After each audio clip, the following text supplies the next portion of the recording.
Англійський канал 1, 2, 3, 4, 5.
Англійська 1, 2, 3, 4, 5. 1, 2, 3, 4, 5. Мене чутно. 1, 2, 3, 4, 5. Англійський канал. Сподіваюся, що мене чутно.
Раз, два, три, раз.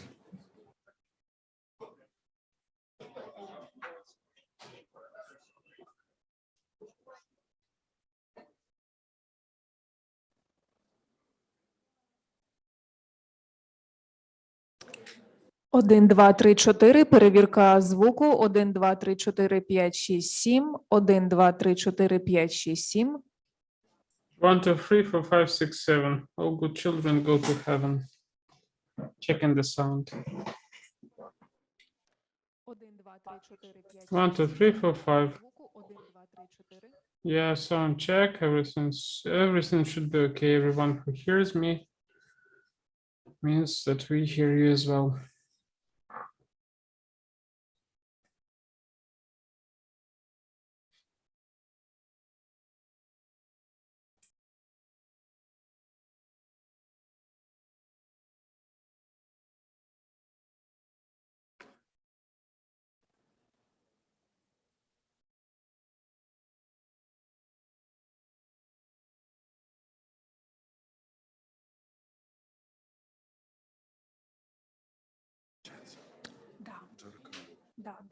Да. Сейчас.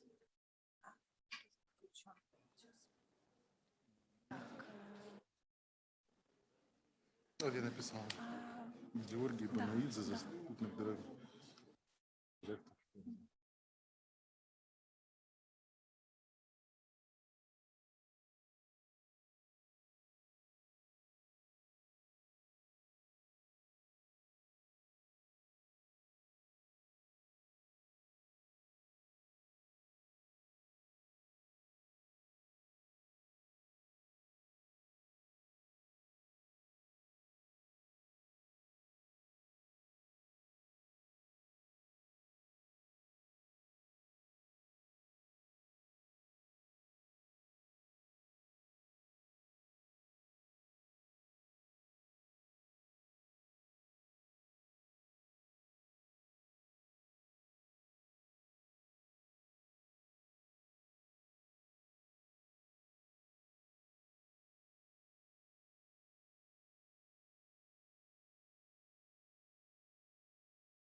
ранку, шановні пані та панове. Доброго ранку, дорогі гості. Dear friends, hello dear friends, dear participants of the conference.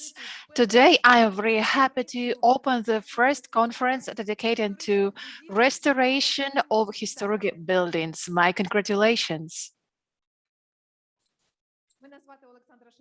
My name is Alexandra Shirko. Today I will work with you as a moderator. And first, I would like to thank the Kyiv City State Administration and the Department of Cultural Heritage Protection for organizing this very important event. Second, I would like to extend gratitude to our colleagues who were able to come here from different countries, from different cities of Ukraine, and I'm grateful to those who unfortunately couldn't join us due to lockdown restrictions, but today we will see them online. Our conference today is dedicated to the restoration of immovable cultural heritage sites in terms of adaptation to modern requirements. We have with us today national and international experts who will share their views on a particular topic. Today, we will talk about all of this in detail, and our conference will be split into two sections. Section first, during this section, we will discuss international practices of restoration, renovation, revaluation, and adaptation of immovable cultural heritage sites. And in the second section, we will discuss Ukrainian experience of restoration, renovation, and adaptation of these sites. And now I have the honor to give the floor over to Volodymyr Prokopiev, Deputy Head of the Kyiv City State Administration. Volodymyr, over to you. Dear guests, ladies and gentlemen, I have the honor to welcome each and every of you at this international scientific and conference, which is called International Practices of Restoration, Renovation, Revaluation, and Adaptation of Cultural Heritage Sites. We met here in Osvitoria Hub, the territory of Kyiv Arsenal. This is the one and only fortification in Europe which is left in almost in its entirety. Kyiv Fortress is an architectural landmark of national level in Ukraine. Revaluation of the local territory is one of the examples of scientific restoration. New senses, which are dictated by the modern times, changed the use of the previous industrial sites into educational hub, food courts, and a hotel. For the capital of Ukraine, the topic of our conference today is very important. Challenges that we face now lead us to find new ways to solve problems which are related to restoration, renovation, revaluation, and adaptation of cultural heritage sites with the use of the contemporary technologies. All of these issues will be discussed today during our conference with international and national experts. I'm sure that our conference will be efficient, productive, and altogether we will find new solutions in order to preserve the history of our cities. Thank you so much for your attention. Thank you for gathering here, and I wish you a very productive day. Thank you so much, Volodymyr. And right now, let me invite to the stage Director of the Department of Urban Planning and Architecture, Chief Architect of Kyiv, Mr. Svistунov. Alexander, please, over to you.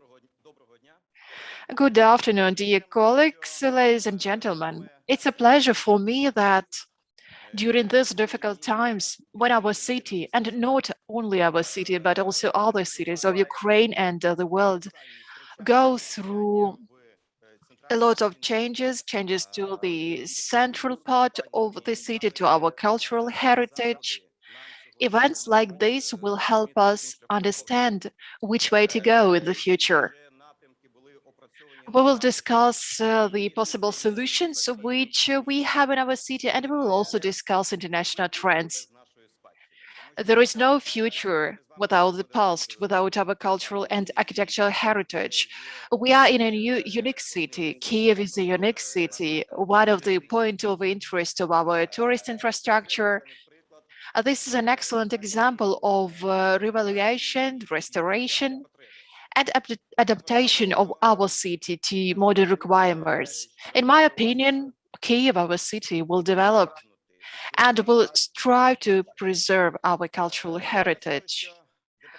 I must say that our department, the urban development and architecture department, is going through a series of difficulties because we always try to be as open as possible to engage experts, restorators, architects, urban planners, developers, all those people who change the way we live in the city. The Department for Protection of Cultural Heritage is one of the key departments in this area, because only after the audit, after the results of the discussion, we can continue working. It's very important for us to move forward, to develop our city in a transparent and open way, because we need to inspire all the inhabitants. There are a lot of cases in the entire world, how it happens in different cities. Each and every city, each and every country, Spain, France, Vienna, Austria, they have their own way of development. There are different solutions. Some of the solutions are very aggressive, are very active, proactive, so we can see all the layers of different centuries. Other colleagues go in a more discreet way, trying to protect the majority of the landmarks. But the situation is different, and it seems to me that this conference today will let us understand how our colleagues develop in this area, what are the trends in the entire world, which way shall Kiev go, how shall we tackle the protection of each and every landmark, each and every historical site. We must understand what is the possible way of protecting our cultural heritage. And that is why let me welcome all of you at this conference. It's a pleasure that this conference is truly international. I'm persuaded that it will help us to be more brave, to move forward together, so the entire architectural community understands that our requirements are very important. They are based on protection of our heritage. That is why I wish you all a productive day, enjoy the conference, and I think that everyone after this conference will be able to learn something new. Alexander, thank you so much. And now I would like to welcome to the stage Director of the Department of Cultural Protection of the Kiev City State Administration, Alexander Kryak. Thank you. Good afternoon, dear colleagues, dear friends. I am happy to welcome you at the opening of our conference, which is dedicated to cultural heritage and modern methods of its restoration and revaluation. This is our second conference of this kind, which we hold in the capital of Ukraine. The first one took place before the pandemic in 2019. It was called Cultural Heritage, Ways to Protect Cultural Heritage. Our key topic back then was how to protect cultural and historic heritage sites. The topic of our conference today is dedicated to restoration of immovable sites and its adaptation to modern requirements. We all understand that historical buildings are an important integral part of our heritage in development of the culture and architecture. They define spiritual potential of our city, of our community. That is why it is very important to tackle this issue, because it is a painful one. How to protect our heritage, how to renew it and restore it. Kiev has a series of very important historical and architectural landmarks which require urgent restoration. Unfortunately, not everyone understands the importance and value of historical buildings that they own.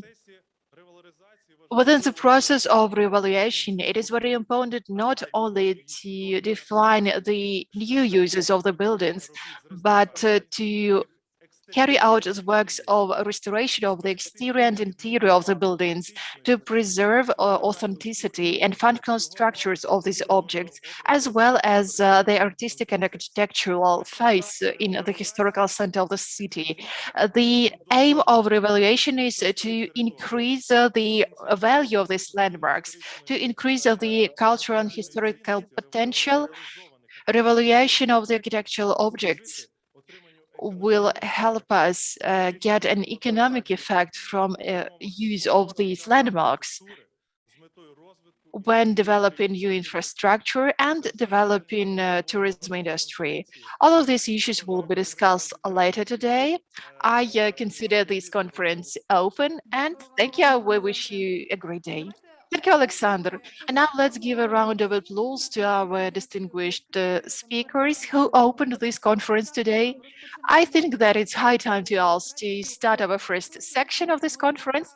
And let me invite here our moderator, head of the Restorators of Old Kyiv company, Mykola Vikharev. So Mykola, over to you. Let me start our first section of practice of reinstallation, restoration, and adoption of cultural heritage sites. Our first speakers are Mr. Wojciechowski and Ostap Ivanev, the founders and rulers of Design Bureau Wojciechowski. Доброго ранку. К сожалению, это все украинский, что будет. Я буду продолжать на моем ужасном русском языке. Остап, конечно. I will continue speaking in Russian because unfortunately I don't know Ukrainian that well. We are partners of APA Wojciechowski company, and I hope that you will see our presentation on the screen. Okay, so we have the presentation, everything goes fine. Okay, that is right.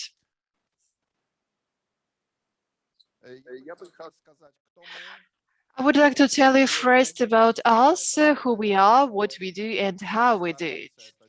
How we try to do our best, because of course the results are not always as expected. However, there are several projects that we are really proud of. So this is our company. We have 120 employees. We bought this former industrial building, which also produced some kind of arms during the communist times. It's a pleasure that we are located in such a beautiful building. I remember this place in Kyiv 10 years ago. It was empty, there was no life at all. And now take a look around. It was so the same was with our office building. It was an empty building, nobody was living or working there, and now our beautiful office is located there. Our company is very big. It employs 120 employees. We have Mexicans, Americans, and of course we have a lot of Ukrainians working here. The first project that I would like to tell you about restoration in the city scale. This project is located. So just a second, I will show you on the screen in Gdansk, at the seaside of the Baltic Sea. This project is located in an intermediary zone. Of course, Gdansk was severely destroyed during the Second World War, but we rebuilt the new city, and our building was located in an intermediary location between the typical old city and some kind of modern buildings in a German style. This is a typical architecture, Gothic architecture of Gdansk.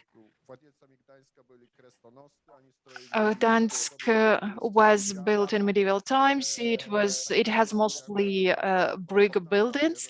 These are quite strict Protestant buildings. And the second phase of the building, this is more face of a Catholic city.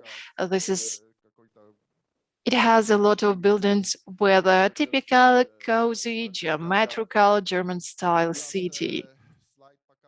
This slide shows you a typical combination of two trends. This is facade of the church, of the largest brick church in Europe and Baroque Polish city. Now you can see it better. And our layout is here, and the idea was to make it belong to both faces of this city. The first facade, which looks to the old town, we made it of bricks. The second part, this is how we divided the historical boundaries of these plots. So that's a modern architecture, but also considering the historical locations around it. We also didn't want to make it closed complex. It's something built by the Swedish developer. That is, it's a residential buildings.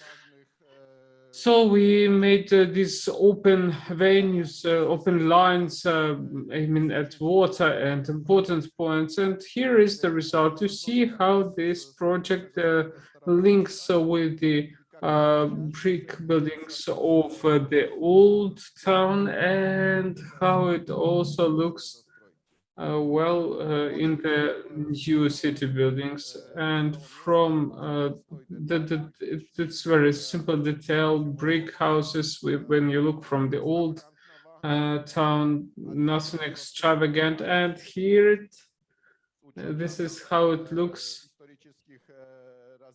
considering the historic divide. And on the next slide you see it's in detail. It's very simple.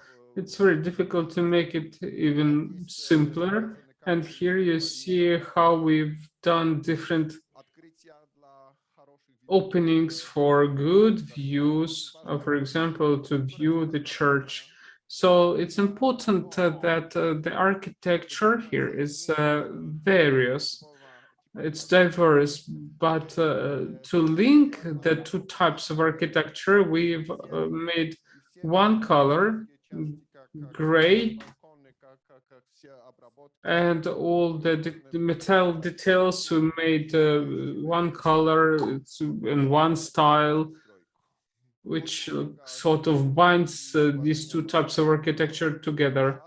We invested a lot in landscape. That's the parking lot. Actually, they bought 10-meter high trees and planted them, and there was a competition about providing sculptures to decorate the place. And so this is how it looks, considering the Hanseatic style of a brick city and this plot. We are very proud to have made a brick with the name of our company. And now Ostap will tell about the second project in Warsaw.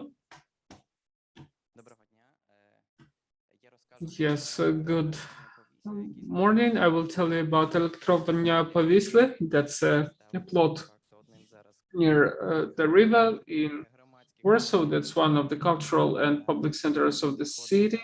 It's located, where is the pointer?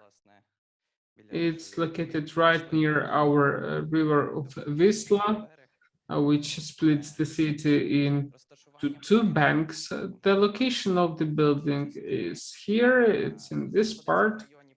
It's in the Povisla district, which is now very extravagant and extraordinary, fashionable and expensive, but it used to be one of the districts that simply didn't have normal life, no cultural or public centers. It was a dead end at the map of the city. It was a criminal place. Now it's been revitalized very actively. And well, this is actually our site. And you see how it was made to look within the old city.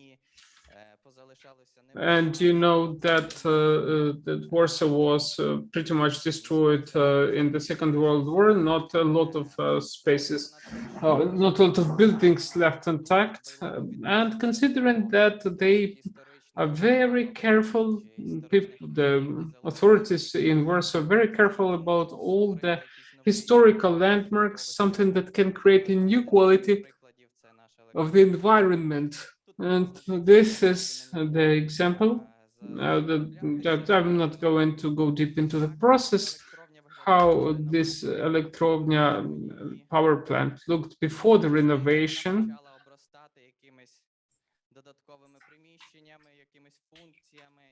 It started getting additional functions and started losing its mission.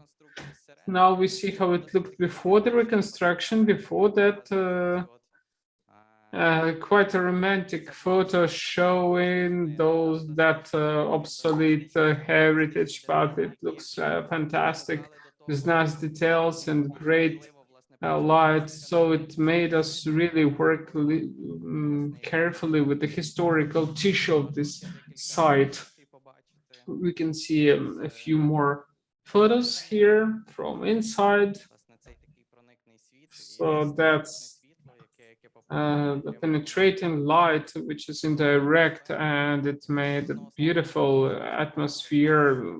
It's amazing and a little bit scary, even with this special aura that we tried to protect and retain within our project.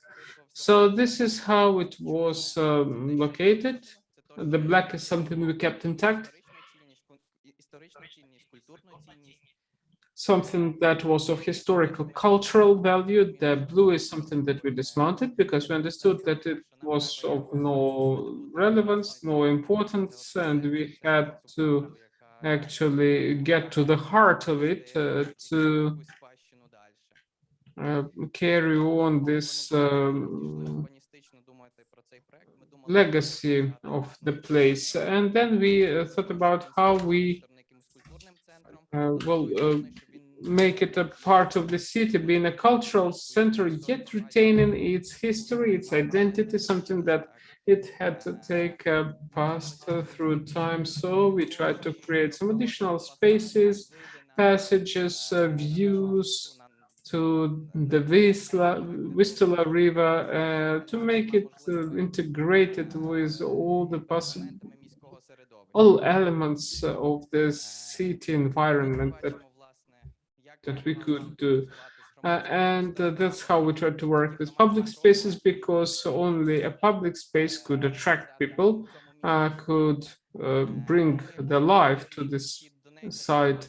So being careful about it was important. So we created three basically same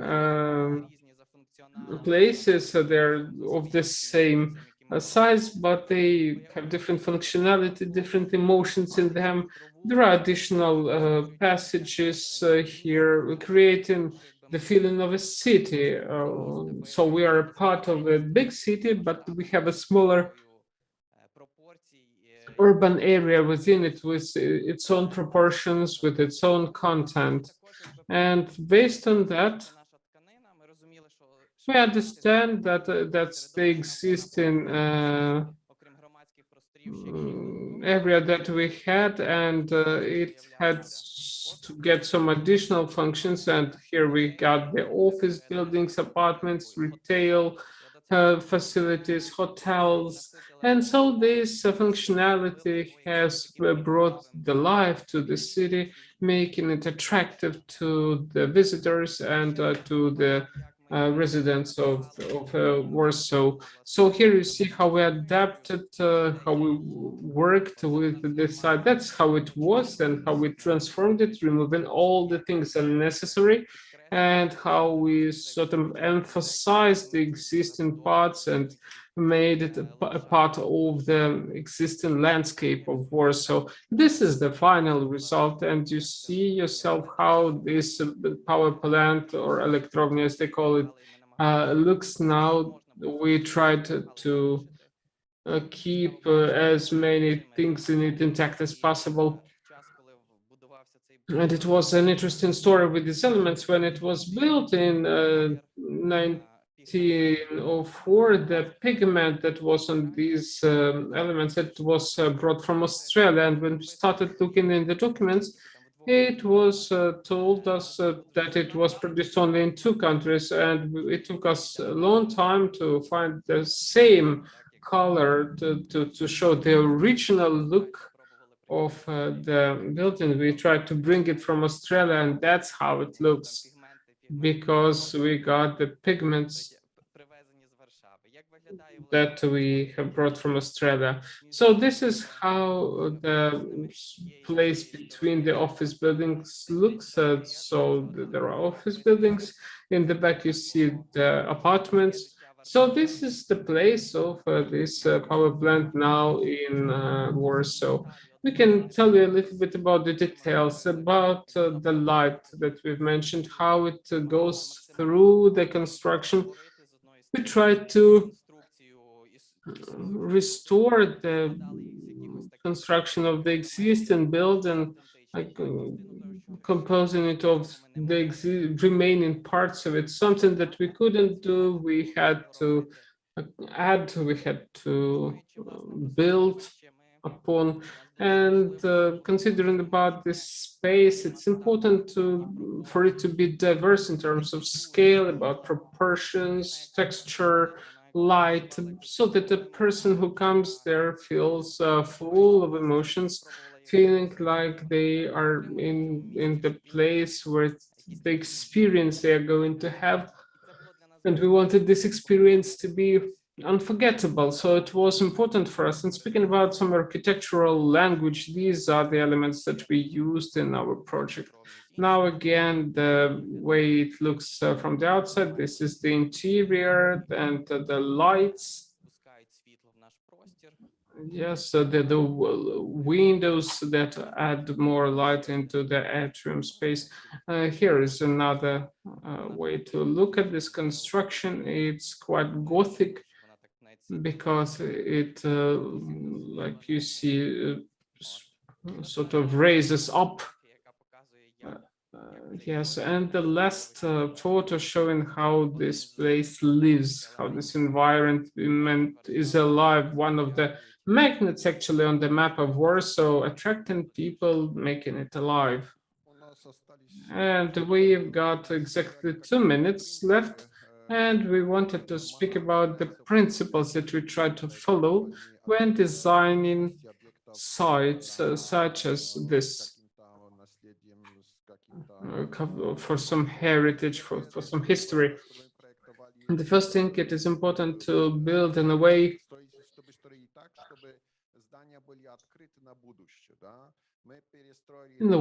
open to the future. So we've reconstructed the arsenal here, making something new out of it. And we wanted our buildings that people in future would use. They need to be available for rebuilding and repurposing. We want them to live long. Of course, we need to build in a beautiful way. We all are architects, and we try to do that. And third is important. We don't try to follow the most recent fashion. Our slogan is make a classic, not bestseller. Because we know that 15 years is a critical age of the city. It's not a vintage building. It's not a new building. We want them to survive the time and serve afterwards. We also know that we need to build with a strong commercial basis. And we think that without the best approach is without saving, without sustainability, will not be able to ensure the life. If it's not just beautiful, but it brings profits to people, no one will destroy a building. And the final thing is build green, because all this light is actually on the green background, and so you understand that we need to follow the latest trends in green building. That's important for us. So we don't work without that approach anywhere now in Poland. Yes, so the ecology is the top. Yeah, but it's the fifth here because it's just that we know it's in our DNA of the company. So that's it from me for now. So we are right on time. Thank you.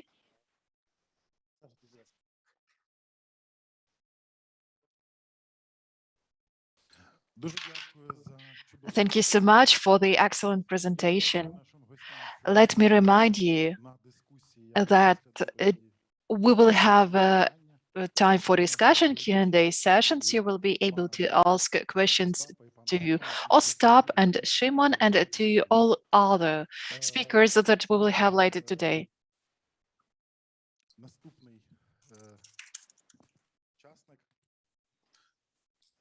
And our next speaker, this is director of the Canal Contemporary Art Museum, Mr. Yves Goldstein from Brussels.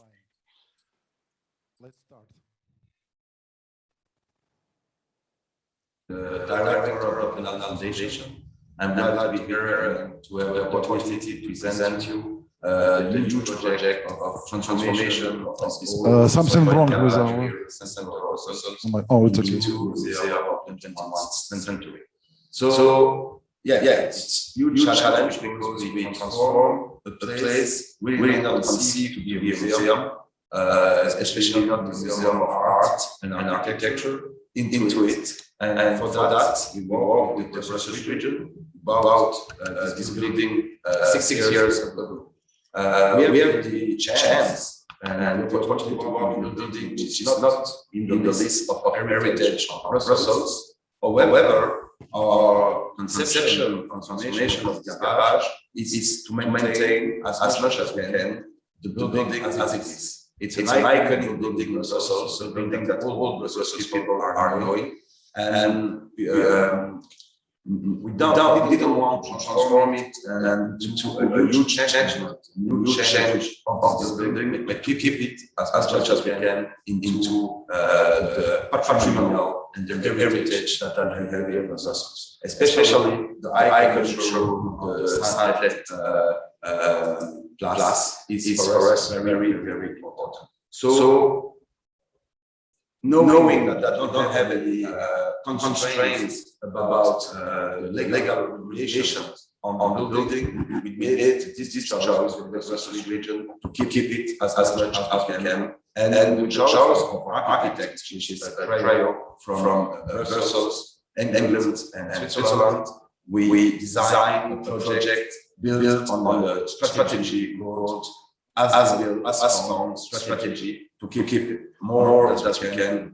As you can see, just beyond me, the garage and the idea of the garage are huge spaces. And one of the challenges for architects and for the Canal Foundation is how to deal to maintain the building as it is, but to be able to welcome exhibitions, performances, and especially exhibitions when we need a climate control into the building. That's why with our architects, we decide to build 3 new buildings into the buildings, keeping the rest of the building as it is, to be able to have climate control and environmental control into these new spaces that we are creating into the building with these new three buildings that we are built.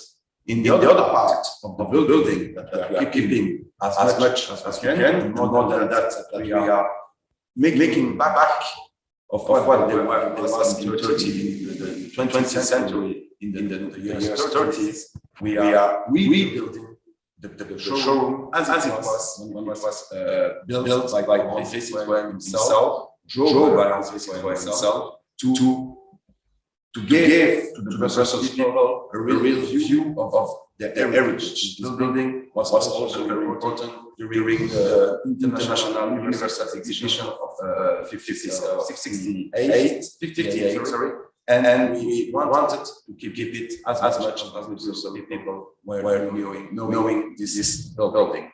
But there are also some technological issues, especially in the atelier, which are with the original glasses from 1 century ago, and we work with an enterprise of glasses here in Belgium to build, and we will be the first one in the world to use it at scale, to build, to transform and to change all the glasses of the building. And one of the particularity of this building is to be fully glazed, to change the glazes by new technology called vacuum, to be able to have a transparency of the old single glass of the building, but with energetical performances from the 21st century. This is one of the challenges that we are facing, how to deal to have the old building as much as we had before to begin the works, and to keep it, but to be able to welcome and exhibitions and performances, but also of those people to feel good in this building. As a whole, the project of 40,000 square meters transforming this garage into a museum is to create a museum of the 21st century which is different by the old museums. The gravity center of this project, in opposite of almost all the museums in the world, are not the exhibition space, but the public spaces. We are here in Brussels, in a city, full cosmopolitan city, one of the most cosmopolitan cities in the world, with a huge diversity of people, backgrounds, socially, economically, philosophically, religiously. And one of the challenges, one of the targets of this project is to use the leverage of art and culture to bring people from all these different backgrounds into the single museum. We know that a lot of people, the majority of people, are not going into a museum. And one of the targets and the biggest issue of this project is how to bring people which are not usual suspects coming into a museum to come to see what we are going to do in Canal. So with the architects of Canal, we decide to make that more or less the half of the building.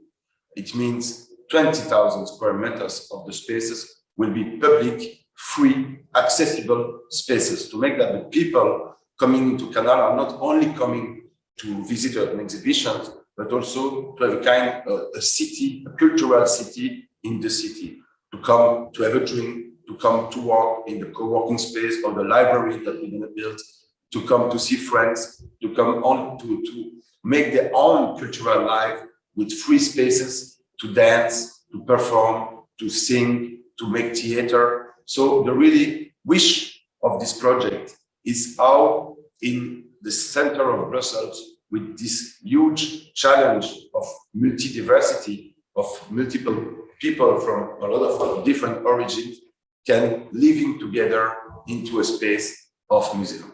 That's what we want to do. That's what we want to do with Canal. For the moment, the works are in course. We hope we did during 3 years, from May 18 to April 21, 3 years of experimentations, which one of them was Canal Brut, open the museum, open the garage, brut as it was after the workers of Citroën left it by the end of 17. And after these 3 years of experimentation, we start to change, to transform, to build this new museum, and we hope to open it in the spring 24 for everybody, especially for the Brussels people, but also for all our visitors from all around the world. Thank you. Друзі, невеличка об'ява, так давайте подякуємо спікеру. Dear friends, first let us thank our speaker from Belgium. Dear friends, if you need interpretation into Ukrainian, you can take a headset at the reception in the back of our hall, so you have the opportunity to do that and get back to our discussion. Thank you.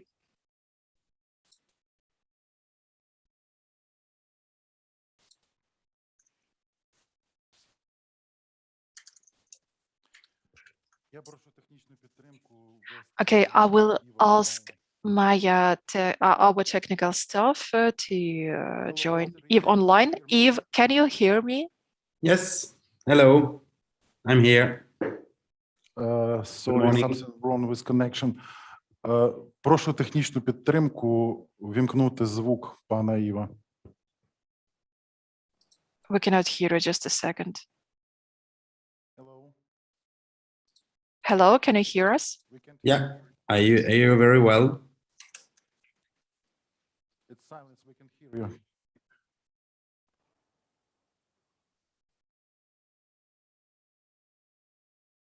Hello.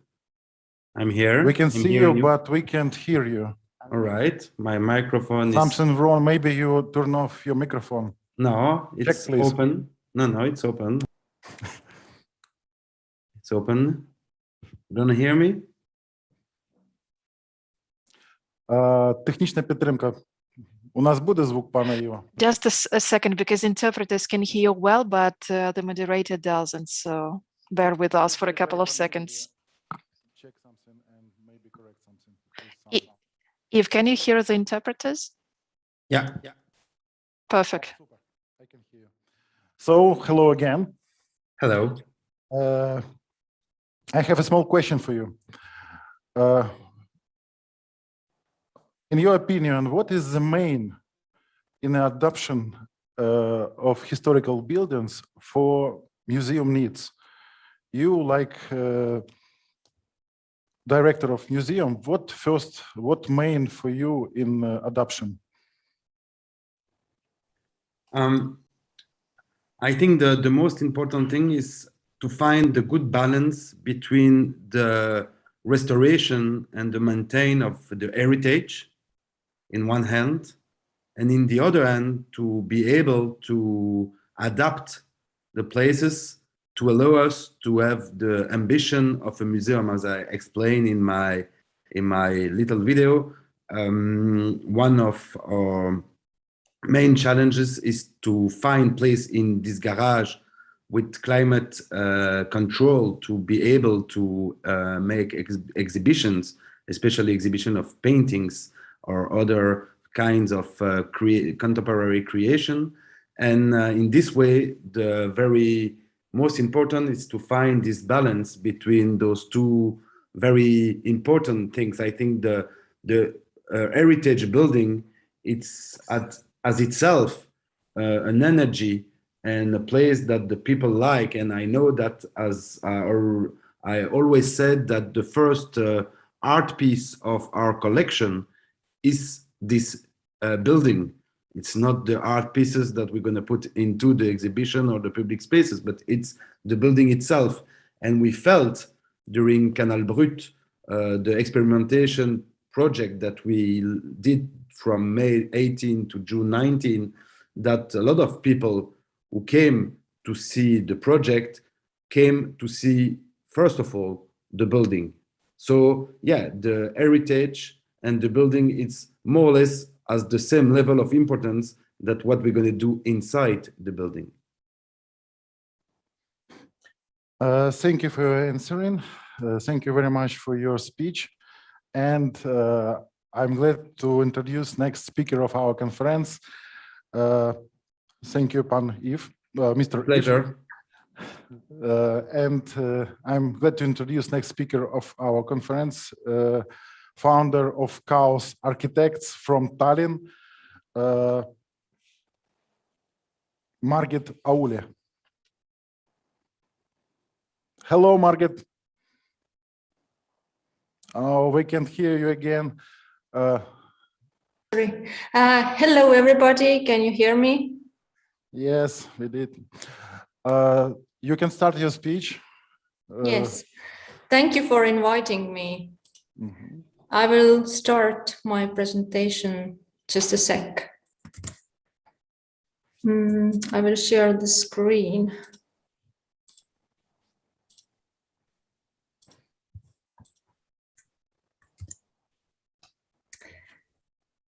Can you see my screen? Yes.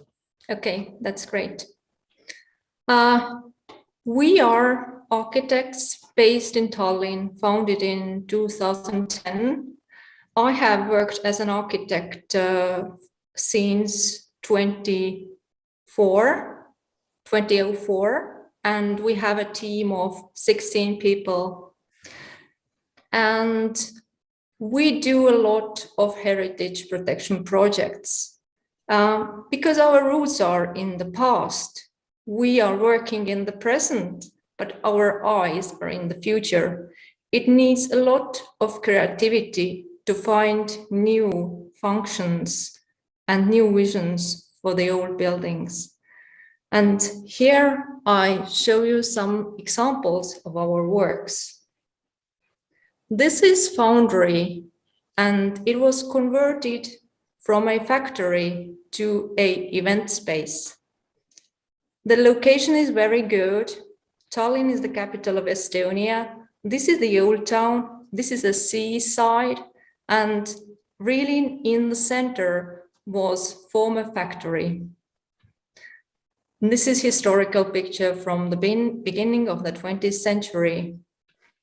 These are the plans. As you can see, these days, these projects were much less in detail than we do it today. This is how it looked before we started our work. It was in a really bad condition. These are the plans and sections, what we did. With this kind of buildings, some very important decisions have to be made.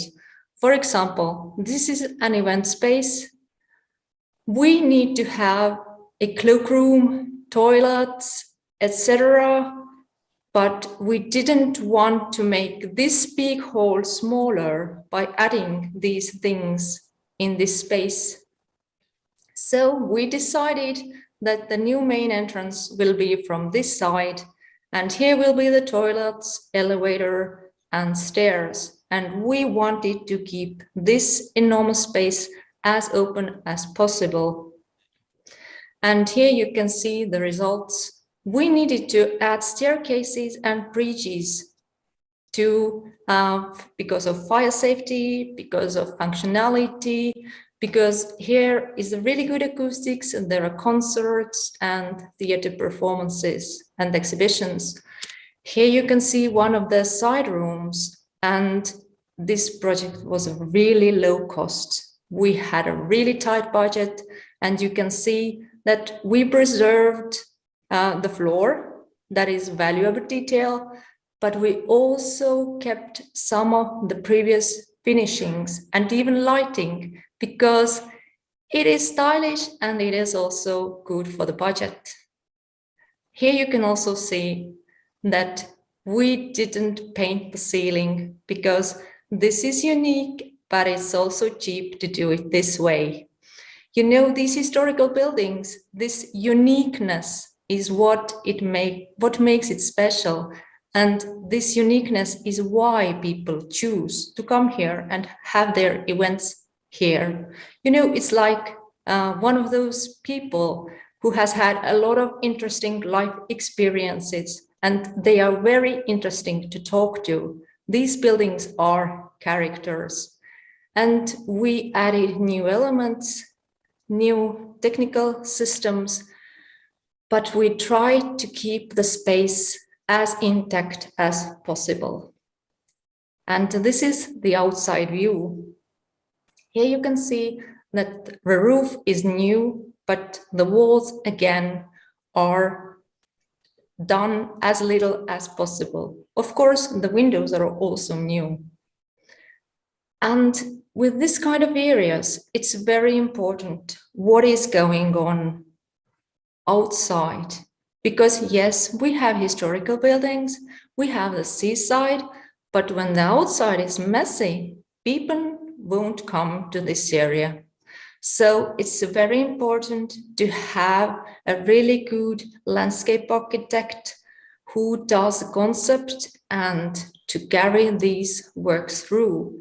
Because if there are nice streets, parks, greenery, cafeterias, people will love it and they will come. In this area, when it was finished, the new roads, the cafes were open, it became the hotspot in Tallinn. Everybody wanted to be here. All the restaurants were totally booked. It was like a summery festival every day. Even it became a problem because here are new residential buildings. This is another example, and it is also in Tallinn. If we look at the Tallinn, the gray areas are the town, the city. And you can see that we still have some spaces, some spots in the urban fabric that are not used. And also these former factories. And this is a really big potential. And I will explain why. The thing is that if we have these empty spaces in the city fabric, this is very green to use it. Because we already have transportation system. We have kindergartens, we have supermarkets, schools, doctors, we have everything. And if we built the city tensor, it is more environmentally friendly because, you know, the distances between places are not so big and you can even go on foot. For example, from the city center, you can come here on foot, but if you build a new area here, most certainly you are dependent on car traffic.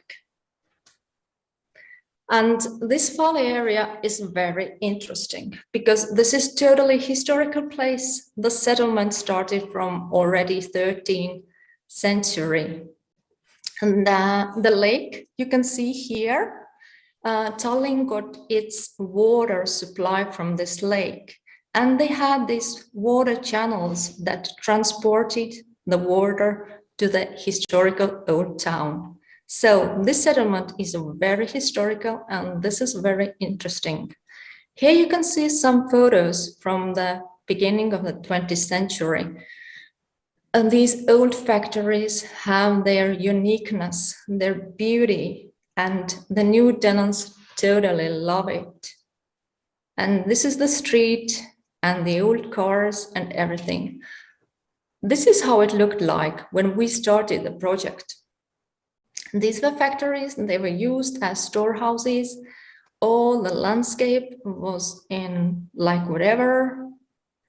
You can see the beautiful columns and beautiful walls and the windows are closed. And this is the site. These are two really big buildings that we worked on. Altogether, this is 30,000 square meters. We also have other projects here that we are currently working, and this makes this project even bigger. We are like creating a new city era in the Tallinn. So this is a huge possibility for us. Here you can see the plan. The biggest problem here is that there's little direct sunlight in this area, but this is something that architect has to find a solution. How to put the new function in the heritage, to keep the heritage, but still do everything that is needed for the new people who are coming here. And here are some views. For example, we kept this courtyard to get more light in the building. We also added new part to give also more light in this area. And here is a view to the interior. Here you can see the historical beautiful details and new added staircase. We also use new floors in these big high spaces to get more use of this building. And this is the view inside the courtyard. And this is the new glass box and the old heritage. For some reason, the resolution of the images are not so good. Is it good enough, or should I change something? It's good enough. You can continue. Okay. And here you also can see the result inside the house. One of the really interesting part of this project is new covered street between the houses. This is made as a greenhouse. Here you can see these historical parts, the new glass house here, and this is the new gallery that has glass roof in between the houses.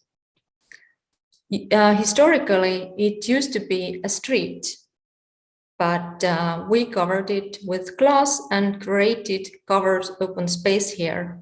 This is the visual when we started working with the project, and this is the result. All these big trees were planted. The idea is that these are like lemon trees and apple trees, and we have also cafeterias here. These are terraces for the restaurants, and this is example of one of the restaurants. Here you can see that we don't have much natural light, but using good options, we created space that is very warm and welcoming, and people totally love this restaurant. And very important is the space between the buildings. Here you can see a beautiful landscape architect's concept that, you know, we have these stone buildings and it looks like the nature is starting to overtake the space. The trees are popping up from the paving, the grass is also coming through the little spaces in between the stone. And I also wanted to show one project in this area that we are just starting to do. This is former boiler house. This is how it looks like at the moment. The parts of the building that are not good enough or important, we will dismantle the yellow ones. And historically, where you know, parts of the building, we are allowed to add new additions the same size. So these additions here are new, and we can bring more light in the building. There's interesting, this kind of tunnels under the building, and we have this idea to connect these different buildings through these tunnels because they go forward, and we can also connect new buildings with these tunnels. And here you can see that we have to use the light that comes through the roof. We have to have openings in the ceilings so the light can come even here. We are currently working on it. And I just wanted to show also a very dear project to me. This is church in Narva. Tallinn is here, and Narva is a border city. This is also a historical place, and we turned church into concerts and event space. We needed additional rooms for the performance and also for the audience.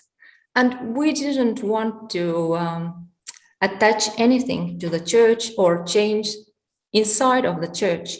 So we came up with this idea, why not like lift the square around the church and create new additional entrance. and have an additional part of the building underground. So everything that is needed can be here, but the church is intact. So these are some ideas how we are working.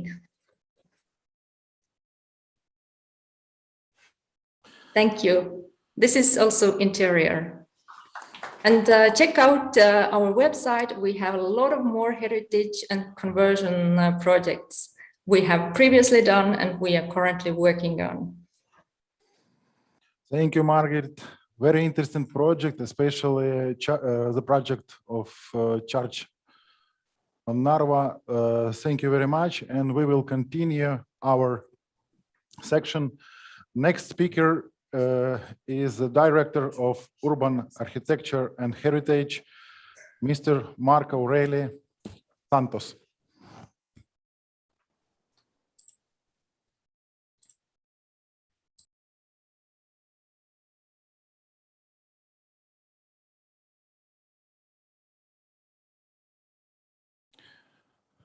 We will wait for Marco Aureli. Ми трошки зачекаємо на включення пана.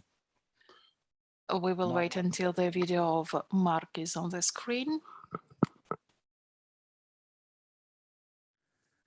Good morning or good afternoon to everybody. My Hello, name is Mark. Marco Aureli Santos, and I'm the management director of urban architecture and heritage in Barcelona.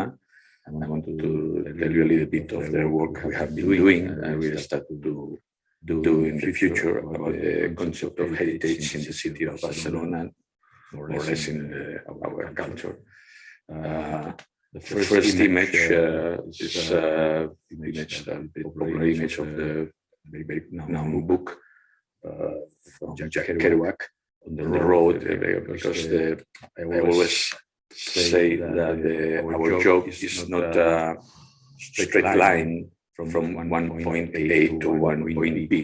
More or less is this like this image of the film Europe from Lars von Trier that shows the complexity of the things and the multiple connections of the things to have any kind of solutions.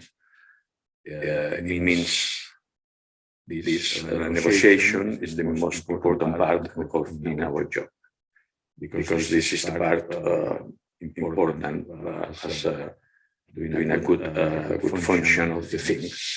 The city of Barcelona is a city with a Roman origin.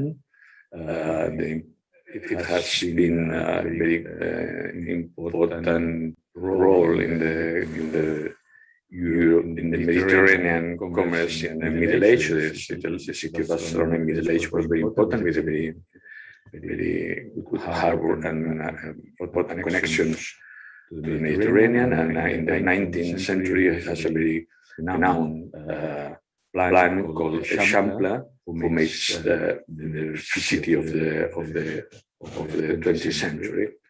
In 2015, it was a measure of government to make some kind of straight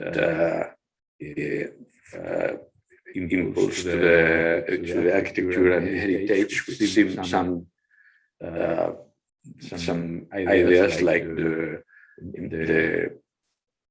think of architecture and landscape. Urban landscape is one of the most important part of the quality of the city of Barcelona, and the heritage as a part of this role, and with some different horizons.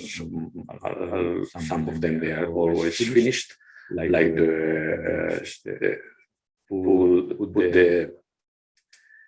importance of the concept of urban landscape to think about the future and the quality of the city, and also the coordination of different areas, and also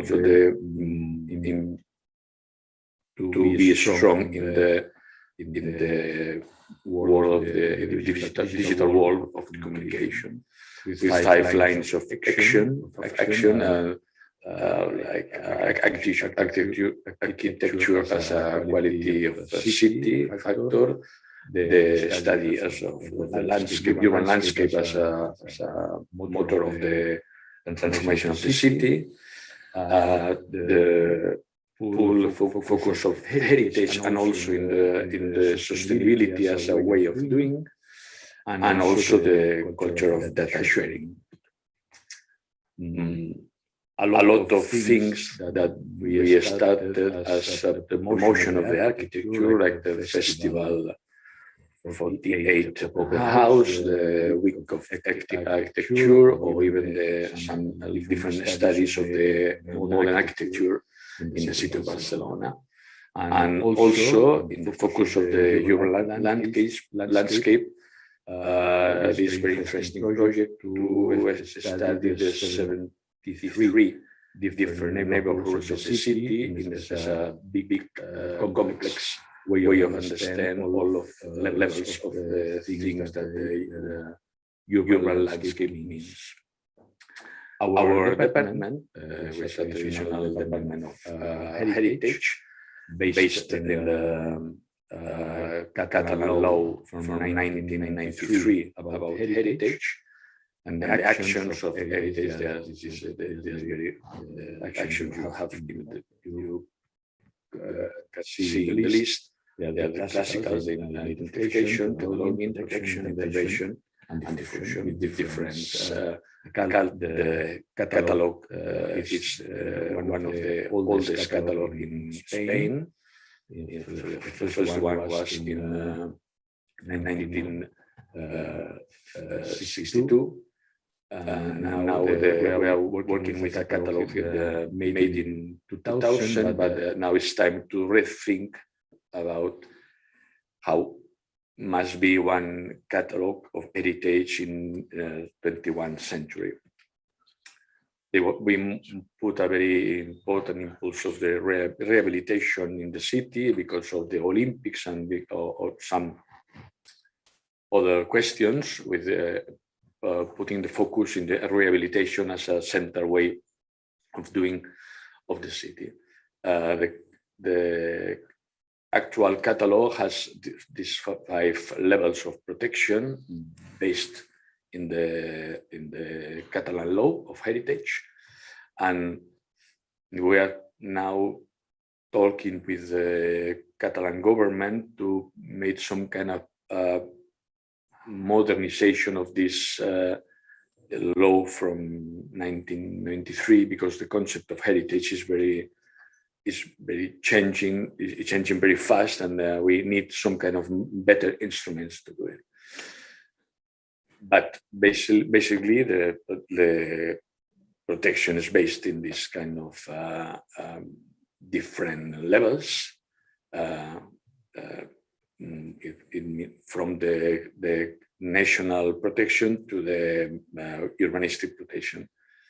But we need also to have many supports from the other professionals or other enterprises, like all of the archives on all of the specialized enterprises about historical studies, and also the board of the restoration. We have a straight intervention in these things with different contact enterprises, and we made a very important effort in the diffusion of our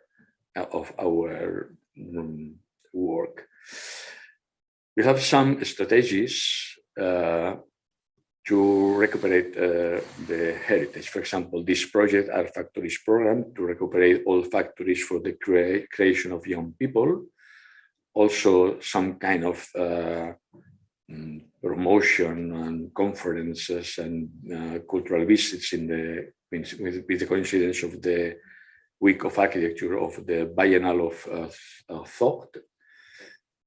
We collaborate with the urbanism in different plans vinculated to the heritage, like Roman walls and Middle Age walls and old factories and this, and the old prison, the old hospital, Middle Age hospital of the city center. Now it's the National Library of Catalonia, and more things. And the idea is because the heritage is very complex, because it means all kind of things come from the past, and with different levels of the sensibility, because it's not the concept of monument, which is based in the way of thinking of the 19th century is changing very fast.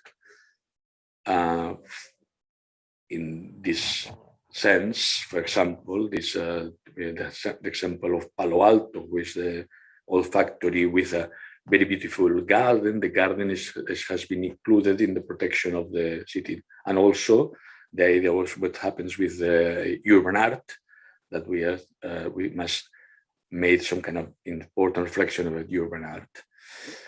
We made a list of some issues of the future. We are starting to work on all of them, and thinking of how many things, different things, made the personality or the character of the city of Barcelona, like you have in the list, for example, the green runners, the city of the cinema, or the role of the port and navigation, or the question of the environment as a central focus of our time. And we have some challenges to make better relationship and better known with the citizens and with the society. And that means that we must change the how we think heritage is important in our time. And in this sense, we have been doing some different jobs to reflection about the heritage in our times. For example, we made some kind of different round tables, opened and closed with different professionals. You can see in this link you have there to think openly about what heritage means in our society. And also we made a very interesting study of the concept of heritage in the rest of Europe and the world, no? To focus about what important things are today, as in heritage, for example. There's one very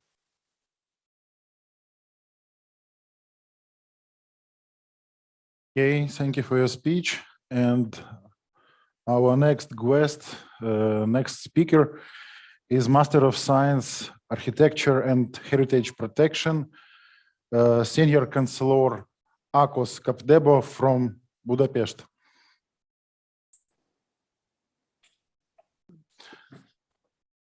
Hello, Akos. Hello. Good afternoon, ladies and gentlemen. I will like to greet you on behalf of the municipality of Budapest City. I work for the City Planning Department of Budapest Municipality at the section of Architectural Heritage Protection. I would like to share my presentation with you.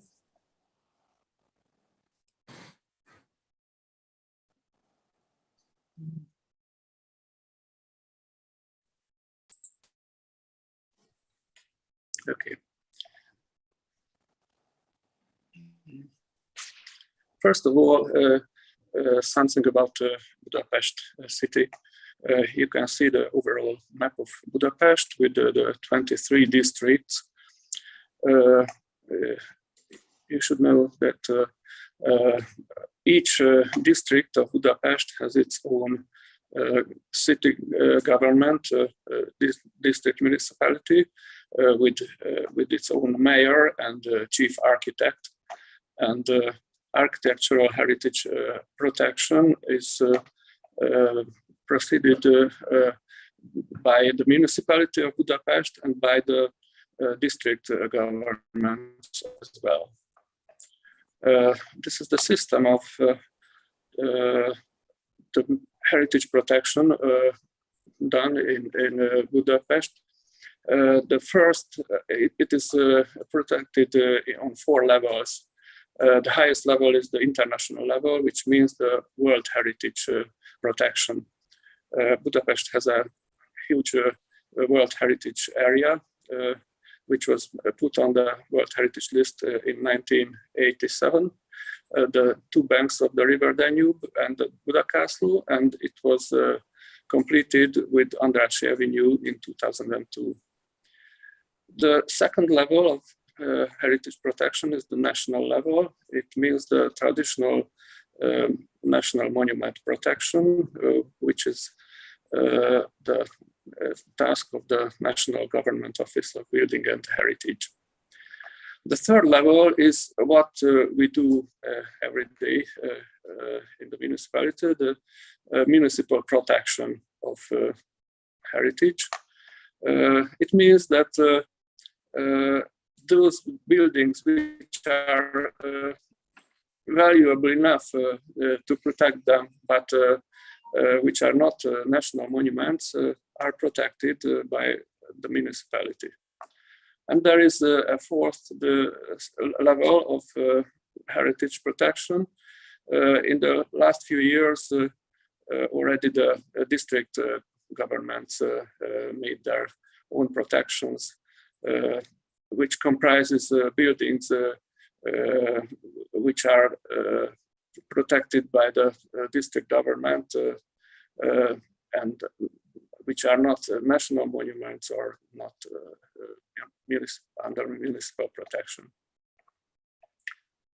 Here you can see the World Heritage area of Budapest, the two banks of the River Danube, Buda Castle, and Andrássy Avenue with the buffer zone. The red colored buildings are the national monuments. The yellow and orange colored buildings are buildings which are under municipal protection, either individual protection or area protection as ensembles. Here you can see the panorama of Budapest, the World Heritage site of Budapest with the River Danube. And the night landscape of Budapest with the emblematic chain bridge and Buda Castle. But not only the World Heritage and the national monuments are valuable enough. This is the Great Boulevard of Budapest, which is entirely protected by the municipality of Budapest. As you can see, there are many valuable buildings along the Great Boulevard.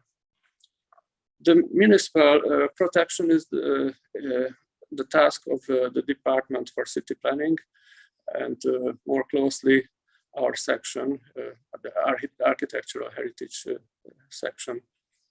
The protection of architectural heritage is preceded by a municipal assembly statute, which was passed in 2017. But the protection of built heritage is much older. The buildings can be protected in 2 ways. As individual protection, there are about 1,000 buildings under individual heritage protection in Budapest, and as ensembles, which is an area protection, it comprises about 1,500 buildings in Budapest.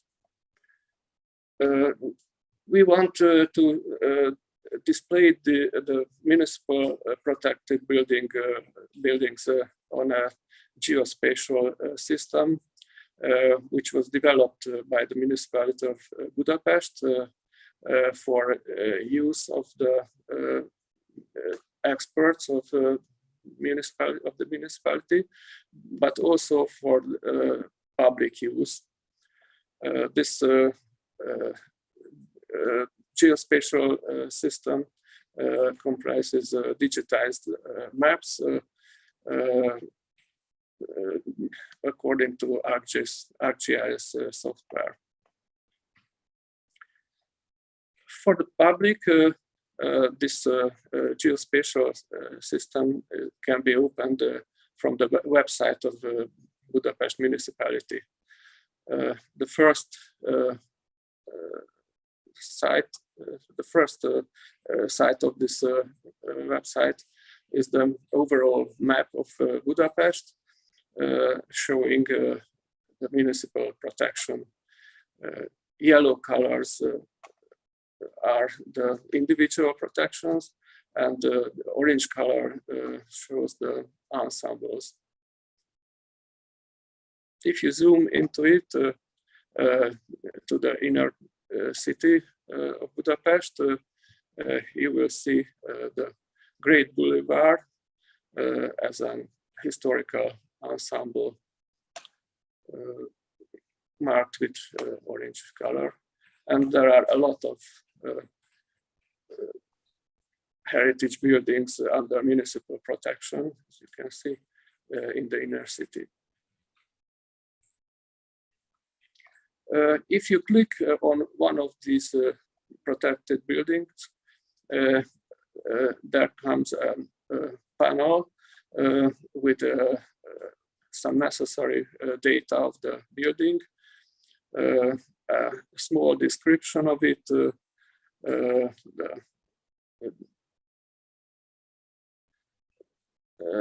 if it is possible to know the architect and building period and architectural style. And you can also open the registration sheet of the building with a description, architectural style, building date, architecture, the name of the architect, and the landscape registration number. It is also possible to open another layer to the map. Here you can see the map of Budapest from 1854 with the projection of the buildings under municipal protection. So in this view, you can see the old map, old street structure of Budapest together with the protected buildings. Another view, another layer is the orthophoto of Budapest from 2005 with the buildings marked as protected buildings. Another layer is showing which buildings under protection has received an assistance for their renovation in the previous years. These buildings are marked with blue color, and if you click on one of them, you can see in which year and for what part of the building was helped by the municipal heritage protection assistance, which is not only a financial assistance, but also an expertise from the experts of the municipality. So when the renovation is going on, our colleagues go often to see the renovation procession and help by expertise to make high quality renovation. The geospatial system has more functions for inner use. We, the experts of the municipality, can see the archive photos, plans to the individual buildings, information if these buildings are under municipal ownership, and we can connect also to the geospatial system of the National Monument Care Authority. And we also have data on the district protection, but these geospatial systems are not connected entirely. I have mentioned that a lot of buildings are under municipal protection and under area protection as well. Here, this is District 10, which is an outskirt district of Budapest. It shows the site of a small town, although it is part of Budapest. And the main national monument of this district is this Art Nouveau church. And this street near the main square of District 10 is under municipal protection.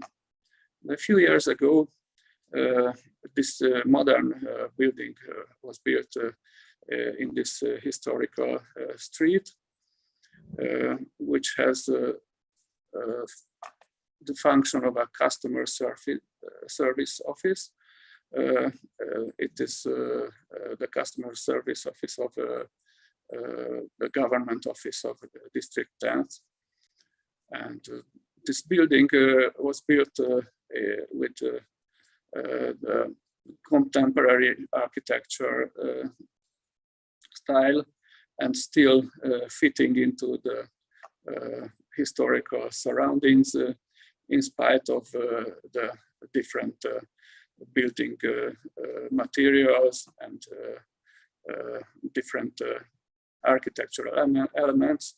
I think this modern building fits well into its historical surroundings. The next example is an industrial building in Váci Street. This area of Budapest used to be an industrial quarter with a lot of industrial buildings where the industrial function ceased decades ago, but a lot of valuable industrial buildings still exist here. And this main road, Váci Road, has become a road of office buildings mainly. And in this case, an investor bought this building plot and wanted to make a huge office building development. And we had to convince the investor that this old industrial heritage is valuable enough to keep it, and it will raise the value of this building plot with its existence, and it can be connected well to the modern office building wings, and it will make a nice building complex together. The inner hall of the old industrial building was covered by a glass roof with a metal structure, and it's the heart of the office building development now. And this old part of the complex is like the jewel of the complex. This building is an office building in the inner city, overlooking Szabadság Square in the heart of Budapest, where the investor wanted to utilize the inner space of the roof because the building sites are very, very valuable here, and he wanted to utilize the attic as well. And by utilizing the panorama, which is overlooking Szabadság Square from up here, instead of putting skylights on the roof, they opened the whole roof into the panorama around it, and the whole roof was replaced by a curtain wall, and which was completed with a shading system of metal lamellas, which follow the bending form of the roof, and which forms the roof now. Now you can see the interior of this attic with the bended metal structure with the shading lamellas, and you can see what a nice panorama is opening from this office area from the attic. And in this way, the uniform roof of the neo-Baroque building could be kept, although the roof is completely new. Now I would like to speak about the protection of historical windows in Budapest. Like in many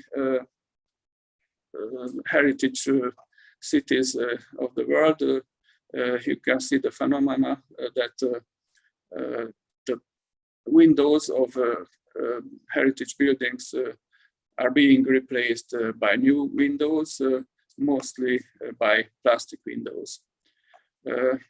We don't like this trend because in this way the valuable elements of the buildings are lost, and we would like to educate the people by information about how to preserve the original wooden windows and how to renew them in a up-to-date energy efficient way.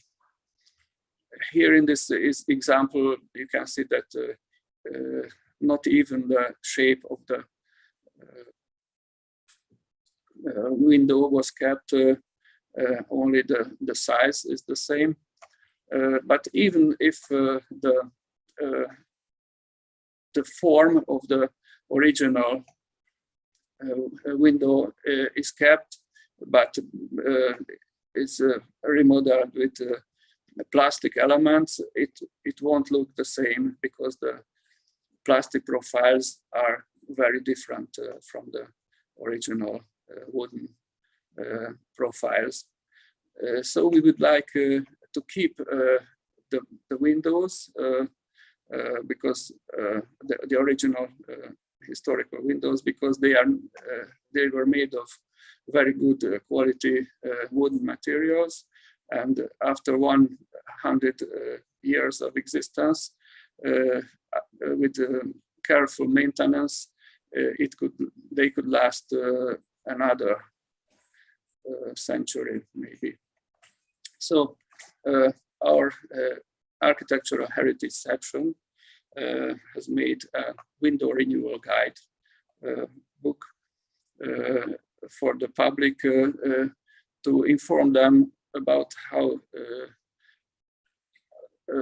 they can update the historical windows in an energy efficient form. The first page of the renewal guide gives basic information about the average lifespan of wooden and plastic windows. What does the thermal transmittance means? Because people would like to replace their historical windows by new ones because they want to reduce the heat loss or to make a noise reduction. And on the other side of the guide book, we show examples how they can make a better window in terms of heat insulation and noise reduction. The first example shows the most simple one, when the window, the glass is replaced by a thermoglass or just a low energy energy glass, which can be put into the original window pane. These historical windows are box-type windows in Hungary, which means that there is an inner wing and an outer wing connected by the frame. And thermal glass, which is produced by the industry, especially for historical windows, which is thinner than the standard thermoglass. So this thinner kind of thermoglass can be inserted into the existing frame of the window, and it gives a much better thermal insulation. Another example is when the inner wing of the window is being replaced by a new one, but as the outer wing remains the same, the outer shape of the window doesn't change. So the historical feature of the building isn't reduced.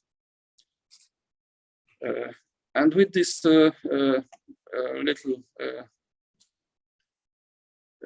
guide leaflet, we would like to show the people that these old windows are worth to be kept, and even by keeping them, an energy efficient modern solution can be produced. And with this slide, I would like to thank you for your attention. Thank you very much. Thank you very much, Mr. Akos. Very interesting topics, and especially about historic windows.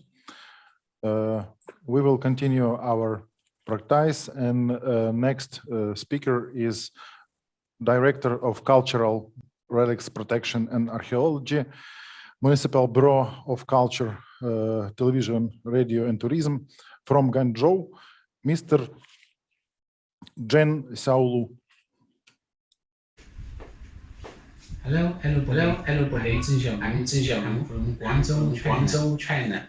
The topic of my report is protection and the utilization of ancient culture sites in Guangzhou, China, taking the sites of Nanyue Kingdom as an example.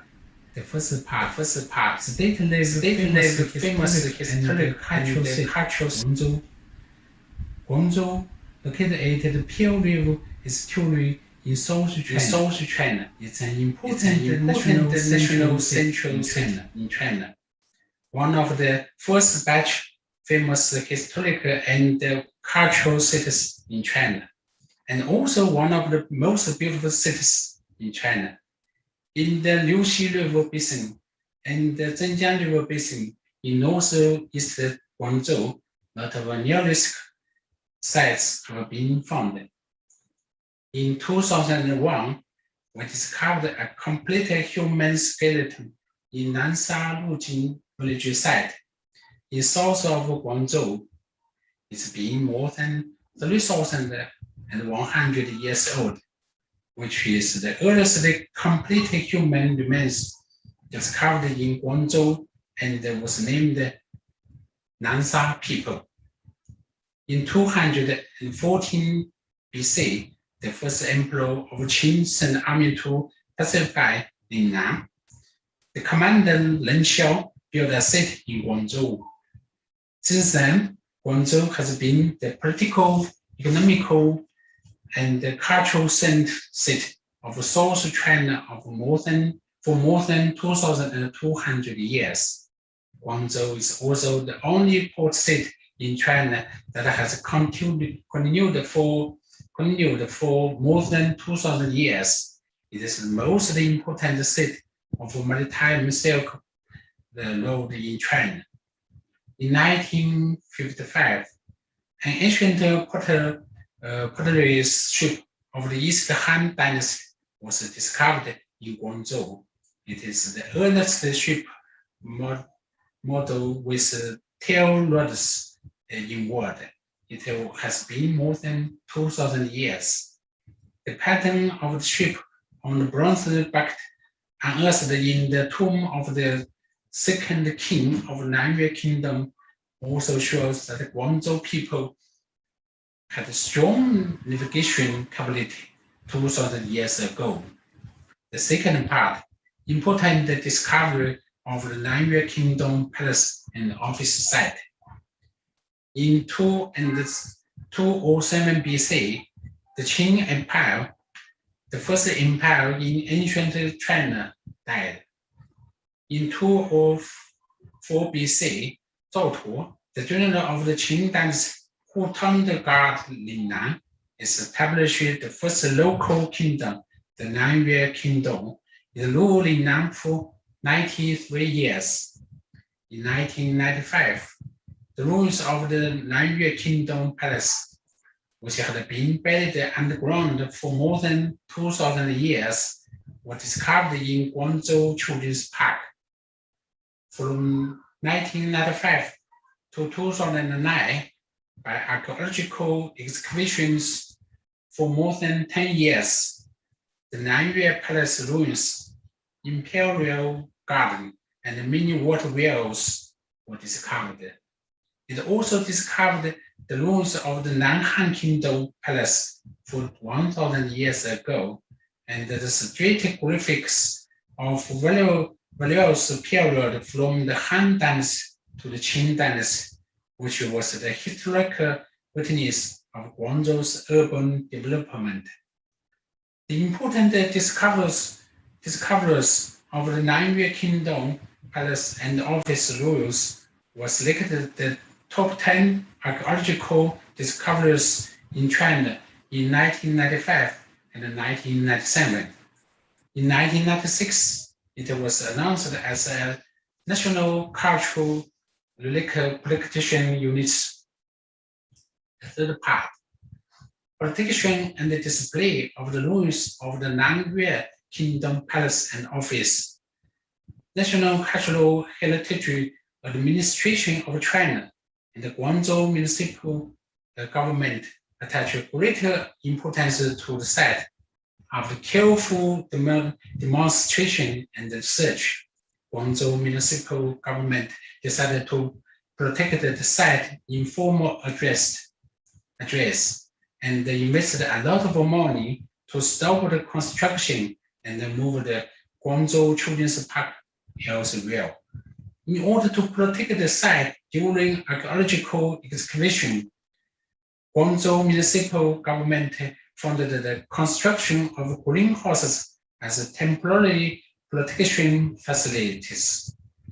During the archaeological excavation, we paid special attention to strengthen the restoration of unearthed cultural relics and organize some students to carry out public archaeological practice activities. In 2003, the Guangdong provincial government defined and announced the protection scope and the construction control zone of the Nanyue Kingdom Palace and the office site. In 2009, Guangzhou Municipal Government decided to build a heritage museum at the Orange site. In order to ensure the safety of the site during construction, a comprehensive backfill protection was organized before the construction of the museum. In 2010, the Nanyue Palace Museum was complete and opened. In recent years, we have continuously monitored the site of Nanyue Kingdom Palace, including the changes of groundwater level and the temperature, soil temperature, and the humidity, air environment factors, and the created relevant data in real time. On this basis, we continued to carry out the site rescue and the reinforcement protection, wood, stone, cultural relics, and the soil site protection.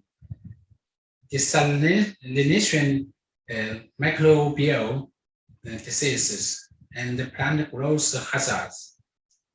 In short, as the most important archaeological site in Guangzhou, many archaeologists and the cultural relics protection works have devoted a lot of energy to carry out a series of work in archaeological excavation, site protection, and audience display, and achieve the very good results.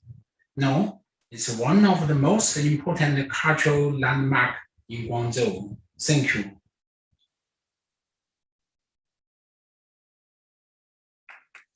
Thanks to Mr. Chen for his speech. And our next guest, Deputy Director of the Development Fund in Tbilisi, Mr. Georgi Ebanaidze. Good afternoon. Hello, Hi. everybody. I'm Georgi Ebanaidze from Tbilisi, Georgia. So those who have been in Tbilisi will agree with me that it's a beautiful city, and I'm representative of the organization who makes it so beautiful. And this organization is Tbilisi Development Fund. So today I'm going to make some quick presentation about our foundation, then the projects we have implemented, and about the procedures, how we act.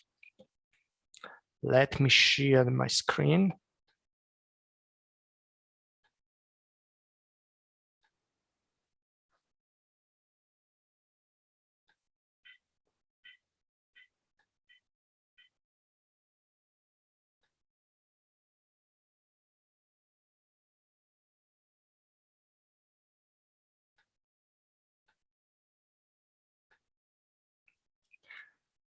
Tbilisi Development Fund was founded in 2010 as a non-entrepreneurial, non-commercial legal entity of Tbilisi City Hall, Republic of Georgia. Our mission is to maintain this historical phase of Tbilisi and rise of value of real estate in historic area. We are a municipal funded organization acting as a construction management company and implementing projects with historical district of Tbilisi. Now about our organization. We have approximately 70 employees in 3 main divisions. These divisions are Beneficiary Relationship Department, Architectural Department, and Construction Department.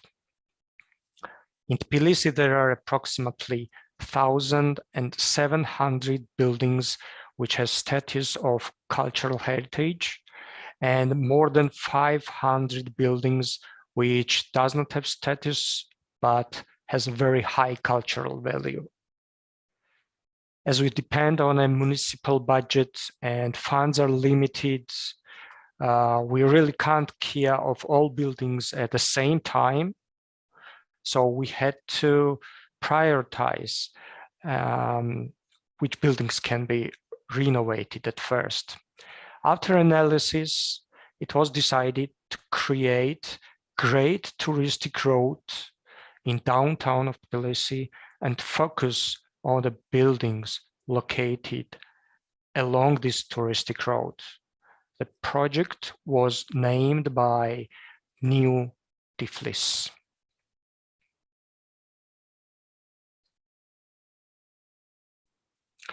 Project New Tiflis considers creation of great tourist road in the city, totally 30 kilometers of tourist roads with the most interesting checkpoints, with historic monuments, entrance halls, museums, and recreational green zones.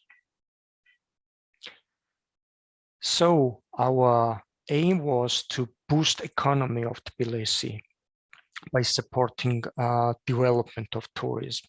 The best way to support development of tourism is to maintain and care of cultural heritages of Tbilisi. So the project New Tbilisi means renovation and renovation of recreational areas, individual monuments, entrances of residential buildings, museums, and the touristic areas. Now you see the map of Tbilisi, and in yellow there is the road, the great touristic road, which is approximately 30 kilometers long. With green cycles in new slide, there are territories, areas which are already rehabilitated, and in yellow areas we have in a plan, and we plan to rehabilitate it. There are 34 historical entrances of the private buildings on the touristic road. Approximately 59 museums you see on the screen. Up to 30 green recreational areas and zones.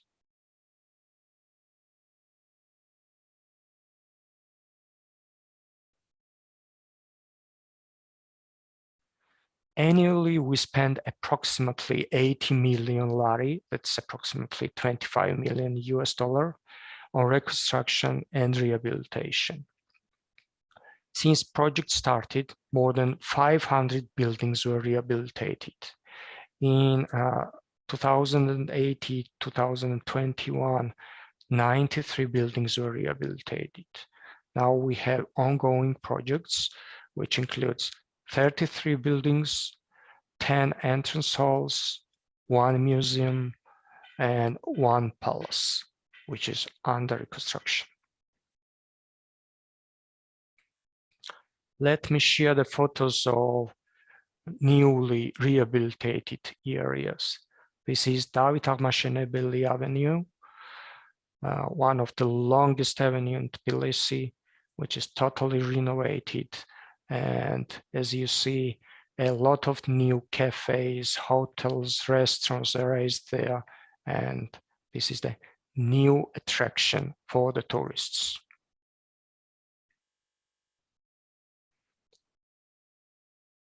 Again, David Armashenebeli Avenue after rehabilitation.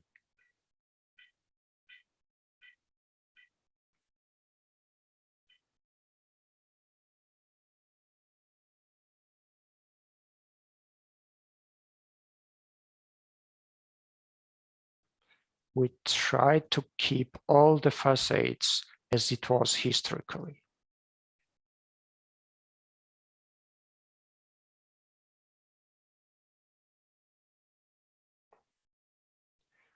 As I say, there are some gardens and green areas on the great tourist roads. And here is the example of one of the gardens rehabilitated, that is Mother Language Garden, Dedaena Garden. Rehabilitation was finished approximately 2 months ago. And here is the entrance hall of residential building. This project is undergoing. We are doing the rehabilitation right now. The entrance hall is unique with paintings, and we are trying to keep every piece of that entrance.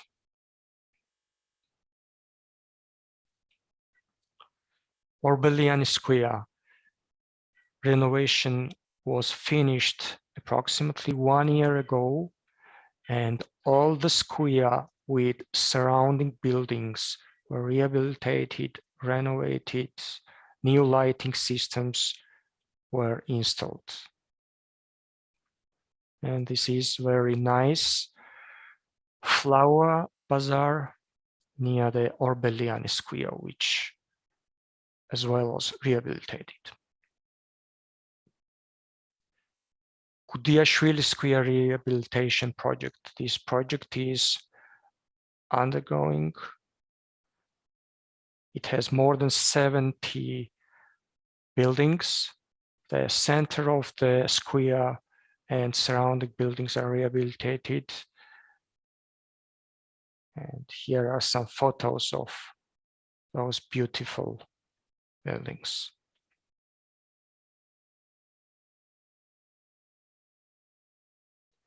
Queen Darejani Palace, one of the unique places in Tbilisi, which we finished recently.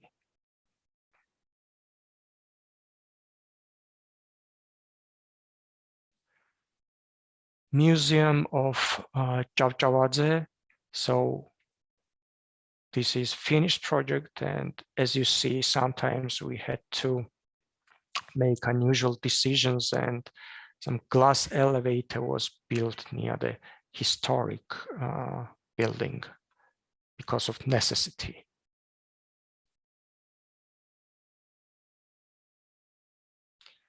Now let me explain how the process is going in our foundation, the rehabilitation process. After selecting next building to be rehabilitated, our representatives starting negotiation with owners of the buildings. In Tbilisi and in Georgia, after massive privatization in 1990, everything is under private ownership. So we are dealing with hundreds of private owners, and if negotiations are successful, then we are starting preparation of documents, of drawings. As usually, we purchase rehabilitation projects by state tender. In the foundation, we have architects, but we do not make any projects or any drawings. We just checking it with compliance with the legislation and regulations. Before we receive the final project of rehabilitation, there are discussions about offered project and its methodology. In the City Hall, where the Commission of Cultural Heritage is functioning. When we do rehabilitation of large areas where the historic and non-historic buildings are, we have different approach.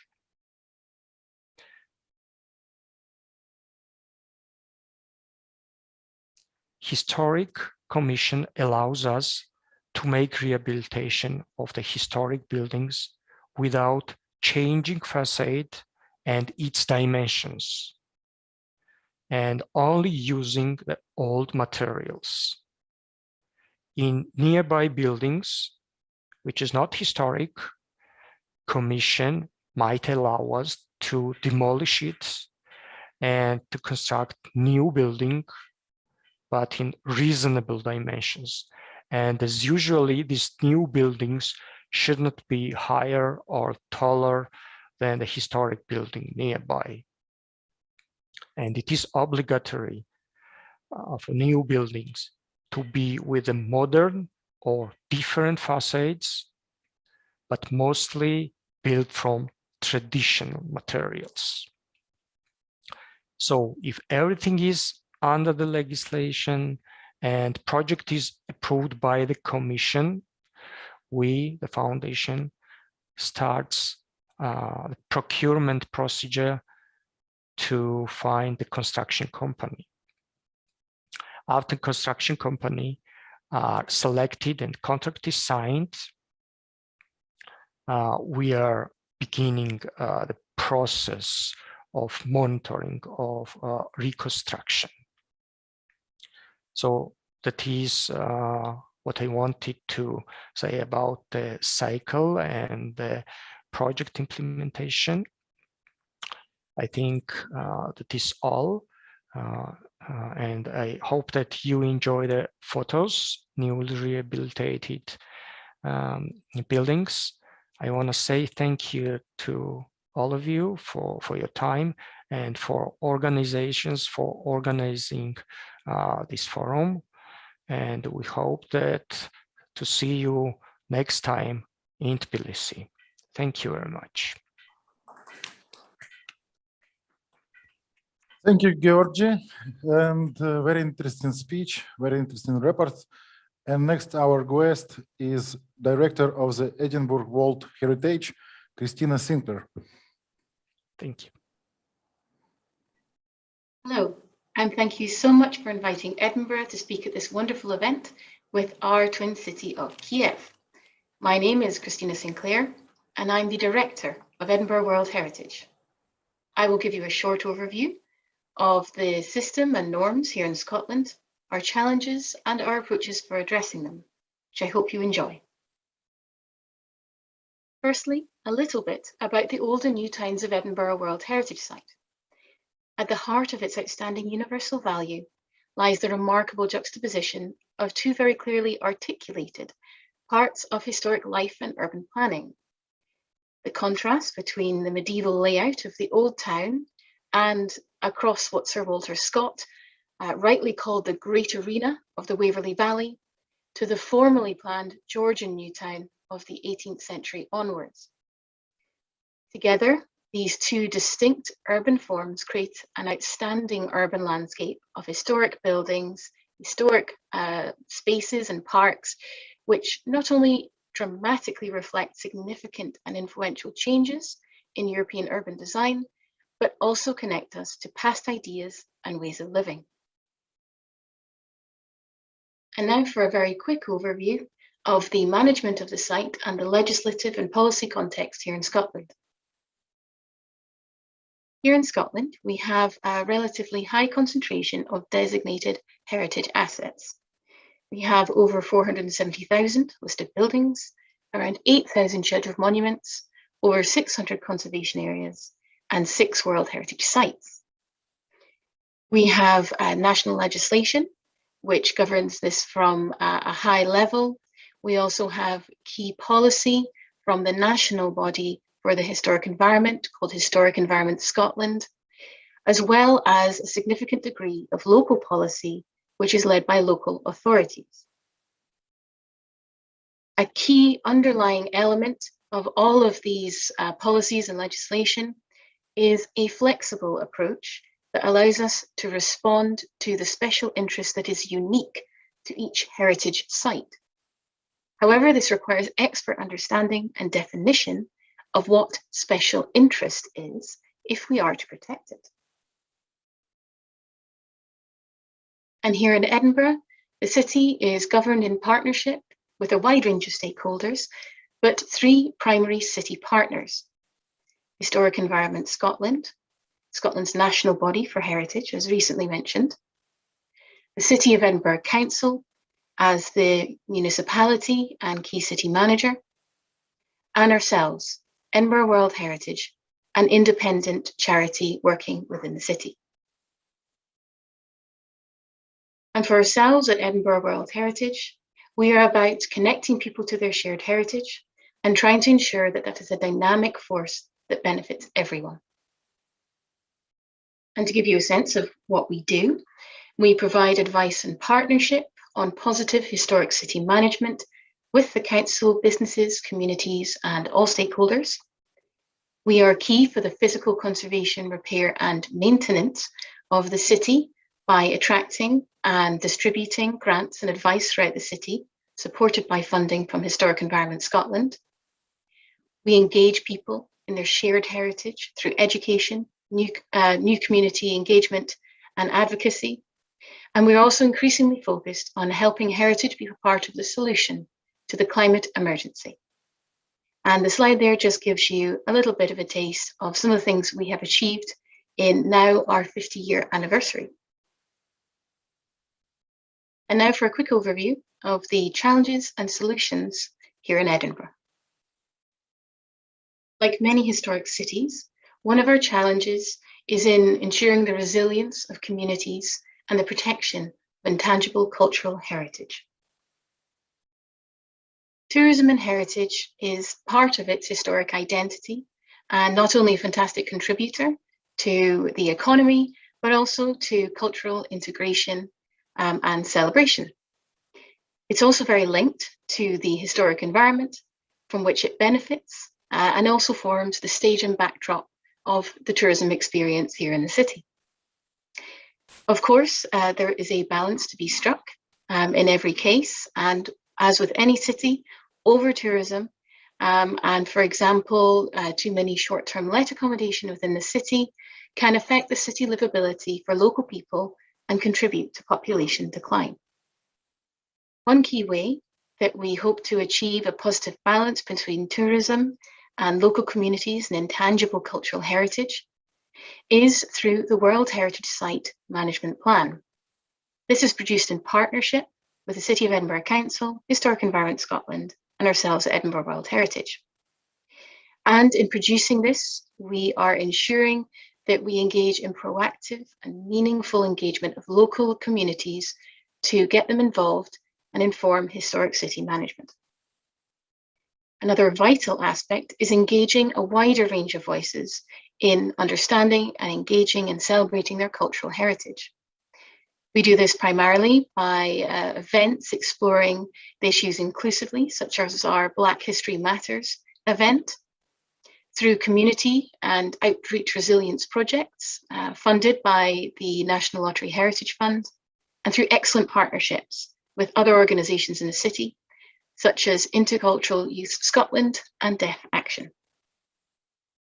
Responsible city management measures are also a vital tool in this respect. For example, this map shows the intensity of short-term lets in the city and the issues that you can imagine this causes for the resilience of local communities and intangible cultural heritage. Better regulation has been enabled by the passing of legislation at Scottish Government level, And this is currently being proposed for better regulation by the City of Edinburgh Council, something which will have a very positive impact. This will be aided by wider partnership working. A good example is the recently launched UNESCO National Trail, led by Visit Scotland and the UK National Commission for UNESCO, and worked on in partnership by ourselves, the City of Edinburgh Council and Historic Environment Scotland. This is a sustainable tourism model that aids in tourism area balance throughout the country and inclusion by providing a digital trail for our national World Heritage sites. Another key challenge area for Edinburgh, as is for many countries, is the climate emergency. Climate emergency threatens all sectors, and heritage is no exception. Some of the most likely risks include increased deterioration as a result of heavier and more frequent rainfall, as well as the human factor. For example, well-meaning but ineffective and harmful interventions to try and make buildings more energy efficient. And we are constantly battling against the perception that heritage is a barrier rather than the truth, which is it is a key part of the solution. In order to address this, we are building our own experience in this area with dedicated climate emergency staff and breaking barriers between subject areas and working with our city partners to build a picture of the issues and solutions. One example is in the joint production of a guide to building maintenance in a changing climate, which was a joint production between Edinburgh World Heritage, Historic Environment Scotland, and Edinburgh Adapts, which represents a wide range of organisations and individuals who care for the historic environment across the public, private, charity sectors, including the City of Edinburgh Council. We have also undertaken inclusive workshops and groundbreaking methodologies to understand heritage values, impacts, and solutions in the face of the climate emergency. We have also worked closely with the City of Edinburgh Council on the draft of the city's 2030 climate strategy for Edinburgh to ensure that heritage is recognised for its positive role, further potential, and integrated and really contributing to wider city needs and strategy. Another key part of the solution is addressing the need for a clear path for Edinburgh's most common historic building types and public realm in the face of the climate emergency. We have done this through the production of guidance. We are also filling knowledge gaps and illustrating positive potential through projects. The one that you see in front of you is our Canongate Housing Development project that was led by Edinburgh World Heritage and delivered with partnership and support from the City of Edinburgh Council, the Scottish Government, Historic Environment Scotland, and the Scottish Power Energy Network Fund. This was conservation and sustainability hand in hand, a retrofit of a Category B listed building in the heart of Edinburgh on the Royal Mile. And I'm happy to say that this is on track to deliver energy usage reductions of around 40 to 50%. We intend to take this forward in our programme, undertaking further research and projects to find a clear path forward for other common historic building types and public realm in the city so that people can replicate this in a way that is sensitive and effective for our historic environment. And of course, underpinning all of this is advocacy, engagement, and communication, helping people to understand that heritage and sustainability not only can, but must go hand in hand from this point on if we are to reach our climate emergency goals. We have recently published our Climate Emergency Manifesto to help get across key messages in this regard. Our third key challenge is development pressure and the need for healthy development. With regards to new buildings and development, Edinburgh has high land value and also a high designation concentration of heritage assets. And therefore, of course, there is potential for great conflict between the old and the new in the city. It is vital that the historic environment is protected, but equally it needs considerable investment and to adapt to the needs of a living modern city. At the very heart of this is the idea that good historic city management is not about stopping change, but about positively managing change. In order to achieve this, understanding of heritage values and heritage management is vital. So the partnership here between Edinburgh World Heritage and the City of Edinburgh Council is highly important.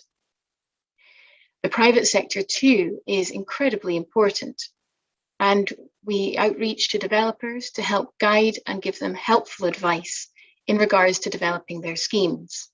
You can see two examples here of one in which the old meets the new in a way that is very positive and adds a layer of interest to the city.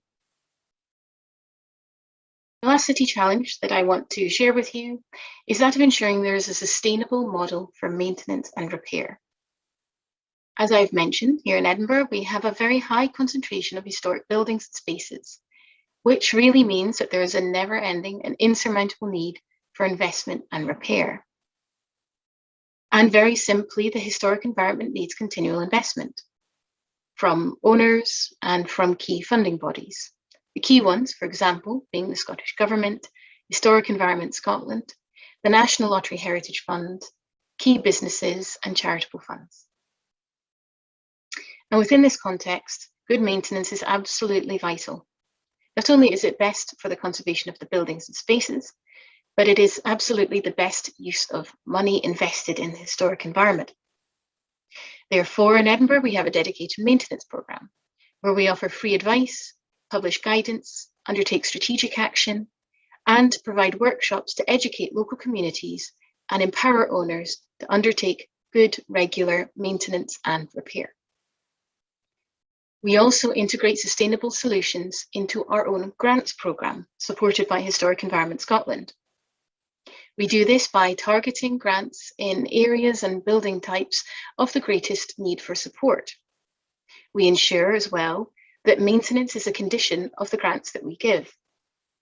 We also have a repaid grants fund, and this is a financial mechanism in which a proportion of the grants that we provide are to be repaid to Edinburgh World Heritage when the building is sold on, usually at profit.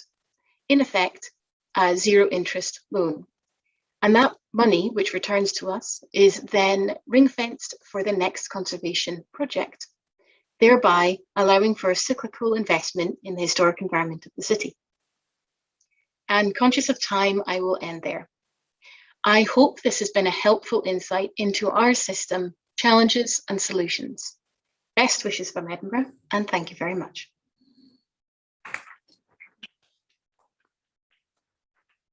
Thank you for sharing, Christina. And our next speaker, heritage curator in charge of Republic Sculpture Space in the city of Paris, Mr. Mathieu Rosse-Perrier. Can you hear us? Yes, I can. Thank you. Thank you very much for inviting me.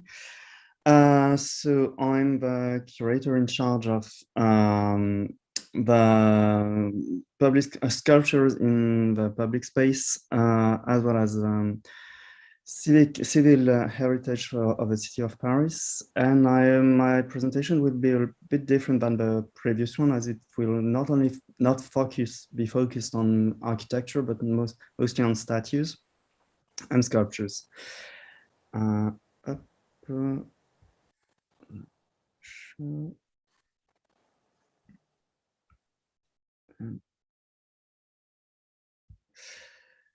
And so I will present you the department I'm working in, which is very unique in the world, as it is the only one solely devoted to the preservation of works of art belonging to a city, which are kept in public spaces.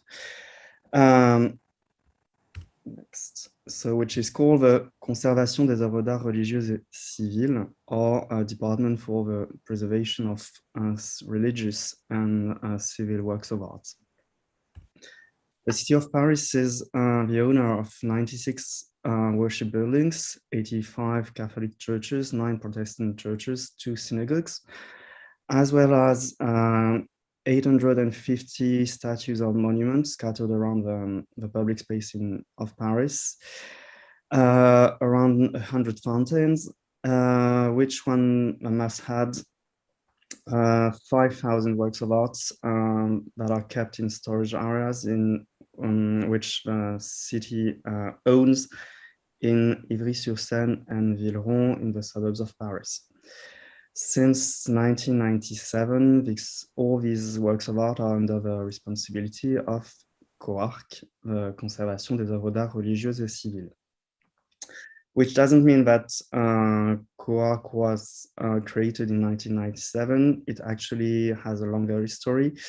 COARC is celebrating its kind of 50th anniversary this year, as in 1971, a foreshadowing department was created under the supervision of Henri Cazot-Mayou, who was a curator for the Museum of Modern Art of the City of Paris, and who became very worried by the state of conservation of the works of art kept in the churches, and above all, by the works of art in storage in a storage area in Auteuil, which was the ancestors of the one we have in Ivry and Villeron. In 1982, this department became the Service des œuvres d'art des églises, SOAE, or Department of Churches Works of Art. In 1994, the City of Paris created a mission for the preservation of the city's statuary heritage, which merged 3 years later with the SOAE to create the COARC. COARC has 3 missions: to make the inventory of the works of art. It has the responsibility to preserve, of course, these works of art, and to study these works of art. I will show you. This is me making the inventory of different city halls. Paris has 20 city halls. Some conservation work in the choir of one of the churches of the city. You can see from the left to the right the evolution of the work, and conservation work on a sculpture last year, which missed its hands, which we had to recreate. As COARC's names tells, the main goal, the main mission of COARC is maintaining and preserving heritage. For that, we have different tools of 3 types: public procurement contracts, budget lines, and human resources. French law requires that public institutions use what we call public procurement contracts of different kinds. COARC uses a kind of contract which is called in French marché à bon de commande, or order form procurement contract, which means that we issue an order form for our conservators to work, which allows us a great responsiveness. I will talk about it later. For the preservation of sculpture, we have 3 procurement contracts: one for the conservation of sculpture in traditional materials, one for the conservation of sculpture in contemporary materials, and one for the conservation of ceramics and glass. Here are some examples: group in marble, another statue in bronze, the Fontaine Stravinsky in resin and metal, and this work in tiles, which we will start working on next week. Of course, another tool is money, and we have different kinds of budget line. Investment budget, which is meant for conservation work proper.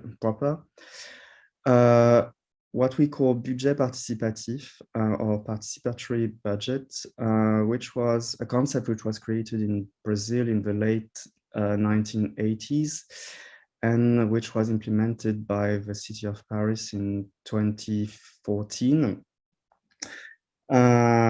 which allows Parisians to vote for projects they want to see implemented, and which is very useful for us, especially for churches, but for me, for sculpture, it is very active for fountains and helped us work on different fountains.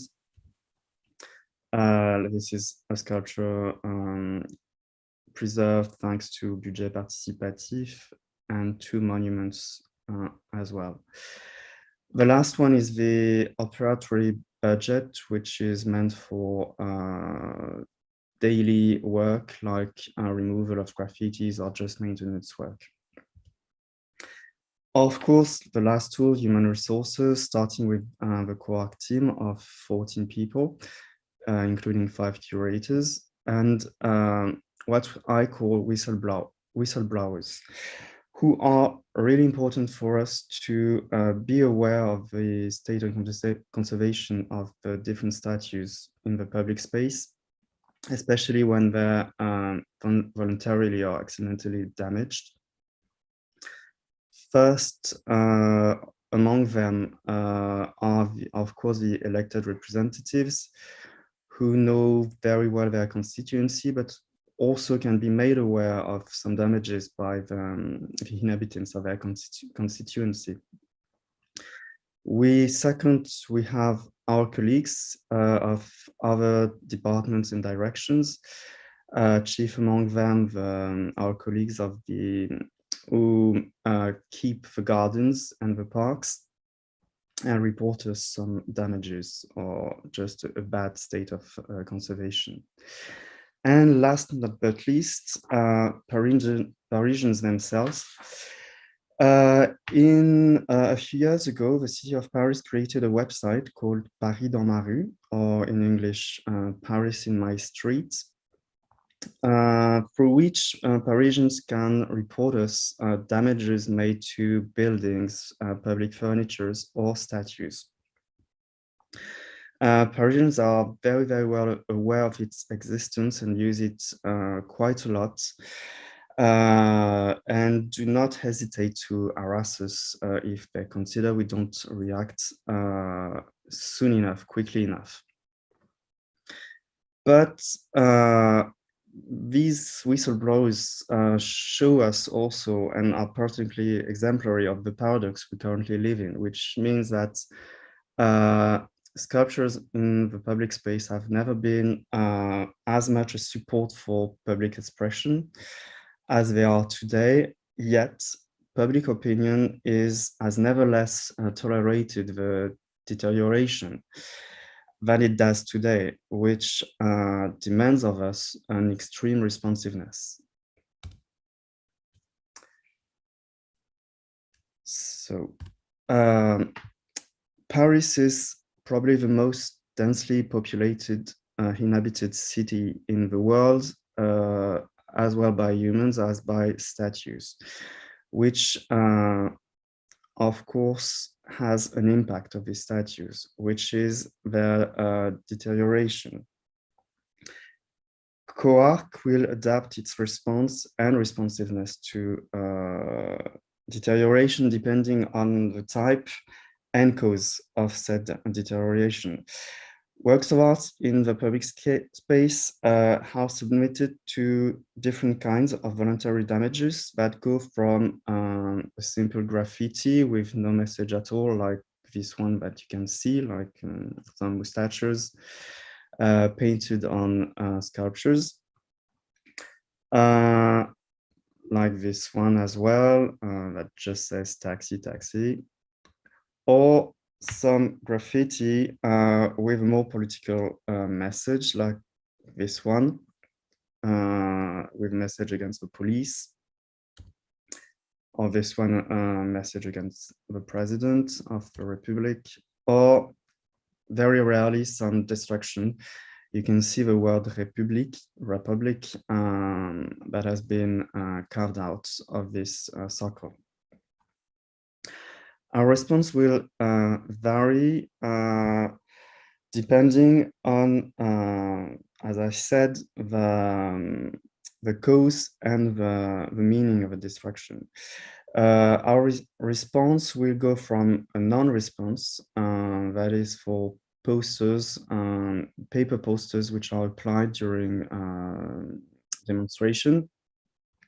That will usually go off thanks to the rain. So in a few days that will disappear, and this is also what will have less impact on the work. We intervene in the next 2 or 3 days maximum for graffitis with no political or ideological message, either by the conservators who work for us, or by a department of another direction, direction for tidiness and water, whose people will remove graffitis made on soccer. One exception to that rule is these works of art in a garden in Paris, Jardin Tino Rossi, which are so often graffitied that we chose to only have 1 or 2 graffiti removal campaigns each year, as it will cost too much money to remove them all the time, and it will have too much of an impact on the works of art. The last case is the political graffitis, for which we react in the next hours, the next day at maximum. And in that case, the city also files a complaint, which means that I have to go to the police station to file a complaint. This demand for hyper-responsiveness is not without consequence.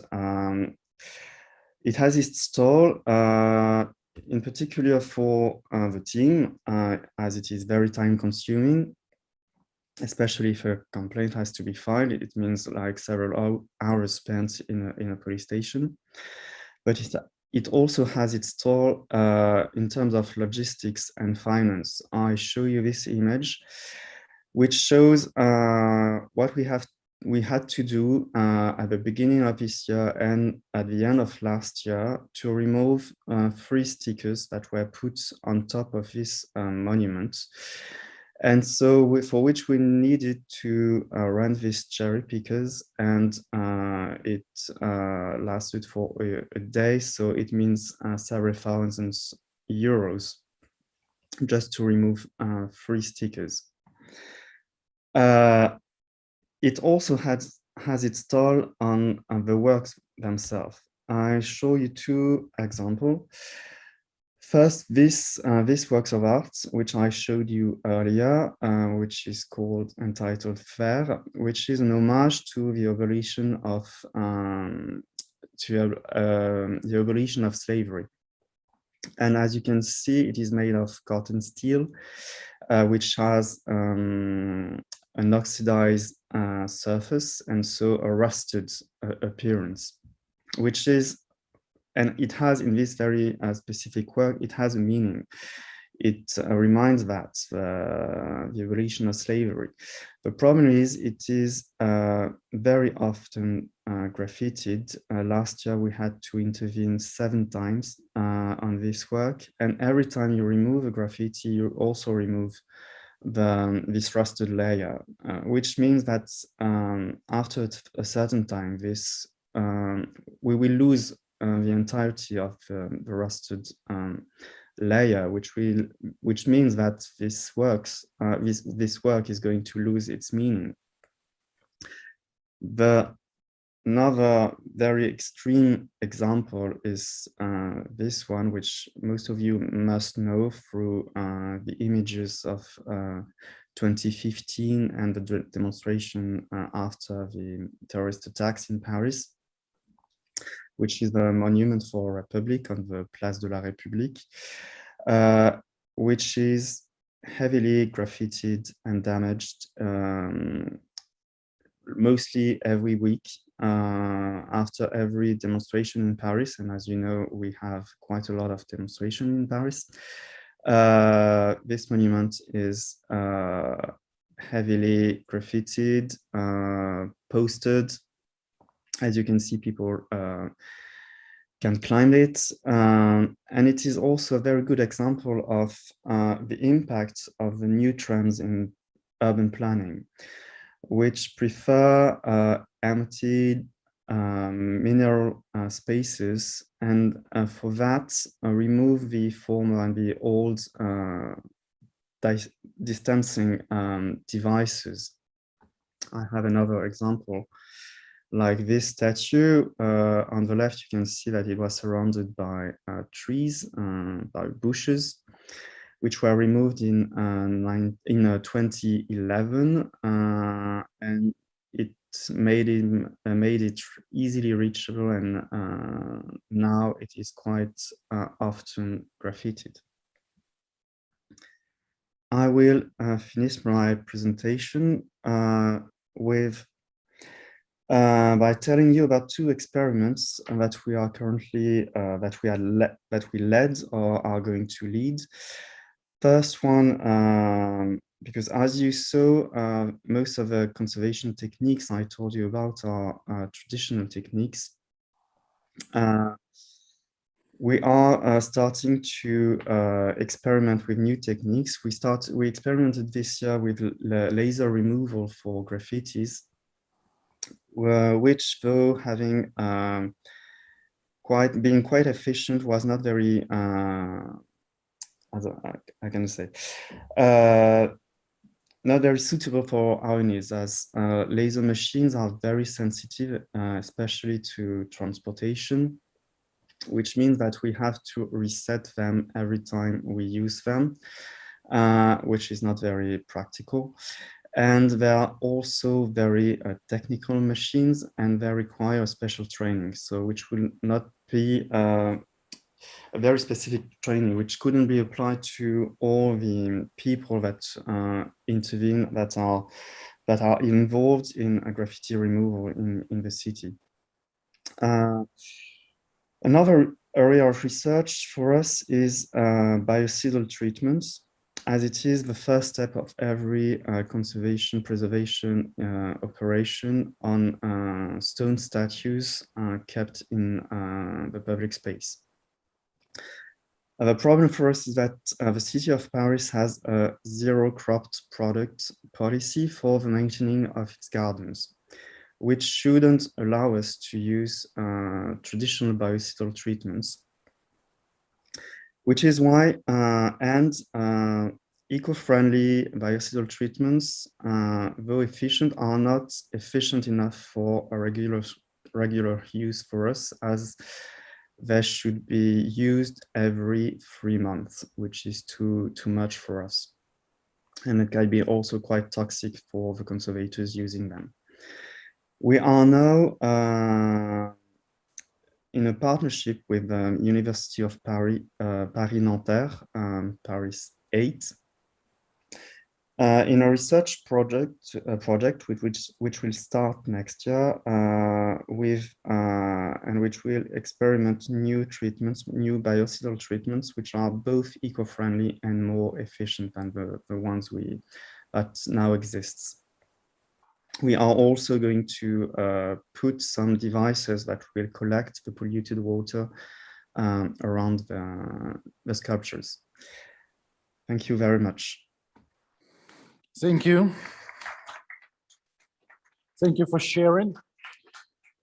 And now we are starting next part of our conference discussion. Let me ask, any of you can ask question, and there are people in our area in room who can give you microphone. And let me ask first question to Mr. Wojciechowski and Mr. Ivanev. Whereas I will repeat by Ukrainian later. I like your project in Gdańsk very much. And I have one question. Where this red line between heritage between old and new? How do you recognize that? It's a very good question. Answer will take like 40 minutes. But I think the result justifies that. Sometimes much more difficult to discuss the red lines with the city officials as to look how the other side of the barricade is going. But later, after a lot of the discussions and working out the results, what is the most important is the final results, and usually they think that we are over the board, but finally they are happy with the results. Nothing on the life, which is going in this Restoratіon, like in this place, right? Yes. It justifies a lot.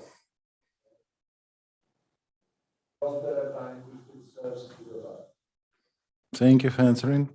And now we have our guest from Turkey, Miss İrem İpek, from Department of Cultural Heritage Preservation of Turkey. Is she available now? Is she online? Maybe later. Maybe someone want to ask question. Чи є у когось запитання? Ми можемо зараз взяти. Any questions from the audience? We can now give the floor to our participants. That's exactly why we gathered here. So online with us, we have our guests. And in a couple of seconds, we will join our colleague from Turkey, İrem İpek. And now we have some time for a Q&A session. Are there any questions in the audience? I see there is one raised hand, so please, over to you, but please take the microphone.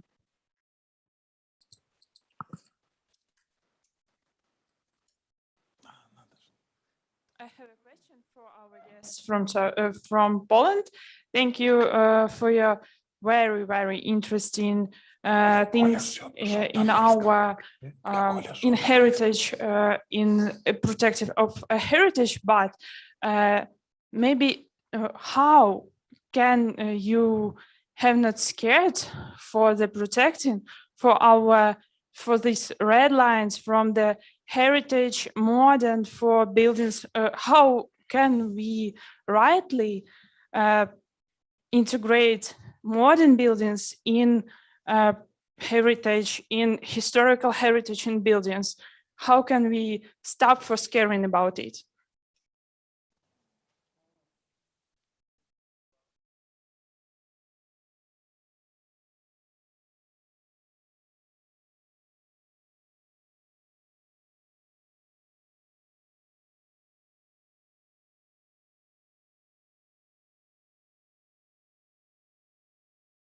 Sorry, now it will be better. Okay, it's a very difficult question, and now it's always a matter of discussion. We don't believe in the single idea, single definitions that anybody could say, either us or the city officials, that what's good, what is wrong. There are so many opinions, so many red lines, redder lines, pink lines, green lines. And it's we believe in discussion. We believe in a lot of sources. All these projects were worked out by the very long discussion. And the other thing is kind of the architecture is about life, and architects are transmitting the set of values, our current set of values in the architectural form. And it's quite important that we see what's the historical context, what are the values, what the architects from the past, creators of the space in the past want to tell you, and talk to them somehow. Also talk to the guys in the future. So we are just at the point of time between the past with the present and the future. We should find a place, and there is no single solution.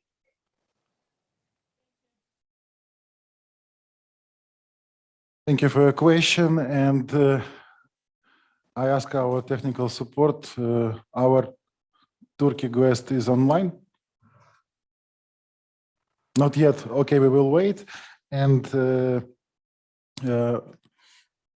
пане Богдане, може ще хтось, у когось є запитання щодо цих тематик? So, Bogdan, do you have any question? Do we have questions from the audience?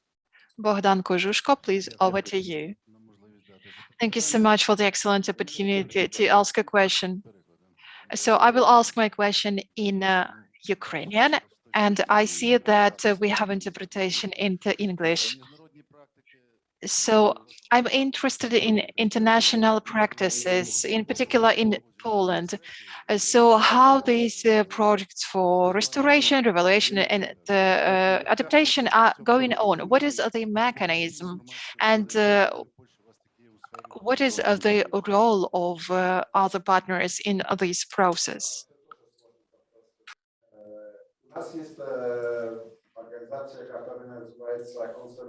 Okay, so it's a difficult question. We have the organization called Conservator. Unfortunately, in Gdansk and Warsaw, those that we showed to you, those projects, they are overly politicized.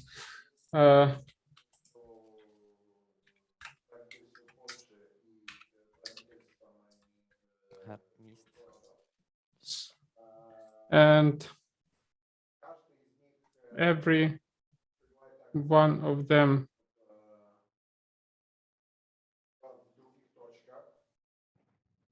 makes emphasis on different points. And the third thing, which I really don't like in Poland,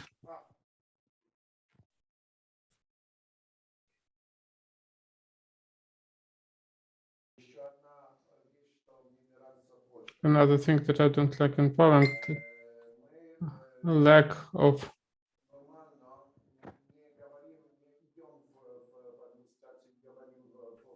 dialogue. We cannot go to the administration and have a normal dialogue.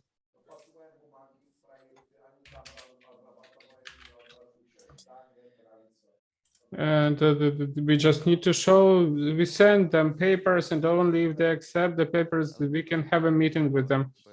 But yeah, they have a zoning plan.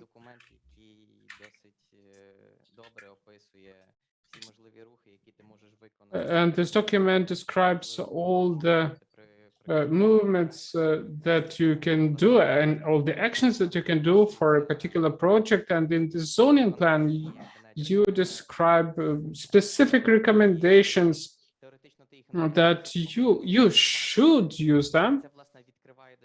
And that opens up an opportunity for the dialogue. And this document, what's good about it is that it offers systemic solutions, systemic approaches, not to one specific building, but like to seeing a comprehensive approach to reconstruction, renovation. And as Shimon says, and I agree with that, these processes are overly politicized because, well, drawing this border between how we should reconstruct or renovate or rehabilitate, it's very difficult. It's something that needs to be discussed, but they don't really want to have a discussion. And NGOs, they join at the stage of creating zoning plan when there are public consultations, and they make pressure from bottom up. Not when it was in Kiev with the flower building, when the building was demolished, and then the public activists come and say, oh, come on, why didn't you tell us before? Now here, at the beginning of the process, the number of stakeholders is quite large because they all take care about their office. They want to be re-elected, and they should not conflict with the activists. So the public opinion is important not because politicians are willing to listen to it, they just must, because it's their political future, it's their career.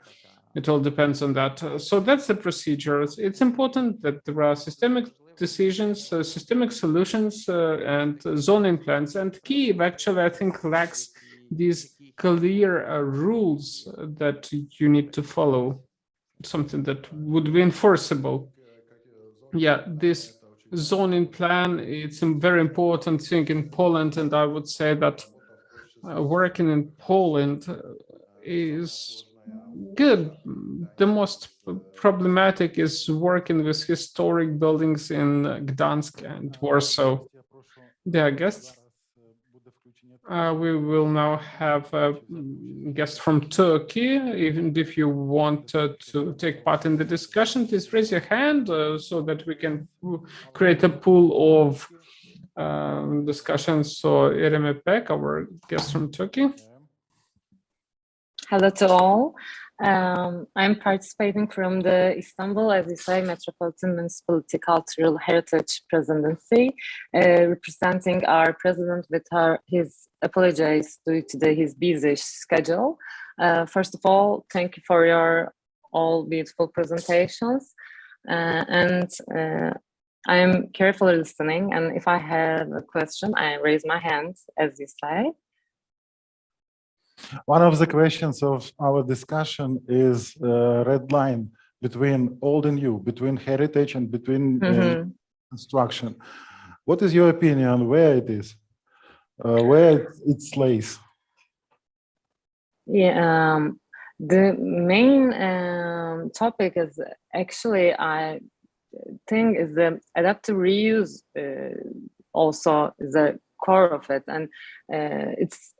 Adaptive reuse for the conservation of cultural heritage is an issue that needs to be carefully and seriously considered.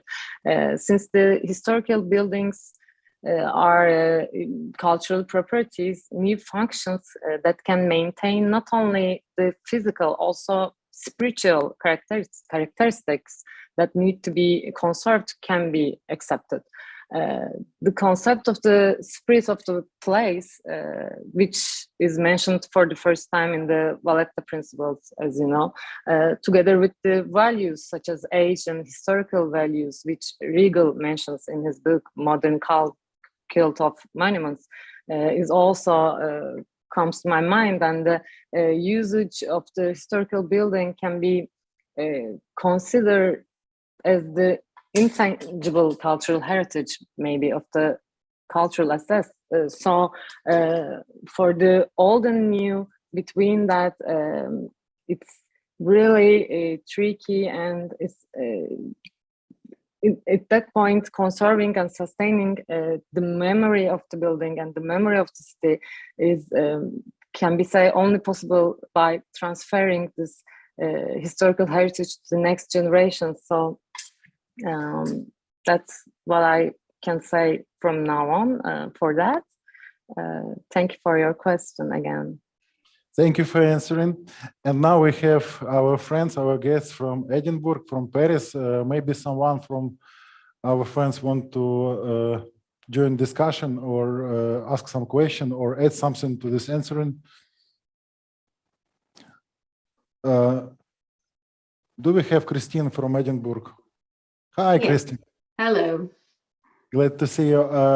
Can you add something to our topic, or maybe you have another opinion, or maybe you want to ask a question in this stream and this topic? Yeah, I think I maybe will add a little perspective on some of the very interesting questions that have been raised, and maybe pose a question for the people in the room and the wider participants as well, if that's all right. Okay. And so I think in Edinburgh, red line is not so hard, not so underlined question. Yes, am I right? Yes, I think so. As I mentioned in my short presentation, when it comes to this intersection between the old and the new, I think because we have so many protected historic sites in Scotland, we necessarily have a flexible system. So that comes down to protecting what is, to use our language, of special interest on a particular site. So what is appropriate for one particular building or one particular World Heritage site will be very different depending on the case. And the way that we manage this is by ensuring that we define, ideally, at a project outset, what it is we are.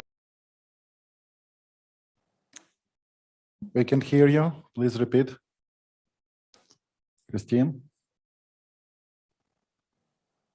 We lose your voice. We can hear you. Something with our technic support. Apologies. Can you hear me now? Yes. Excellent. So yes, we do that by defining, for an individual site, what is its architectural interest, what is its historical interest, but as the previous answer, which I thought was a very good one, what is the community value? What do local people value about a site? Which is much harder to define and involves a lot of engagement and working with them. And that can be resource consuming in a way that you have to plan for. But particularly for World Heritage sites, that's important because outstanding universal value is, of course, an international view on what makes a place of international significance. But then you have the sort of what we call the grassroots interpretation of what is special. So I think the previous answer was very good from, I believe it was Istanbul. I think it's so important to have those two working hand in hand. Thank you. And one short question for you. Last short question for you. What about this project in Gdańsk?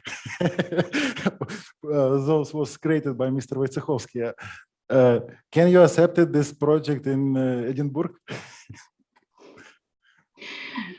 Very good question. And probably my answer will not be very satisfying. It's very hard to know, as I say, every project is individual. And again, hearkening back to, a previous answer that was given by Poland, it's about getting people around the table and the importance of those discussions. So in the cases that we have found to be the most effective, the best results, some of the ones I showed on screen, which are very modern additions to the city, but work well. That was cases where heritage professionals defined and communicated what was important about a site, and then engaged with other bodies, architects, developers, local councils, in order to sit around a table and work out these issues. So I think it's as much about the process in getting the right result. Thank you.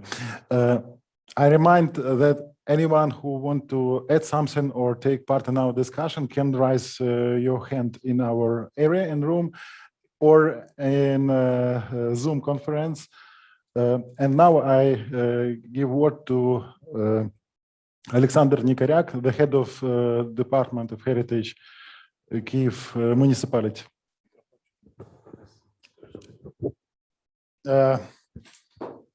Please give microphone to Alexander.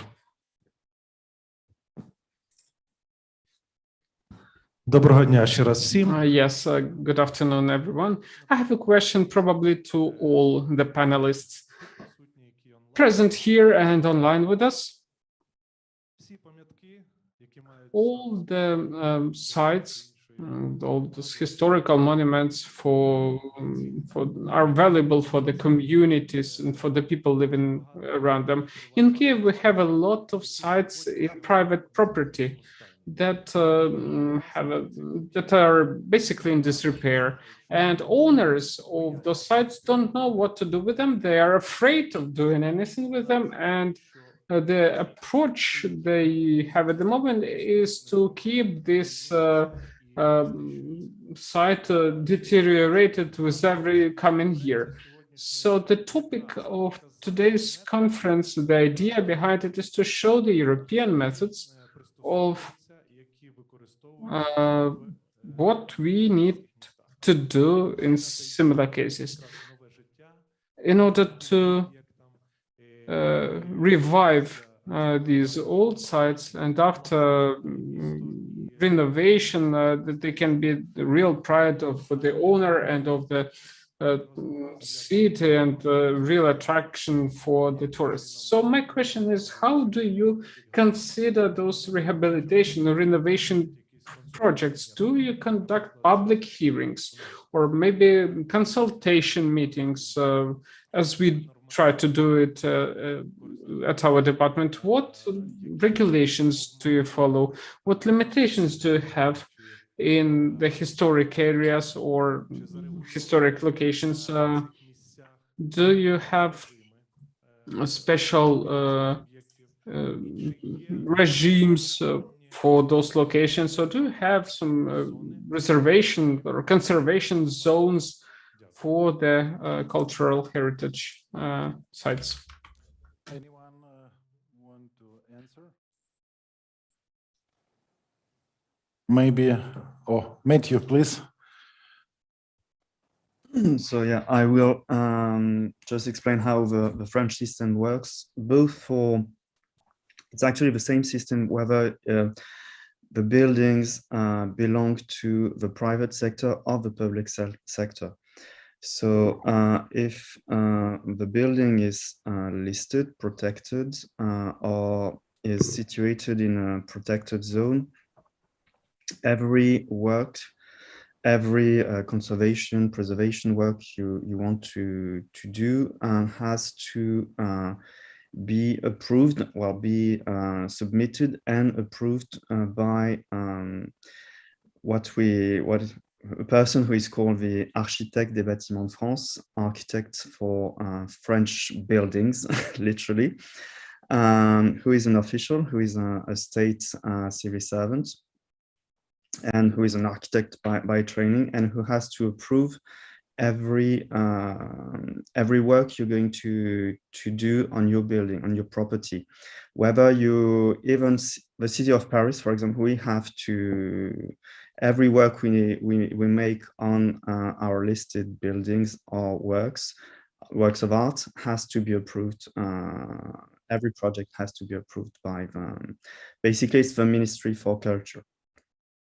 What can be done is the ABF, the architect, is also has a consultancy role. You can, it's especially important for private owners. He can work as a consultant. He also can provide advices, help you choose the right material, help you choose the right colors, because you have to follow rules, and he's there to make you apply the rules. So it's better to go see them even before you just go see them, see him or her, tell him or her that you'd like to remake your roof, change your windows, redo your stairs, I don't know, whatever. Just go see him before, and he will help you and make you do the right choices. That's on the technical side. Then for the funding, because obviously these kind of works are quite expensive, especially for private owners. There are different subsidies that you can get either from the state, but also from cities, from départements, or from the région for the public sector. But you also have a foundation, a private foundation, which is very active, which is called Fondation du Patrimoine, which was created in the early around 2000. Its first goal was to help restore what we call little heritage, like non-prestigious heritage. And nowadays it expands it expanded its activities to all kind of heritage, even the most prestigious. So you can get funds from this foundation as well. The only knowing that you can only get 80% of public funding for restoration work, but you can add the 20% left from the foundation. So there are some projects which are for which the owners can get funding for the entirety of the budget, actually. So this is how we do things in France. I don't know if it helped you get to know, but there are, yes, different layers of help that you can get both from the state, the public sector, and the private sector. Okay, thank you. And maybe Margaret add something. Maybe you would like to take part in our discussion and add something to this answer. Yes, because I have several projects that are privately owned and they have already been built. That's why I would like to describe how the system works in Estonia. The thing is that you have to be in a dialogue with the owner. Heritage protection people and the owner, they need to talk to each other. For example, the owner wants to add stories in the big hall or needs to have skylight to get more light in the building. Then we discuss it with the heritage protection and we find a solution so it can be used. And the people will want to make office in this building and everybody is happy. And also other option is, I will share the screen. In Estonia, the heritage protection also, if you have a new area, if you have an area, you have buildings that are under heritage protection, for example, this one, but they also allow to build new buildings. And that's how they fund, renovating and converting the old heritage protection buildings, because they are allowed to build new ones. This is Estonian, one option. I agree with you. It's very important. And I think we should add new life in old material of city. And this balance between old and new is important for us all. Maybe someone wants to take part in our not online version. Панове, може хтось хоче взяти теж участь в дискусії, серед нас є. So dear participants from the audience, we have here a lot of experts. We have Mr. Kremlitsky, an expert. So if you have any questions or comments, I will give the microphone and you are welcome to ask or comment. We invite to our discussion big expert and famous man in Ukraine, Karminsky Anatoly Markovich.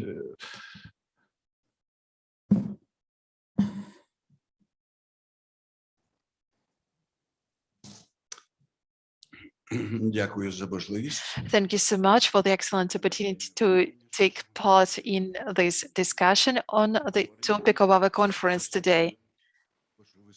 First of all, I would like to express my gratitude to Mr. Nikoryak,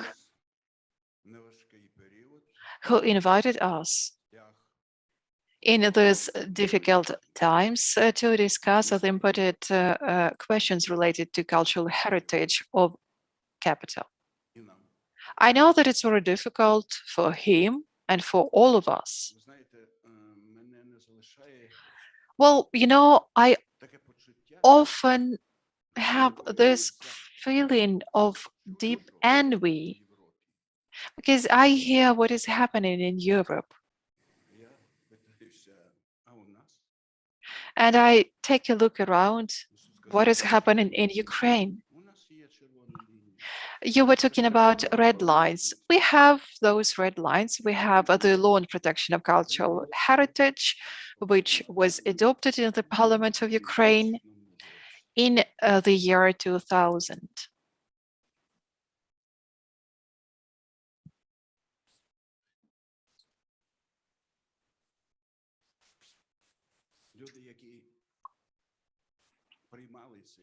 Those people who adopted this act, I'm afraid they didn't know what they were doing. Those people who drafted this law, I think they had no idea what they were doing.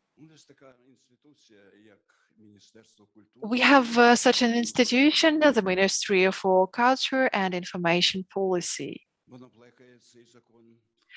They support this law, they care for this act, they try to do their best for this law to work in real life.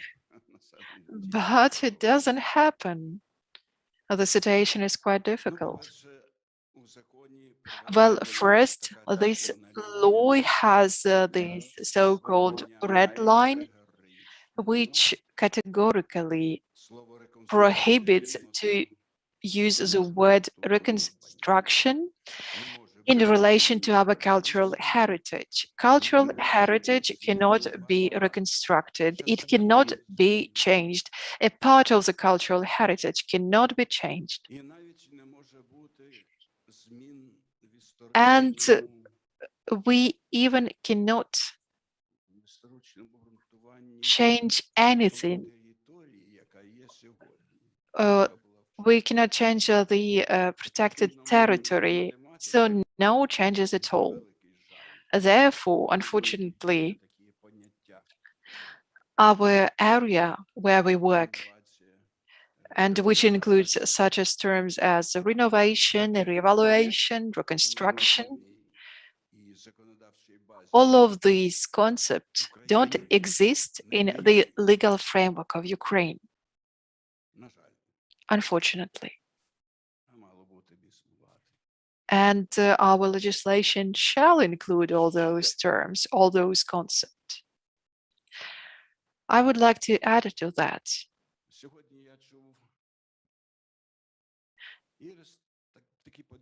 Today, I've heard a lot of concepts that we do have in our legal act, in our law. Restoration, adaptation, and many other words.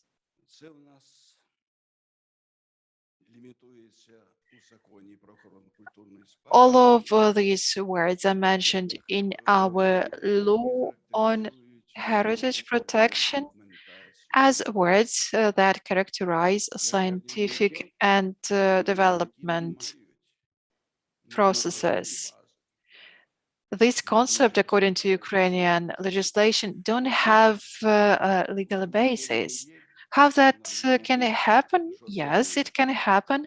They are mentioned in this law, but there are no bylaws, no other projects that govern this area. I'm an expert in restoration, development, revaluation, and many others. Our main task as an expert is to have a project on my table and legal framework in my table. But how do we combine all of these? Unfortunately, we don't have legal regulations and norms.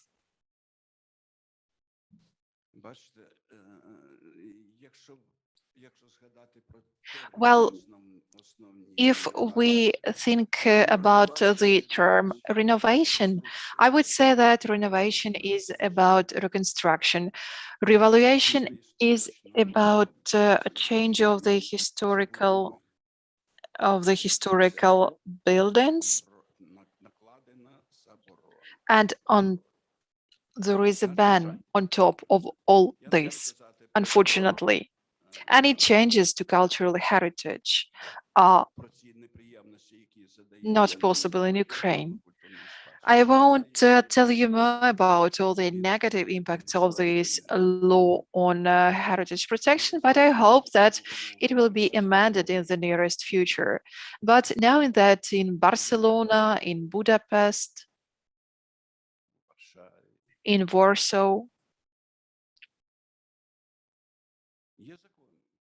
that they have relevant legal framework.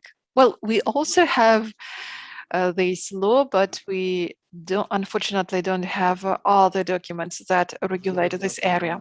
Thank you so much for your intervention.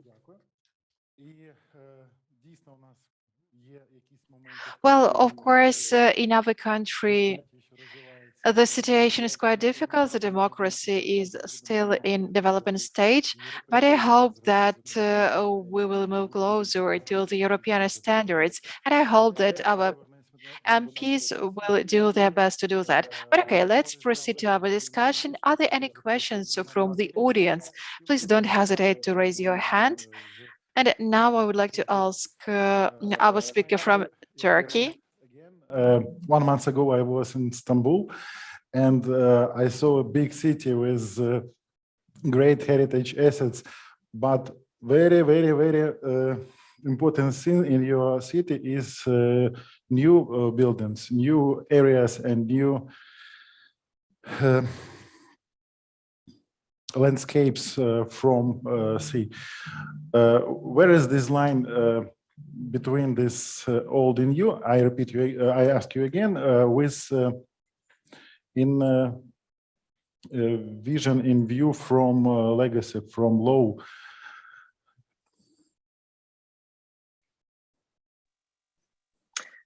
Yes, I totally understand that you see the old and new with very homogeneously with together in Istanbul, and also we have some heritage groups and laws like firstly conserved heritage assets like palace and mosques are different, have different kinds of rules for conservation point of view, and the second group is most likely touchable and most likely can change their usage.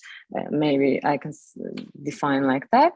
So it's also every project must be approved by a community and must has the sign of their own municipality department. So it's a long period of time that one historical buildings project, and then start to construct, or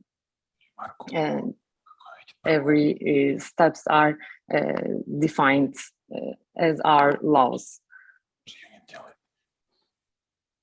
That's how I can answer it.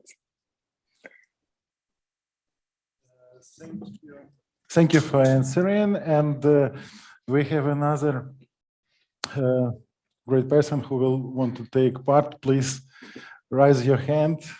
Maybe Anya? No? Okay. All have a questions, but no one raise hand. Maybe I will Shimon, say something just to pleasure. summarize, because it's very, very wise discussion. My appeal is dialogue with a clear law base. Как вы сказали, разговор, диалог. That is, it's a conversation based on some law, on legal framework.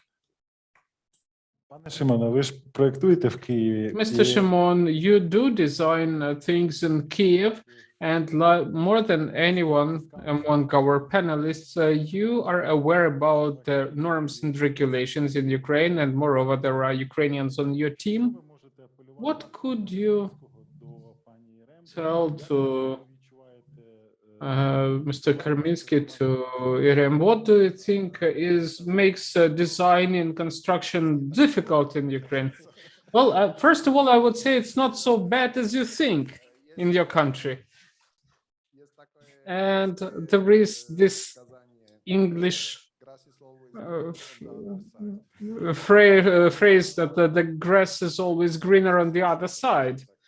And when I hear you complaining about things, well, you know, I just love Kiev and Ukraine. That's why, for me, it's a very alive, very vivid city. I've been observing your evolution since 1996. There have been mistakes, but there are places like this where we are now. I remember this venue 10 years ago. It was just a ruin, but now everything's working. It's living. I remind that Mr. Szyman have created great complex unit, yes? Вместе с другими, И Unit за city Остапом. with Остap in Остап Kiev. главный And now архитектор. it's more than great and very amazing, very beautiful complex in the center of the Kiev. Okay. What to And I would like to use this opportunity, and I would like to invite the experts who are present online now. We are going to hold such conferences every year, I hope, and we'll be happy to see you not just on the screen, but here with us in this room and on this stage. Thank you very much for having joined us. Please ask a question or add something. Hello.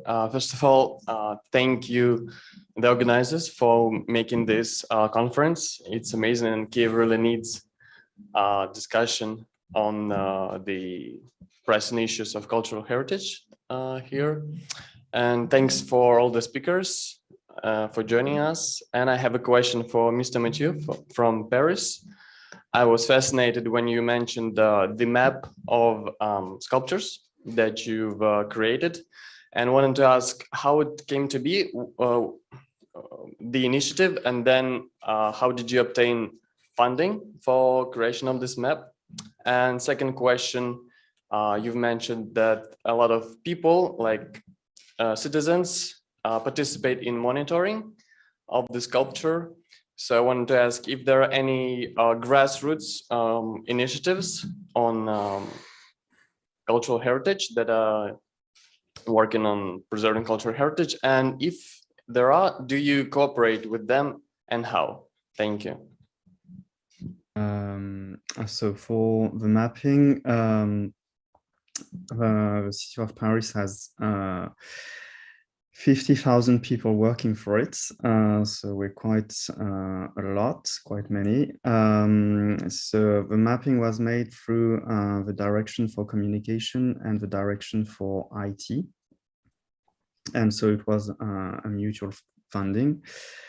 As for grassroots initiatives, it's true that Parisians are very, very eager. It's always funny because people always say that you tend to forget, statues are here in the public space, especially in Paris, because Paris is probably the city with the most statues in the public space in the world.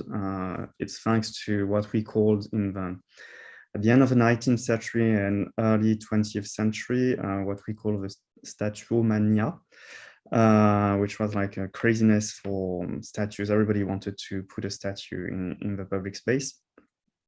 So there are statues everywhere in Paris, and Parisians are very, very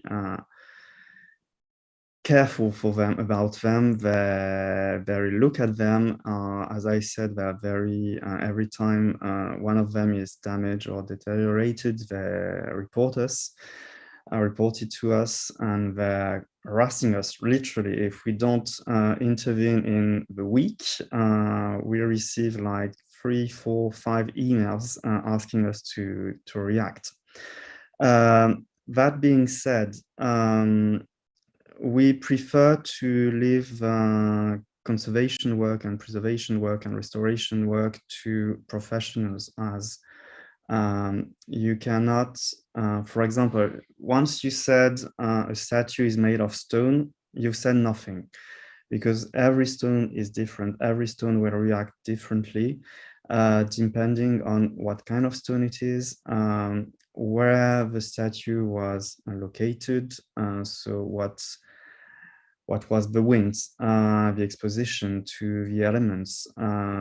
It's like, you know, it's like with the human body.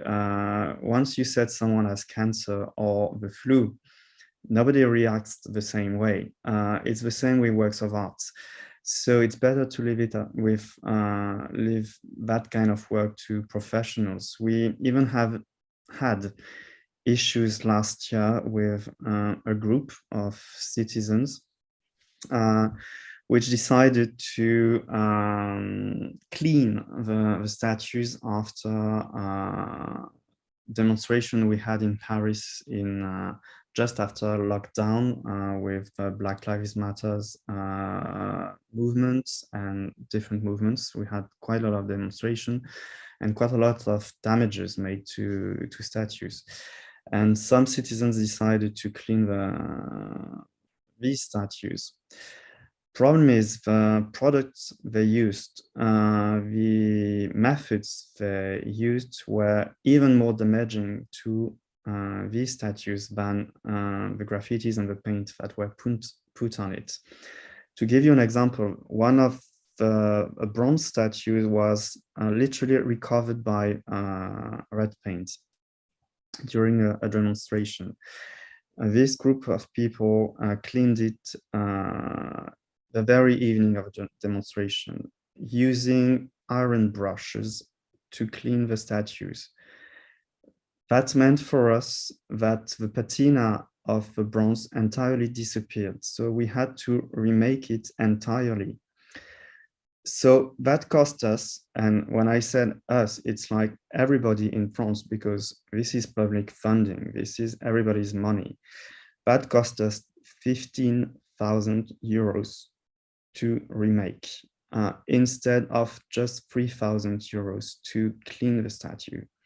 So which is why we prefer to leave it to professionals, which are highly skilled professionals.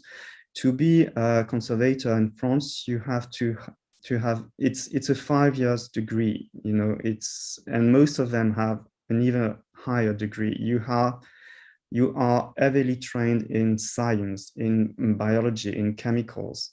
So it's really better to leave it at professionals. Thank you. Maybe Christina want to add something? Yes, thank you. I thought that was an excellent question. And a few notes from Scotland on that one. I think this idea of doing a good, as I would call, point in time survey is so important because it allows you to actually measure impact over time. And being able to measure impact, of course, is very important in showing the value of money that gets invested in historic sites. So it's hugely important. In Edinburgh, actually, one of our last very comprehensive surveys of the new town, that was in response to a campaign that arose when, and this surprises many people, but the new town was in a really terrible state of repair. That campaign, because I think your question was around funding, so that campaign, which was around saving the new town, that stimulated investment from public, private, and many other sectors. And that was undertaken by around 120 architects, surveyors, engineers. So similar to the response you got from Paris, that was undertaken by qualified professionals. In terms of the grassroots element of that, there's two examples that I can think of here in the UK. One is actually with Historic England, who have a Heritage at Risk programme. And as part of that, they introduced a survey whereby non-professionals could undertake very basic data gathering on the condition of an environment or a building, and then feed that back to be part of the national record. The second and last example is in Edinburgh. We are also looking to engage with the University of Edinburgh and the built environment students to help us undertake surveys of specific areas of the city that we think may be a concern. So that's another example of grassroots. That was an excellent question, and thank you for asking it. Just to add up, we encourage this group to intervene and clean benches and other, public furniture, which would have been very efficient and very useful for the city and for the general environment of the citizens, without being damaging for cultural heritage. But they don't want to. And also, yes, the budget is the general budget of the city, and a part of it is clearly, how do you say it in English? Reserved for these very specific projects, and which are then chosen by the citizens.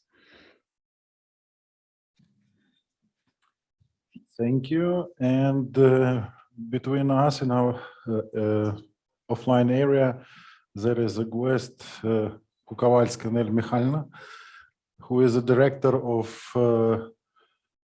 St. Sophia Museum Complex.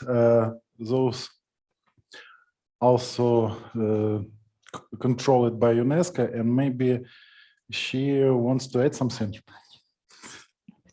Пане Нелі Михайлівна, може, у вас є слово? Would you like to add something? Yes, good afternoon, dear colleagues. Thank you for the invitation. This is a very relevant conference. I would like to tell you a couple of words about restoration, because I've been an expert in this area for more than 20 years. And today the president has declared the project on big restoration. And this is really a huge project which is unique for 20 years of my career. However, we have a lot of problems, such as funding, state funding, which unfortunately is happening in the second half of the year or by the end of the year. Probably it only happens within the first year of this project. Probably my colleagues might have similar problems. So because the restoration process mostly takes place in spring or summer or in early autumn because of the weather. However, unfortunately, we don't always manage to do that, because unfortunately we only receive funding in the second half of the year, usually by the end of each year. So I would like to ask a question. Probably some of you has similar problems, I mean, with state funding. Christine will answer this question. Or maybe Irem. Irem, take your word. We can hear you. Something wrong with sound. Irem, we can hear you. What about technical support? I barely hear you. Oh, I don't know why. We hear you. Super. We can continue. I can't hear the question. I barely hear you. Maybe because of my connection. I don't know. But can you repeat the question for me again? What about government financing of museum monuments and restoring and conservation heritage assets in Turkey? Do you have this financing this restoring works? I'm asking about government financing. Okay, maybe it's because of my AirPods, but I choose the words like foundations and the money situation of the restoration part of the museum. I think Heritage Museum. Yeah. Museum It's the part. Okay. I just cut, but okay, I get it in a way. It's the part of it that maybe I can't answer it like you. Yes, it's the part of it that I barely know. So sorry about me. It's my fault that I'm not so into it actually. So yeah, I know it's the problem for Istanbul, Turkey to adopt the museum foundations, but the solution is for us is like cooperations with the stakeholders in this renovation projects, so we can solve the main part with the stakeholders, I can say. I hope it's enough for the question. Thank you. And maybe someone want to take part in our discussion. I ask to give microphone one more time to this man, to our guest. No, okay.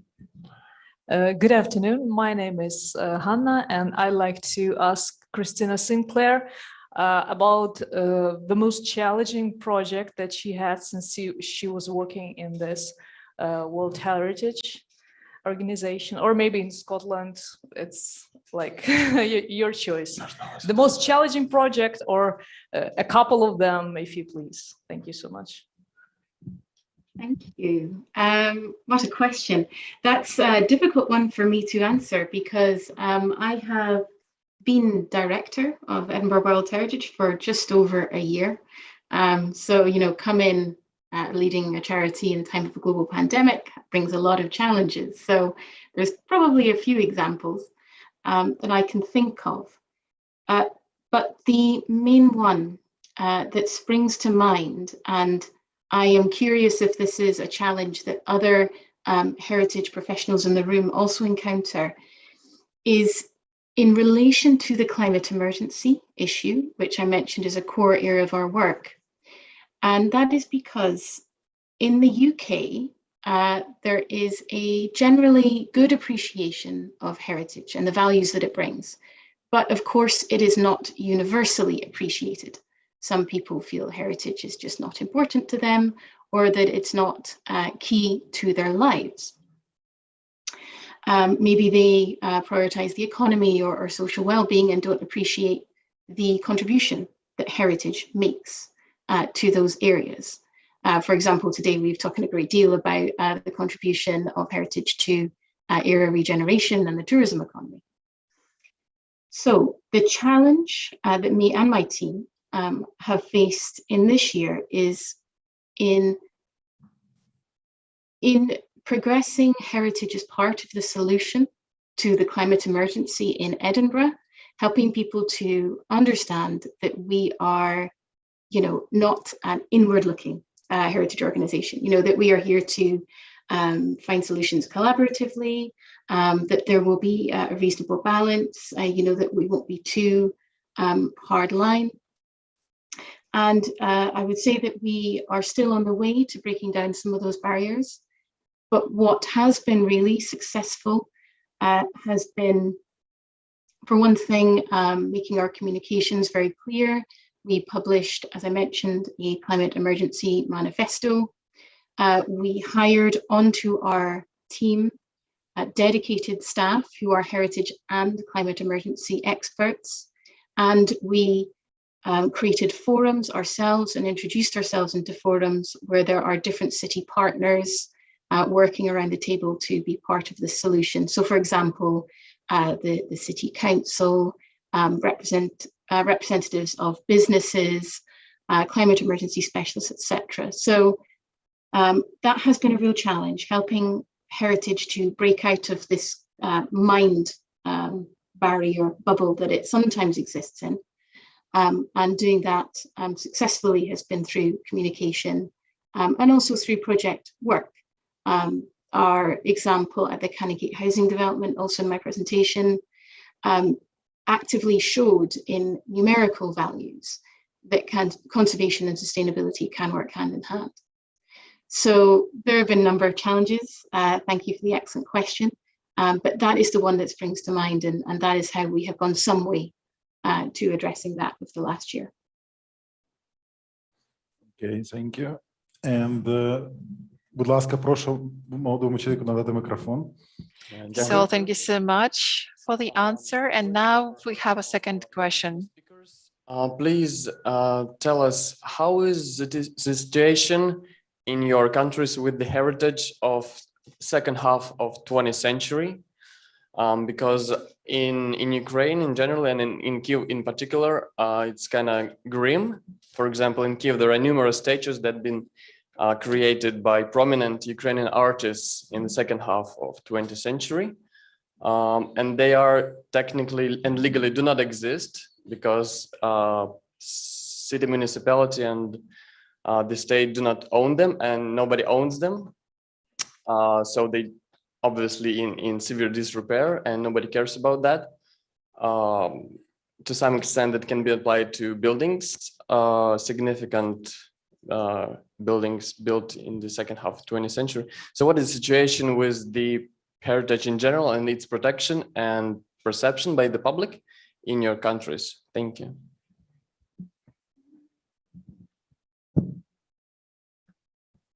Who want to answer? Maybe Christine again, or maybe Margaret, maybe Irem. Hello, maybe I can just add a quick comment. In Estonia, the situation is very good. The heritage protection people are working currently and making an inventory of all the contemporary objects and deciding which ones are worth to be protected. Actually, they are planning to take under protection a new national museum that was built in 2016. So very, very new building, and they are taking it under protection. So this is total normality that we are validating and we are protecting.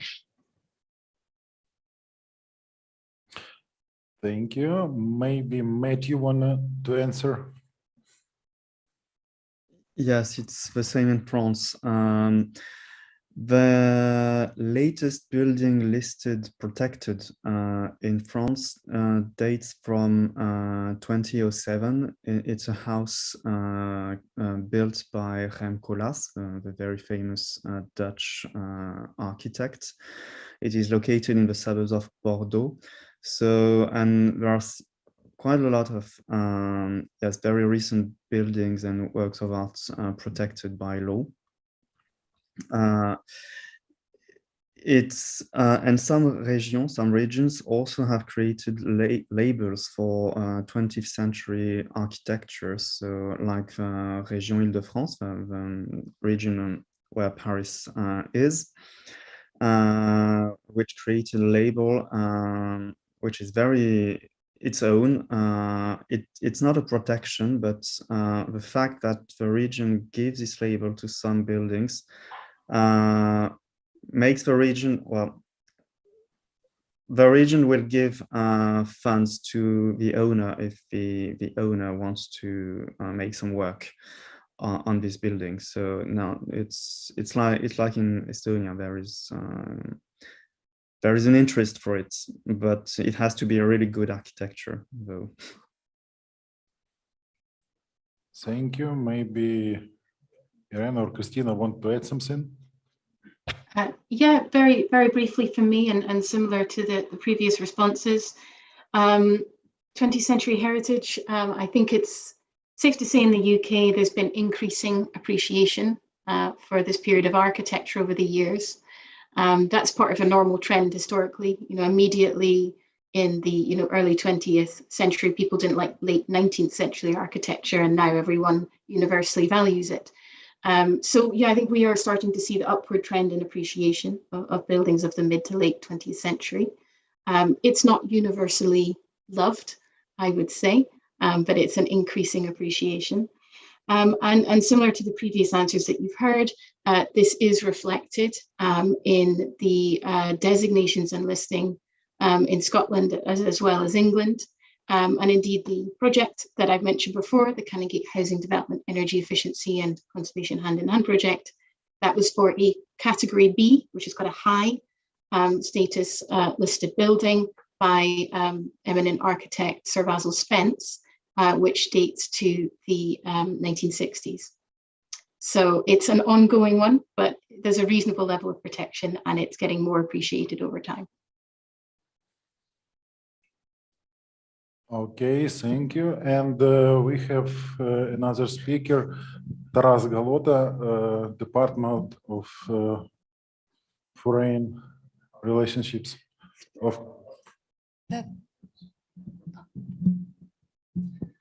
Дуже приємно бачити наших іноземних гостей. It's a pleasure to see our guests from all over the world, from all the cities that Kiev has some connection to, and we are very happy to have all of you with us today. We have heard a lot about the charter that you mentioned. We also joined it. Unfortunately, the mayor of Paris couldn't take part in our conference, but we hope that sooner or later we will welcome your representatives here. We are also happy to welcome representatives of Barcelona, Edinburgh, and other cities to Kiev. So in Kiev, we have a building which is on the list, which is listed at the national level, but it is in awful condition. And it is almost at the stage when it will be impossible to use it as a residential building. Are there any cases in your cities when you have such important buildings, listed buildings in a very dilapidated state? And what is your way out? Because we all understand that historical landmarks might be protected, might be listed. However, it needs some kind of protection and restoration. Otherwise, it will be dilapidated. Also, that the cases that you mentioned are mostly positive. So what is the situation in your city when, for example, there are some cases when owners try to make not to care for the building, so it just destroys itself? Maybe we have to end our discussion, but I have one more answering, and maybe someone from our guests online want to answer this question. Christine, maybe you're always ready. That's the curse of being too talkative.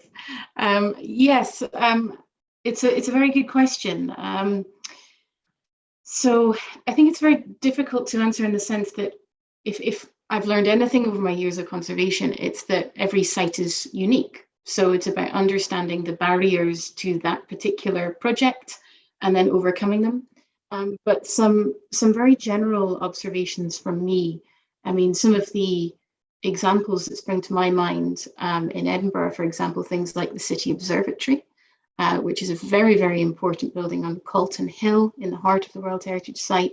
That was on the at-risk register as an important building in poor condition some years ago. And in that particular case, one of the key things that unlocked the first step was in understanding a clear path forward. And what was very helpful to that was in establishing what we call a conservation plan for the building. So this identifies very broadly what makes the building special, what it is that we're trying to protect. That also identifies parts of the development or parts of the area which are less sensitive and can take change in order to build something that makes the site economically viable, and establishes a path forward. So that was an important first step in that particular project.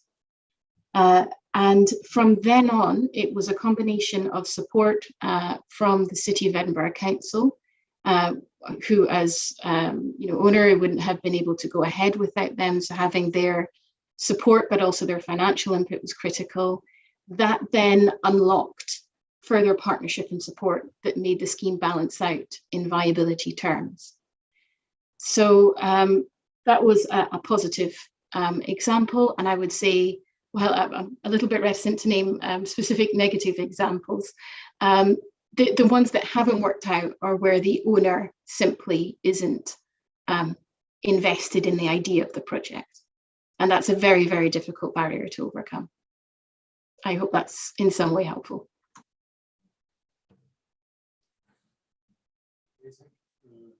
Thank you very much. Thank you for answering.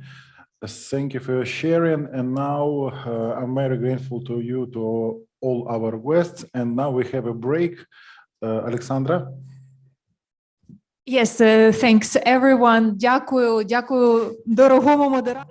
Thank you very much, dear moderator and our speakers. So let's give them a round of applause for this beautiful panel discussion, for this great section.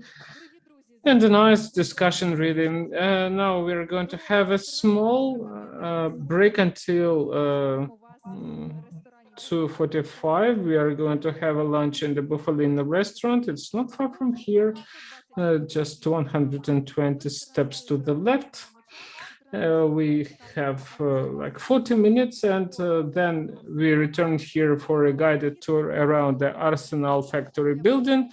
You'll get an audio guide. You don't have to get here. It will be a headset, just like the one you use for simultaneous interpretation. And at 3 o'clock, we start the next session. Thank you and see you soon.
у залі. Проходьте, будь ласка. Дякую.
Дорогі друзі, хто повернувся з екскурсії і, можливо, забув здати гарнітуру після... Okay, dear friends who have come back from the excursion and has failed so far to surrender a headset, please do that right now. And we've also lost one headset after the first section.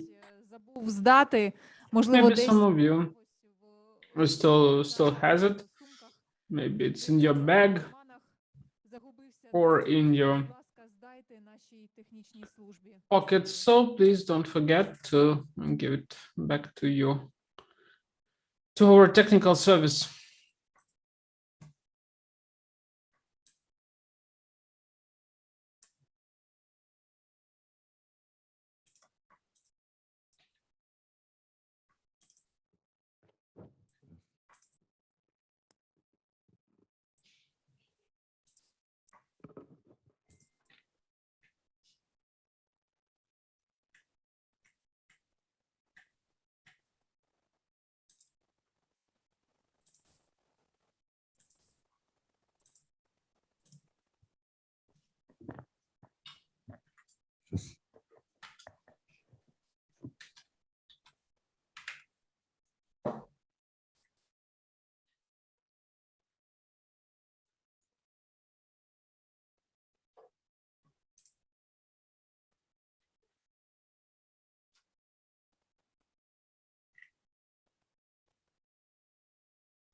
Да, работает. Раз, два. Нет, так вот это же не презентация. Нет, а вы указали? Как указка?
Дорогі друзі, будемо невдовзі розпочинати нашу другу секцію і усіх Dear friends, we are going to start our second session soon. And all the speakers for the second panel, please come into the room and take your seats at the stage. Tatiana, Mr. Kumeiko and Mr. Derbenyov. Please take your seats right now for the panel discussion. Thank you.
Ну що, шановні друзі, шановні гості, дорогі учасники Dear конференції, friends, dear guests, the participants of the conference, I thank you for joining us again, and we will be starting the second session of our conference, and it's about the Ukrainian experience of restoration, revaluation, and adaptation of the cultural heritage sites. In the first half of the discussion, we spoke about the international experience. We had experts from various countries, and today, now in the second half of the day, we are talking about the situation in Kyiv. And with us, we have Tatiana Vysyuk, who is the founder of a development company, also architect, restorer, director, and founder of the restoration company Restoratіон Kyiv Mykola Vikharev, and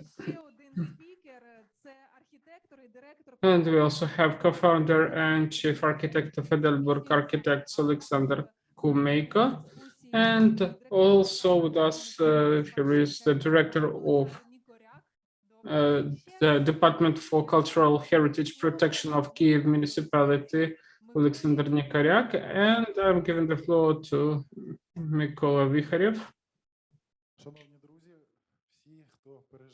Dear friends, everyone who has survived the launch and the guided tour are ready for the hottest part of our conference, Ukrainian experience of restoration.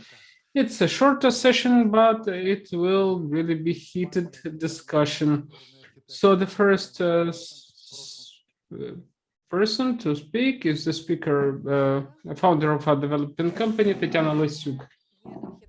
Thank you. I'm an architect of a developer company, which reconstructed this space we are in now, this venue. Its name is A Station, as a complex site, and I'm going to talk about it and about our plans for another plot. For us as developers, it is important to focus, and I must emphasize that it's important to focus on two aspects. First is comprehensive construction, reconstruction, renovation of sites. And the second aspect is openness,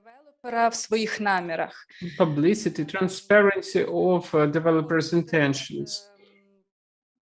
And this is what my presentation is about. I know that the organizers also had an arrangement with a number of architecture bureaus whose representatives unfortunately could not come to us to Kiev. But I know that for us as the developer, they are an example of modern architecture, and we always considered them as something similar to what we wanted to create here in Kiev. And I would like to draw your attention to them. One of them is Arsenal project from Estonia. It has the same name as our location. This is very similar to our project, and this place is in Tallinn in Estonia. And like here, they used to have forgotten, half-ruined workshops. Now they've been renovated and reconstructed. They now have a different function, a new life, and they operate quite well. The next project is Thomas Heatherwick project. It's a very popular place in London. It's a sort of magnet for social event and cultural events. And it used to be not so well of a region, which was not very interesting or valuable for developers. But these were coal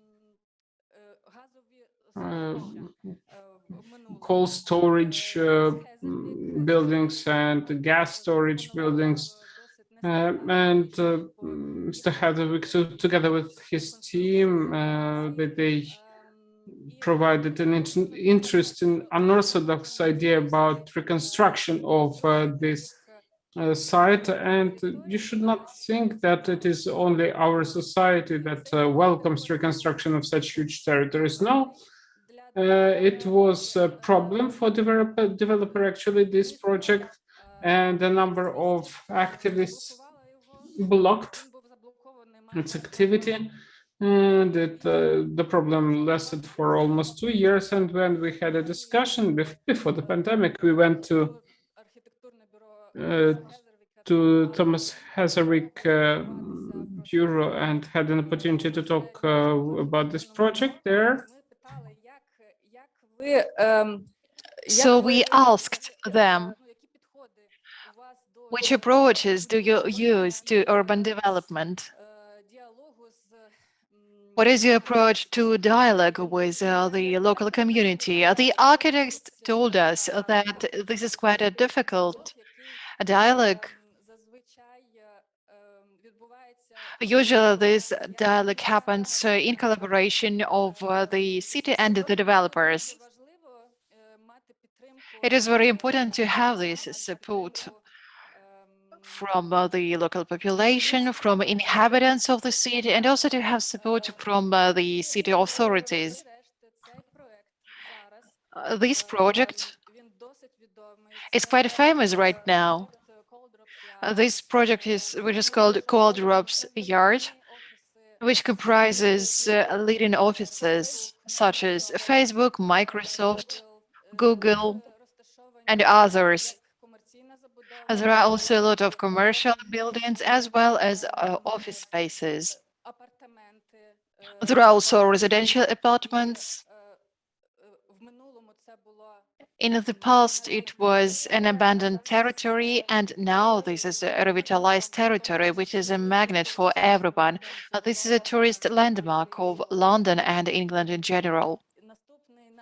Our next project that I would like to tell you about, this project inspired us. This is Roterman City in Tallinn, in Estonia. This is a famous project. It was built in the territory near the seaside, near the port. It was also an abandoned territory after communist rule. And actually nobody needed it. It was completely abandoned. And this zone, Tarkovsky filmed his famous film, Stalker. And actually, if you watch this film, you probably can remember all the images, all the stills from this film, so you can remember how this place looked like before the restoration and renovation works. As of now, this is a very famous district. This is a landmark of Tallinn.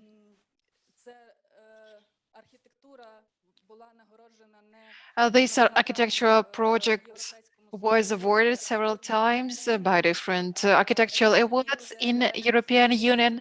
In Estonia, this is an example, a success story of industrial design and architecture.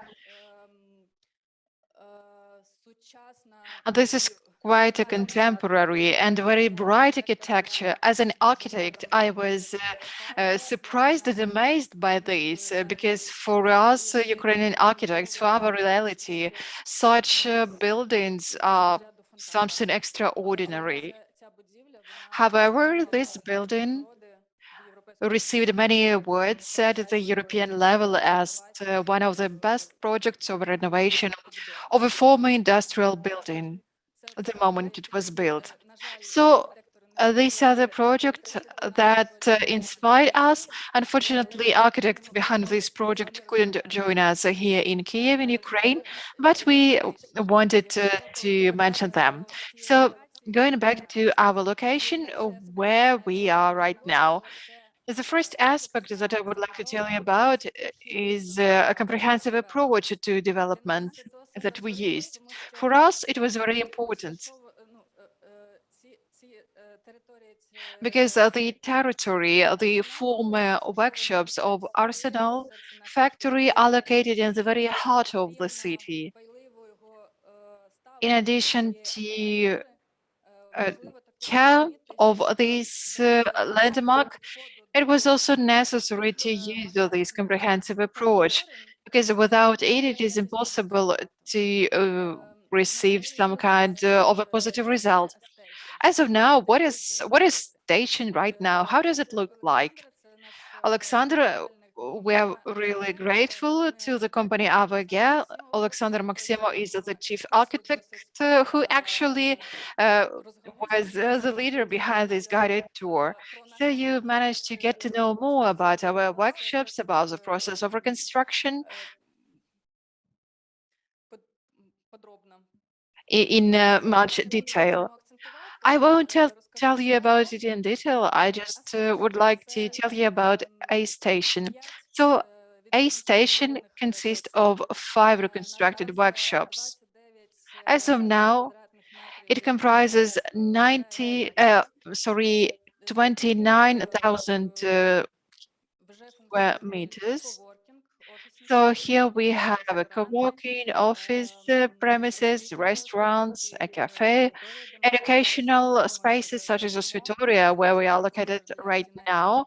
There is also an educational space for teenagers. There is also a food market, which we opened in the first place here. And of course, this is about improvement of the urban territory.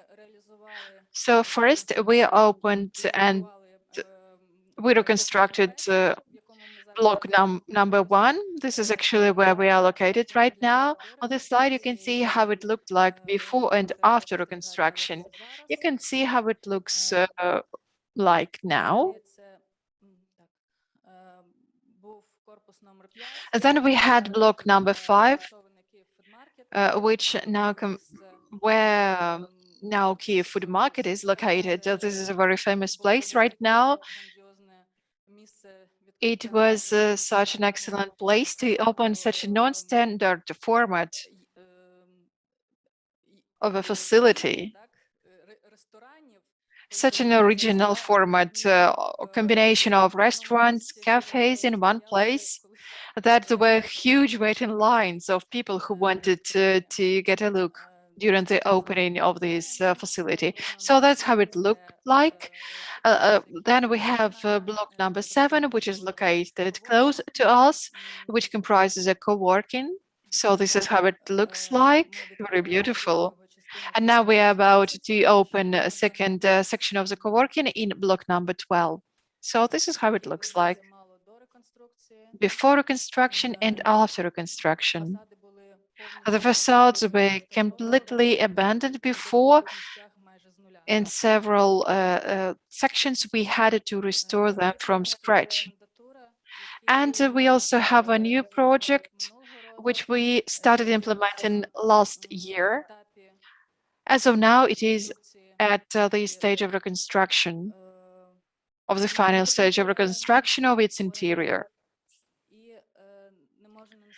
And I also have to tell you about this unique landmark, which is Makirska Gate, which is part of this complex. This is also a unique architectural building.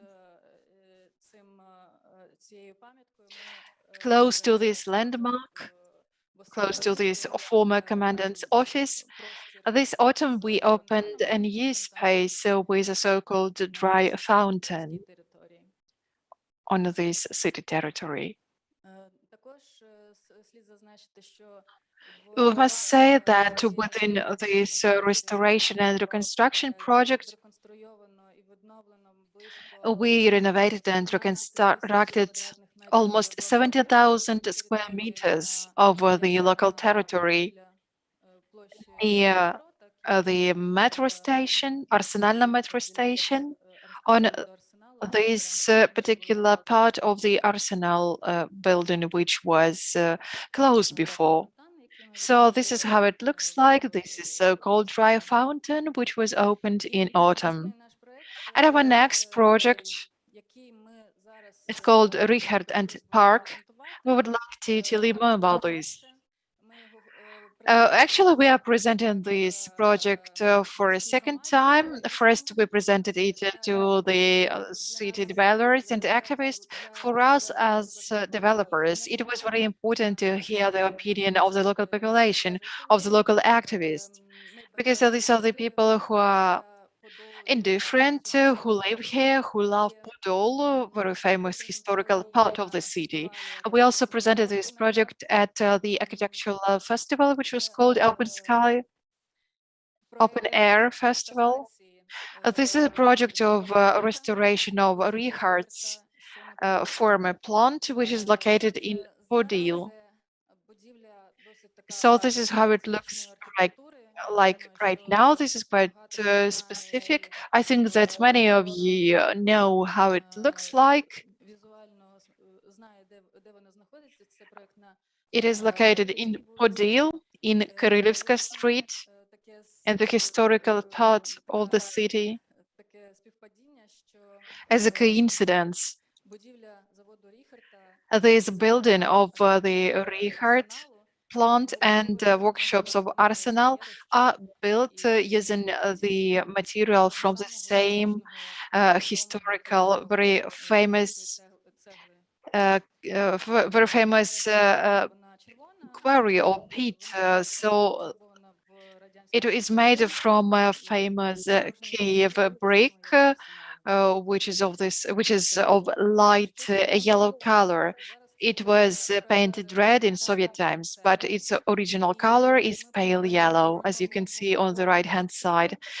We openly talk about our ambitions. We wanted to restore this project. We want to build a new modern building. There are plans to burst new life into this building, to add new sense to this building, just as we did here at A Station. So what this new building will comprise? There will be a public space, restaurant, cafes, co-working, and probably a fitness club, dry fitness club. So this is how it looks like on our visualizations.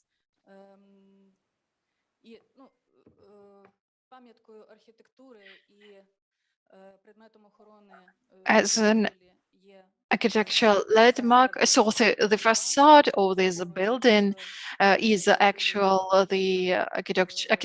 landmark. And of course, it will be reconstructed. We will preserve it the way it looks like right now, especially this pipe, which is located close to the main building. So that's our new project that we are about to start within at the beginning of the next year. Thank you.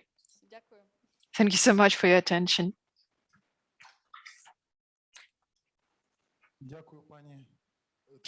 Thank you so much, Tatiana, for such an excellent and interesting presentation.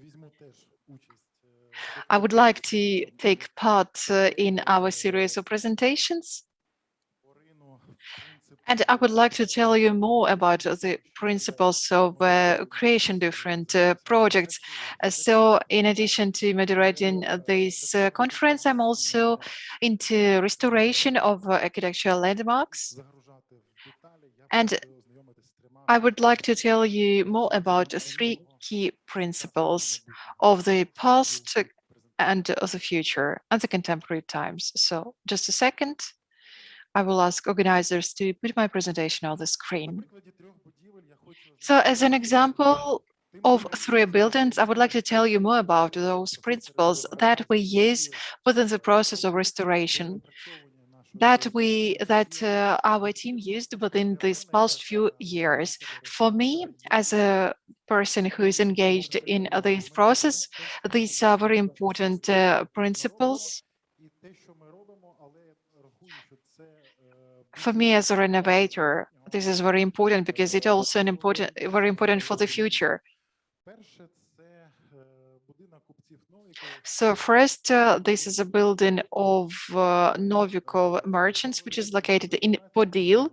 We managed to renew it from the ruins. This building, which is about 120 years old, didn't have any roof for the past 10 years, so it was almost rotten in the inside, and all those walls that were preserved, unfortunately, were in awful conditions. When working with this project, one of the principles that we used, we wanted to restore this by preserving its authenticity. So basically, the main principle of this work that we've got for ourselves and something that is in the law, something that we all follow, is to, as much as possible, keep the site authentic, not losing its identity. Unfortunately, sometimes we have to do some extra interventions. Sometimes we are forced to replace some arches. Sometimes we need to reinforce foundations. but this is the basic idea. Still, we need to keep it intact.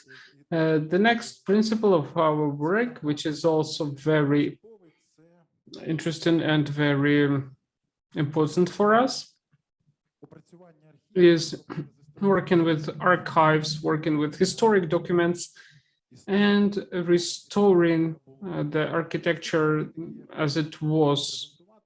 The next site I'd like to present is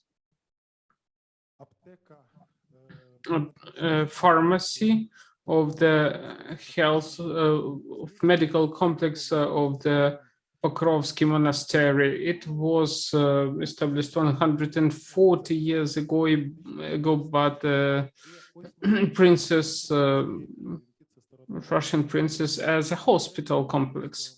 So here you see in the center a pharmacy of the Pokrovsky Monastery.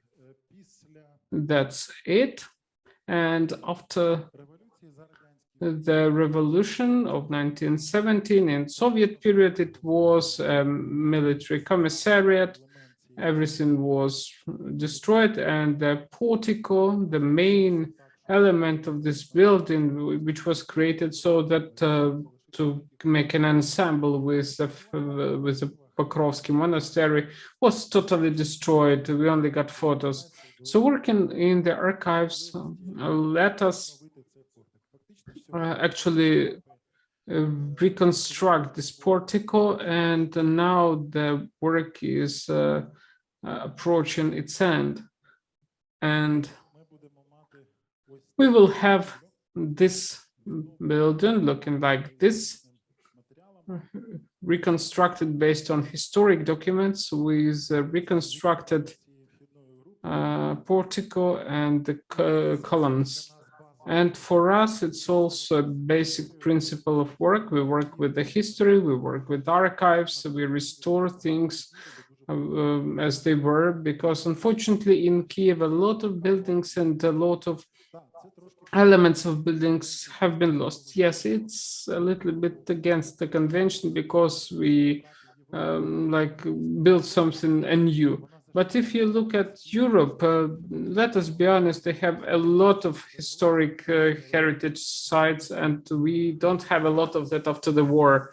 And especially after the initial capitalistic years in 1990s, when a lot of buildings were destroyed. So we need to work with archives, we need to work with historic documents, restoring various elements of the buildings, restoring the ensembles, like here in Pokrovsky Monastery, in Mykolaiv Cathedral, with our pharmacy here. The next example of our work, which has also been suspended for the time of conservation work, it's a central food store. So that's some work that has taken long.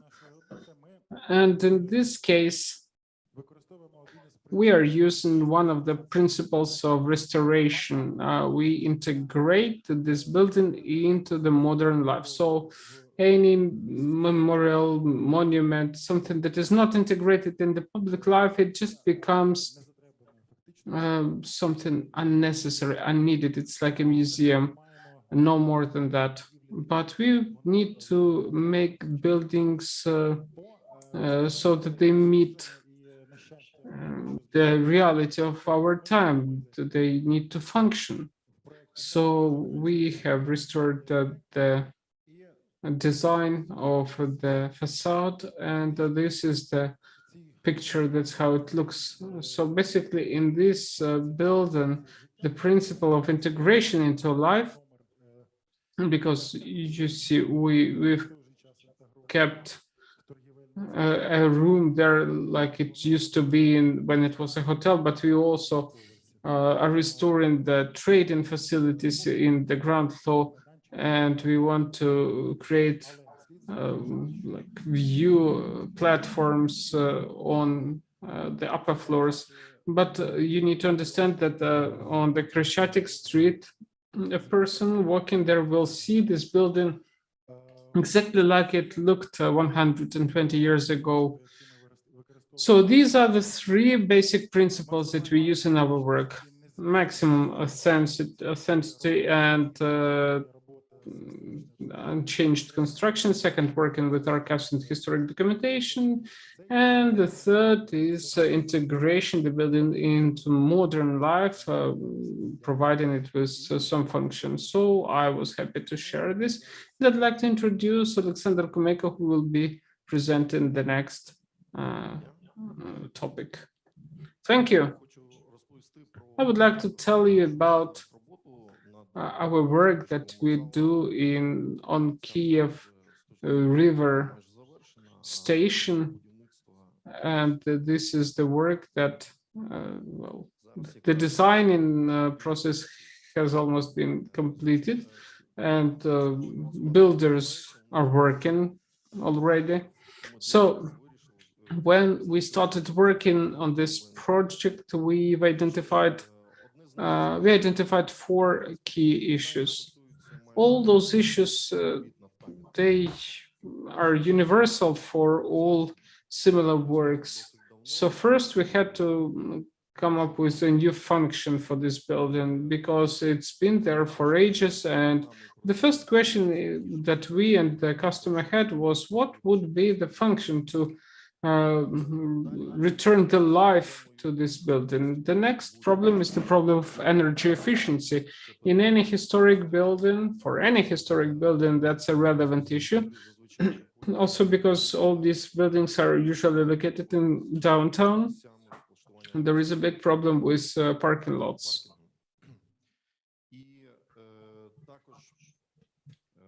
And all these buildings usually have whole floors that are not used at all, which used to be some technical spaces, and currently sometimes they are up to 20, 30 even % of usable area. So of course the economic effectiveness is affected by this, and the rate of return of investment is also affected by this. So before starting showing the slides, I'd like to show you a small video. You'll be able to watch it, and then I will continue.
Отже, Well, це був this was the building, and very soon you will see it the way it used to look.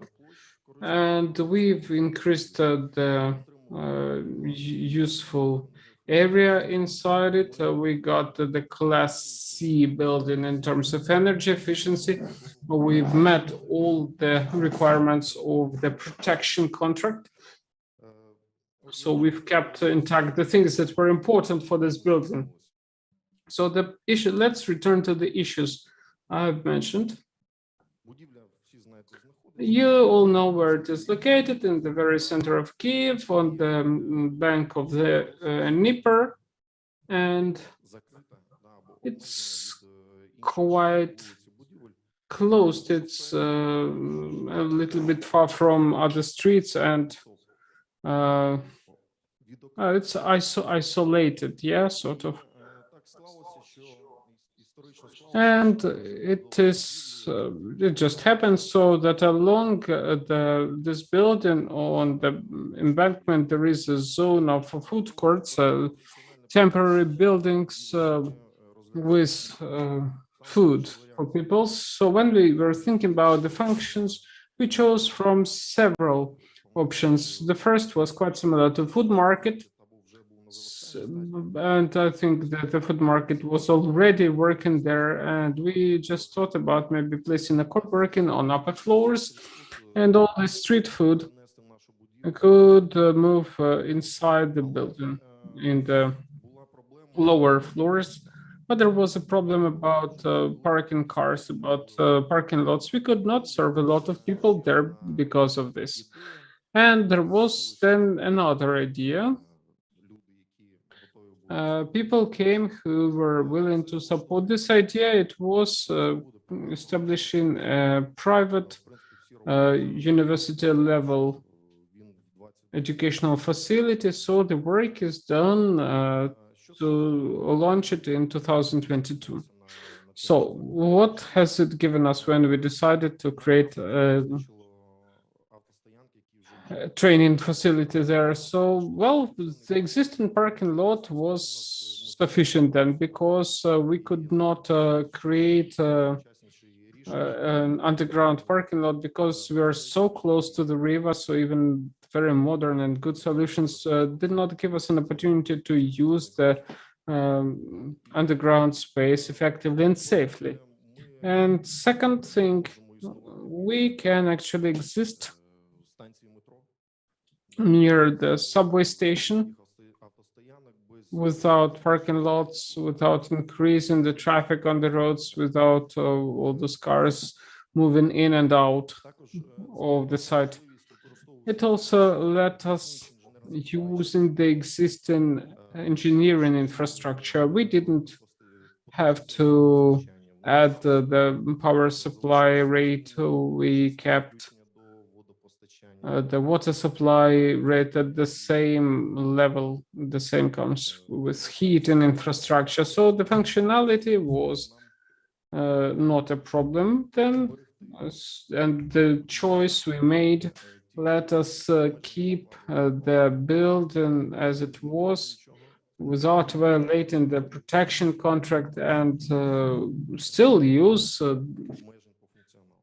the building fully without any limitations.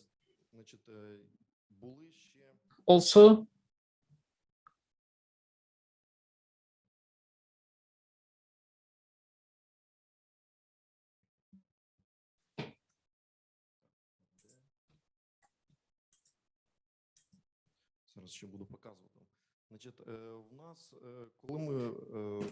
yeah, when we started working on this site, we found out that this underground floor was fully filled with sand.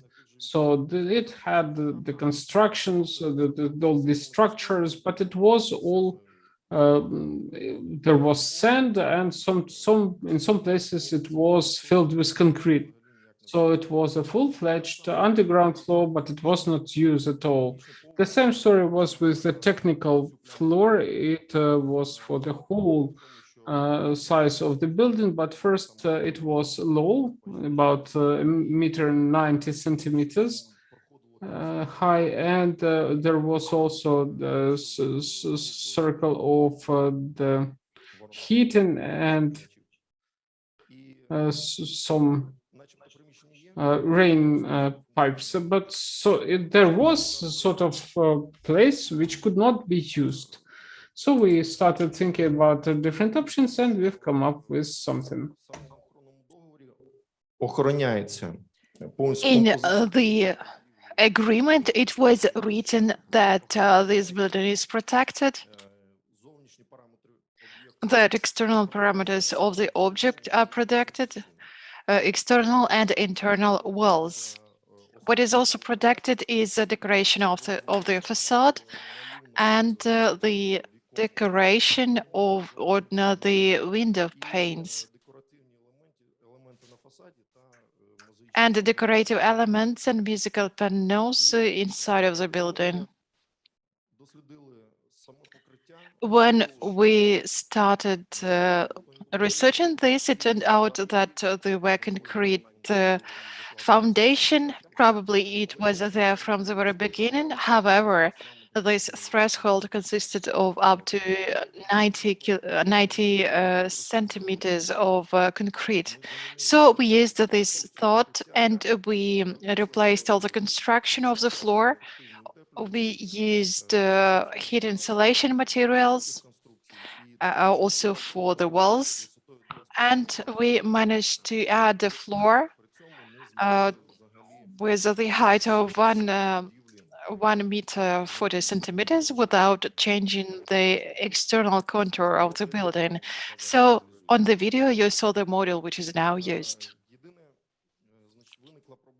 The only problem that we had with furnishings of the additional structures, we had to do research, and we made a conclusion together with the technical specialist that we had to replace the furnishing of the superstructure in such a way, in addition to 4 floors that functioned before, we received 6 floors, which can be fully used. They are fully functional.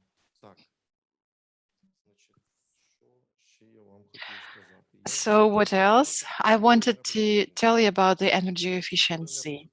As for the energy efficiency, I would like to say that it turned out, we knew that before, but we understood 75% of all the heat loss are because of the floor of the basement, because of the system ventilation, and because of the window and door panes. It led to 75% of the heat loss. Because we had the opportunity to insulate the floor, we did that. We also used contemporary water insulation materials for the basement floor. We also replaced the construction of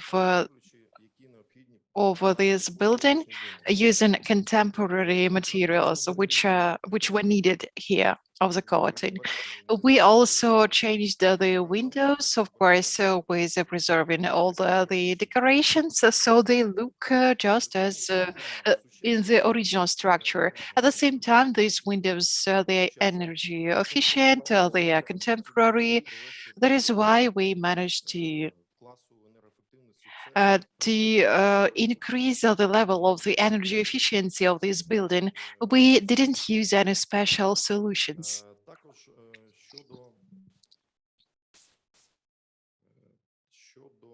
Just a second, I take a look at my notes. So next important aspect is parking. I would like to say that for this higher education establishment that was about to be located in this building, for the employees of and students of this establishment, there were about 1,200 of them. According to the requirements, we needed only 47 places for parking for cars. And this location is very close to the metro station. That is why the location allowed us to create enough space for parking without creating underground parking. So, shortly speaking, that's it from me. Thank you so much, Alexander, for your excellent presentation. Thank you. Our next speaker is Volodymyr Derbinyov, architect and director of Akaba Leader. So, Volodymyr, the floor is yours, please.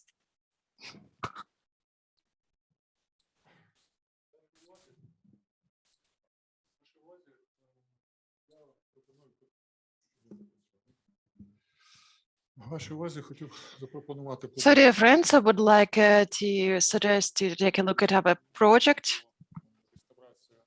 The project restoration and adaptation of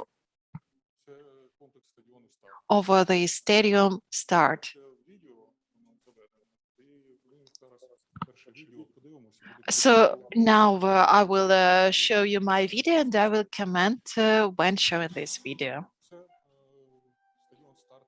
Stadium Start is located in Lukyanivka district. This is a former Republican stadium, which is called Start. Dynamo football team and the Dynamo Stadium are of the same age. When the capital of the Soviet Union, of the Soviet Ukraine, was taken from Kharkiv to Kiev. This is so-called death match, which took place here. We found the original pictures. So this is how the stadium looked like before the destruction. In the 70s, the stadium was reconstructed. This is the football team. There are a lot of people. A lot of them were unfortunately killed during the Second World War. These are the documents which are dedicated to the reconstruction. In the 1970s. There were plans to build an ice skating rink, but this project wasn't implemented. With time, so this is the condition of the stadium right now. I would like to say that this is first a cultural and historical landmark. This is the first building built by architect Dobrovolsky. We found the original documents and we created this reconstruction using the original documents. Using all the documents that were proposed by the original architect. Of course, we had to remove Soviet stars and other decoration elements which are no longer relevant. So as here you can see how this stadium would look like. The color is original. On the left and right hand side, there were cash registers, and this is where they're located right now. This is the facade of the building. Right now, this object is in a dilapidated state. It's almost destroyed. It's in awful condition. It was planned to renovate this building. So we created these entrance groups from the part of Konorbinsko and Shamrilo streets, Sholodenka Street. There were entrances, now they are no longer there. That is why we wanted to open them once again, and everyone agreed to create this historical zone.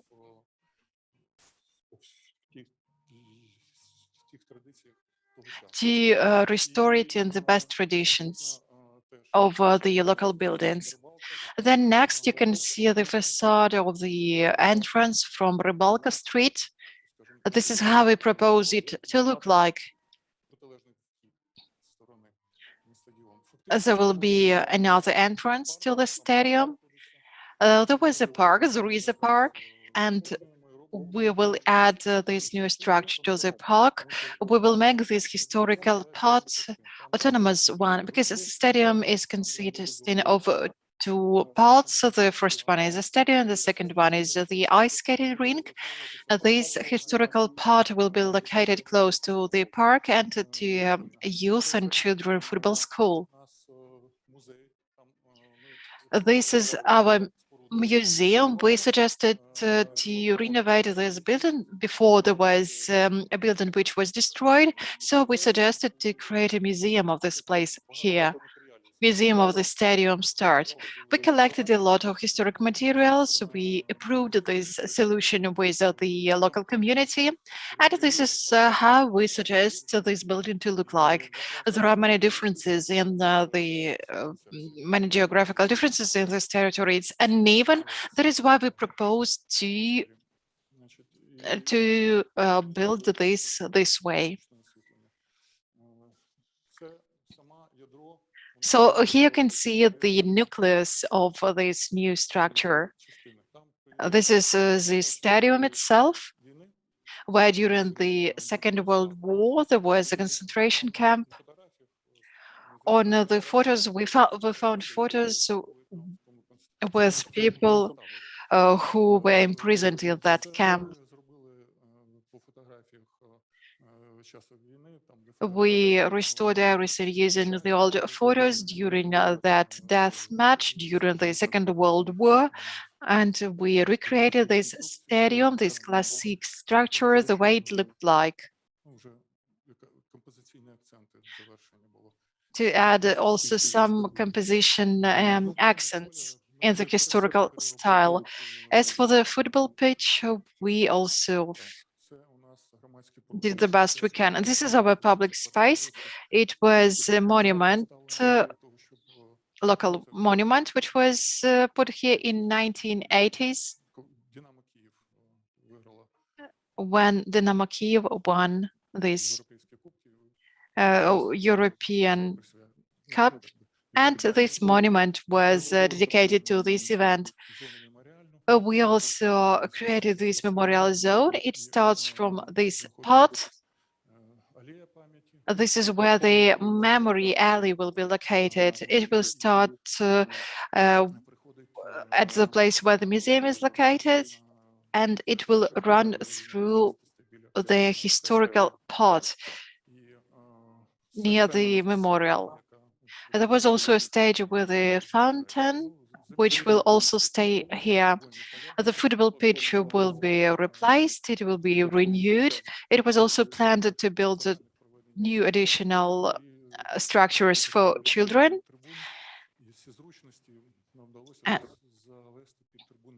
And we also managed to renew these tribunes of this stadium. There are also some office buildings.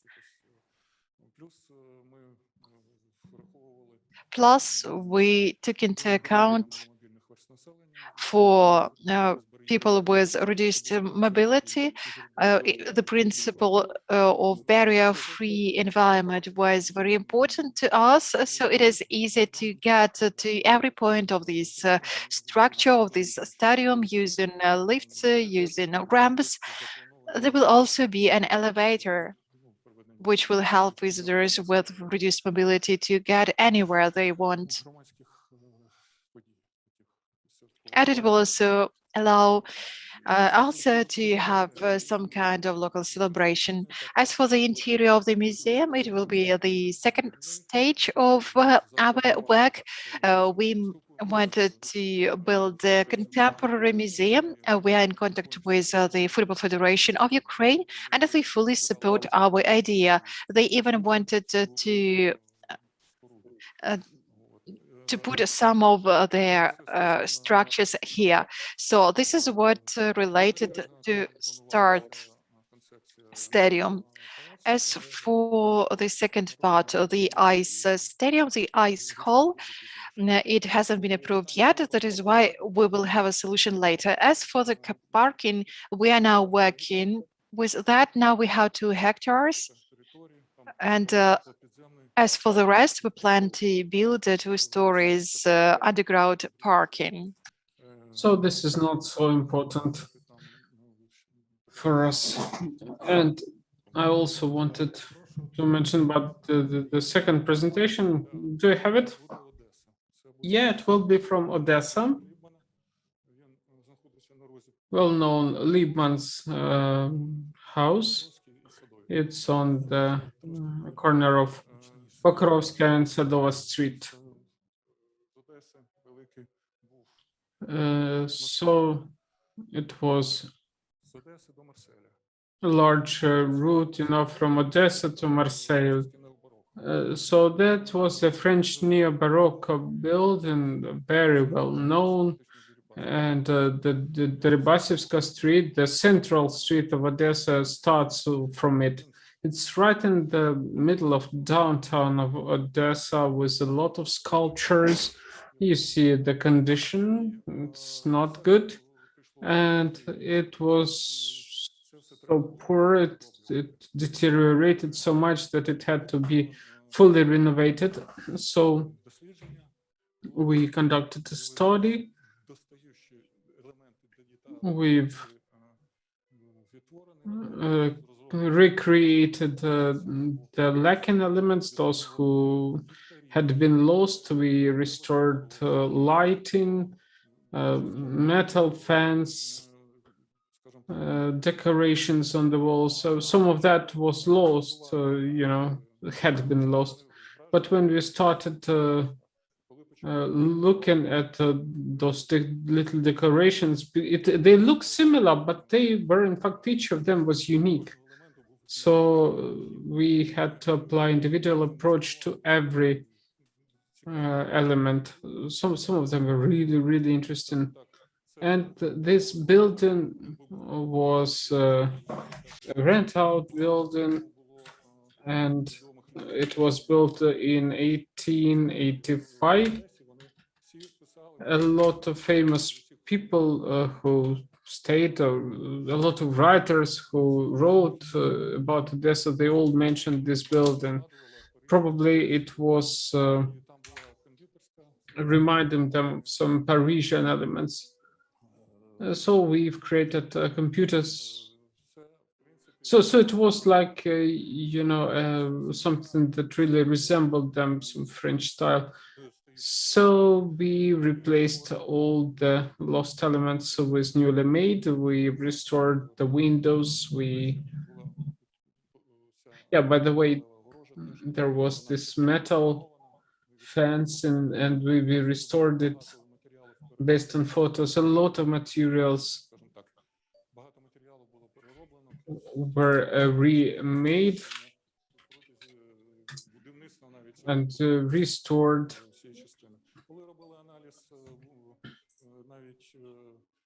And when we analyzed the condition of walls, we learned that the cement that they used was from the south of France. And all these sculptures, we took them from Germany because they had been produced by a famous German company. So we had to buy it from there again, and just to place it back on the building in Odessa. So that's how it looks after the restoration, of course. And the third case will be Arsenalna Square. It's the place where we are located at the moment. It's a place in the downtown Kiev, and that's a crossroads between Moskovska Street and Mazepa Street and Inženjerny Lane. And this building is interesting. It was built in 1904. Yeah, that's the third presentation. Please continue.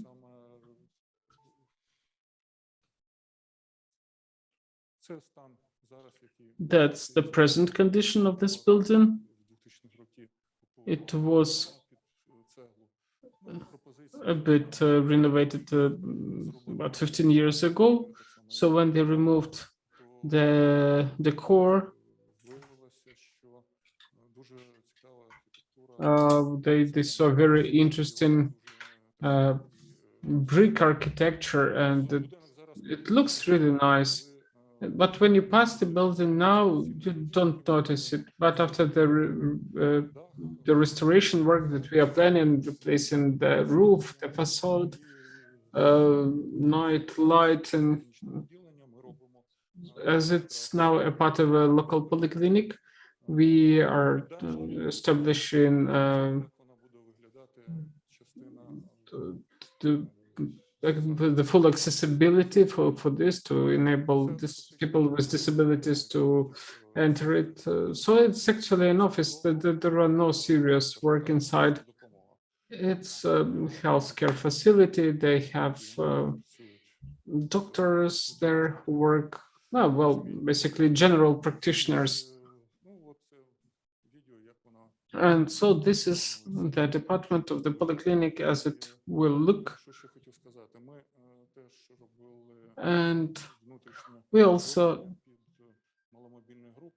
worked with the internal parts to enable people with disabilities to simplify their access. So we've got special elevators there. We've replaced infrastructure. So it's a two-story building. And after we replaced the windows with new and did some calculation, we insulated the roof. Their heating needs reduced by 50%. So that also shows that this site is now pretty functional and well functioning. Here on this visualization, you see this these brick decorations on the facade. It's the side of Moskovska Street. Before that was Inžinierny Lane. We are moving to the main facade, to the main entrance, because the situation has changed somewhat. And now they have the entrance here.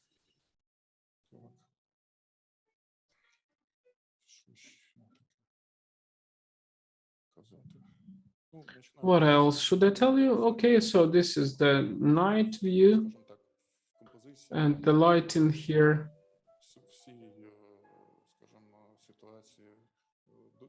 will be a good addition to the work that is being done. So this is the place which fits the whole complex of Arsenal, old Arsenal buildings.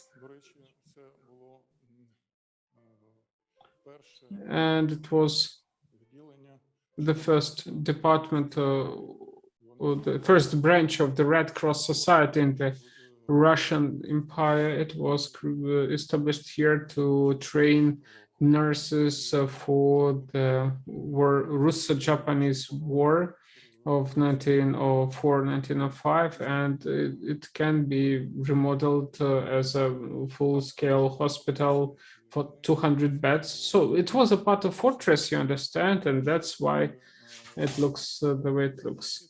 And back in 1930s, they had a department for cultural heritage here. So they collected all the documents about all the monuments, memorials in all around Ukraine. And it was here for quite a long time. Only during the war they made it a polyclinic again, and that's what it is still. So yeah, that's it. Thank you very much.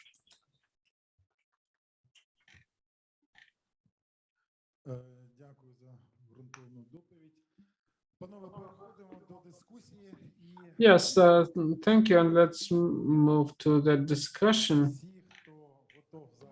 And all of you who are willing to ask a question, to take part in the discussion, please raise your hands. And I would like also, before this, to give the floor to Alexander.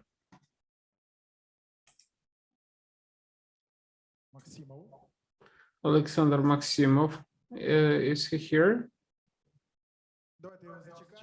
Yeah, let's wait, and if you have questions. My name is Ludmila Olinik. My question is that tell me please, as you've worked on the Ukrainian experience of reconstruction and restoration, what about the legal aspect of that? Who did you discuss it with? And what documents were created based on your work? Because you've mentioned that there was a local discussion with the community, public discussion. So anything about that maybe? Who made the decisions? Who were the customers? Could you please tell us more about that? What about this part of this full renovation, as you say? Okay, Volodymyr, as the most thorough speaker, maybe you will tell us about that. Good. Look, all of these sites, they are the property of the state, and all the tenders were announced through the state Prozoro procurement system. We won the bidding, and then we worked with those public institutions. The first site was the starting stadium, and so the customer was the communal enterprise Start. In Odessa, it was Odessa City Council who was the customer, and if we speak about the polyclinic, it was the polyclinic itself. Who was the customer but the money? In case of the polyclinic, came from the city budget, and for Start Stadium also city budget, and the same goes for Odessa. Those are local, not national level monuments. And that is why, yeah, for all of those sites, the work is already being done. And speaking about Start, for example, that we've already completed the design stage, and we've received positive expert review conclusion, and they are starting the bidding process to choose the construction company. I hope they completed this year. Okay, thank you.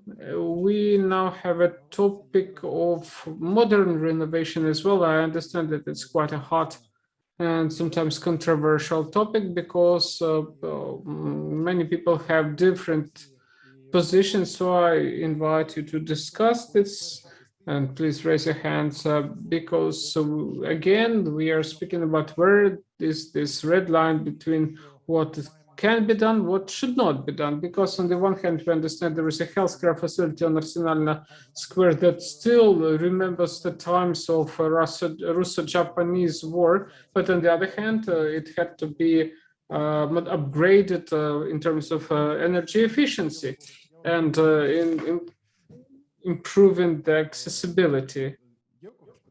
Do you have a question maybe about that? Questions?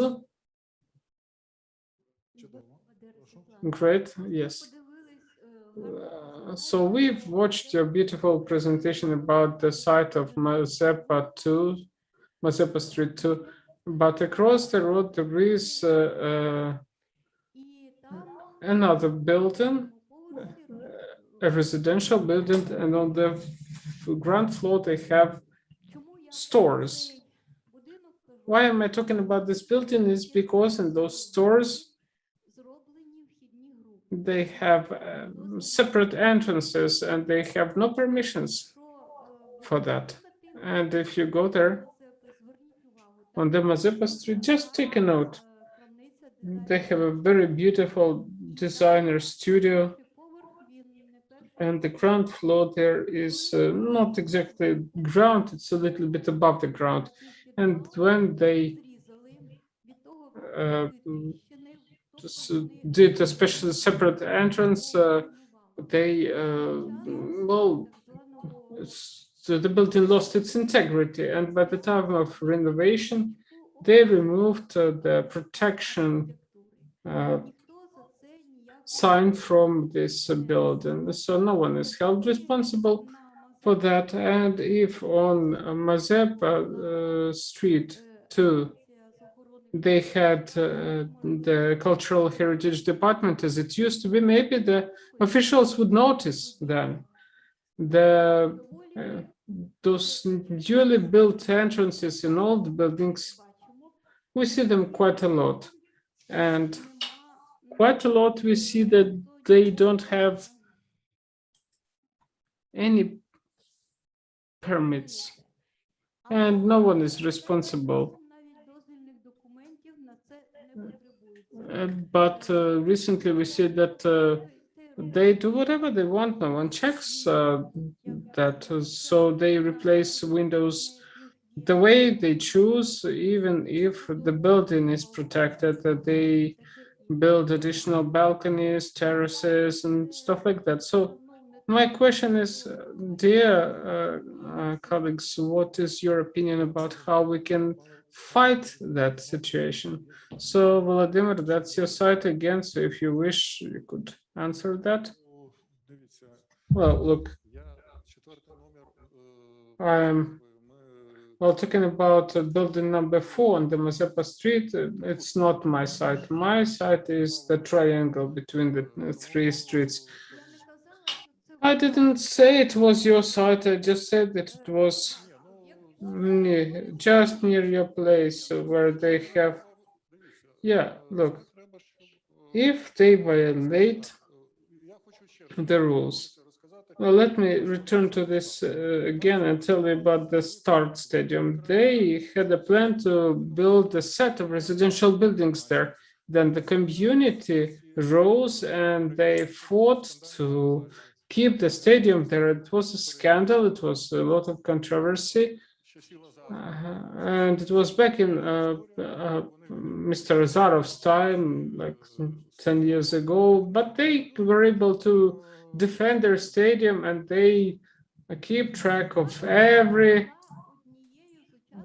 activity. Yeah, I was a part of that initiative group. So the next step will be restoring the stadium, the pool, Chaika pool on Sirets.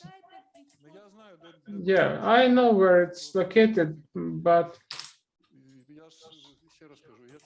let me tell you again, it wasn't my work. It's a part of Seretsky Park, and there was a concept about restoring, from what I recall. There is no concept because it is the final year of renting of this place. Well, but on my question was different. They create new entrances on historic buildings that are being protected without any permissions. And I was given an example to you. I went to the Pechersk district controlling company, but they are not responsible for that. So it seems like it's no one's responsibility. I am sorry, if I may, I would like to answer that. I totally respect the fact that you are one of those people who were able to save the Start Stadium. And it was difficult to get any documents.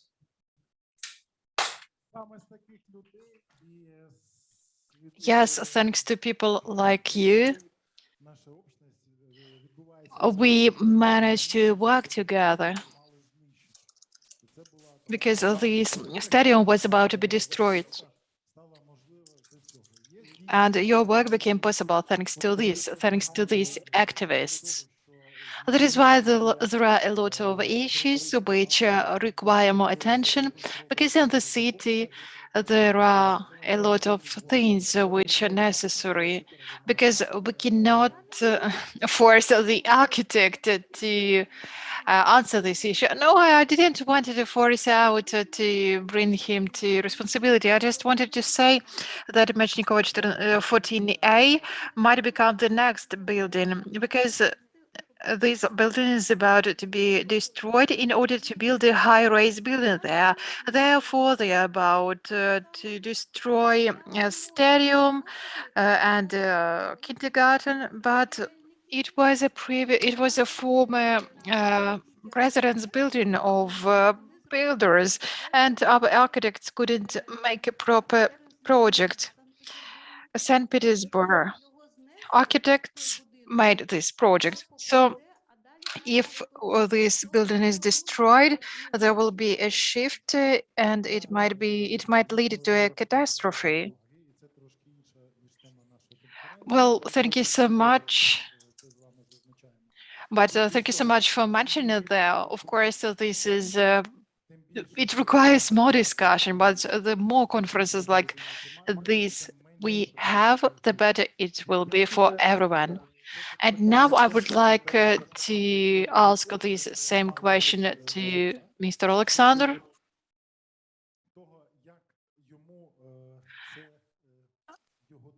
I would like to ask him about his experience in renovating Arsenal. In addition to this building, having a lot of historical changes in 1890s, there was an entrance added, and they needed to restore it to its original way. So can you please tell us about a few words about your fight with developers and what we can do with that? Good afternoon once again. Well, as for the renovation and restoration, this is a question which has a lot of aspects, because on the one hand, we need to preserve what we have. On the other hand side, there are a lot of developers, people who would like to get revenue, and they don't. Many of them do not care about cultural heritage, about history. In the center of Kyiv, it is obvious that there are a lot of buildings which have been there, which have been abandoned for a long time, for many years. They are not used. There are trees growing out of their roofs. There is lush vegetation, and problems with these buildings are not raised at the national level.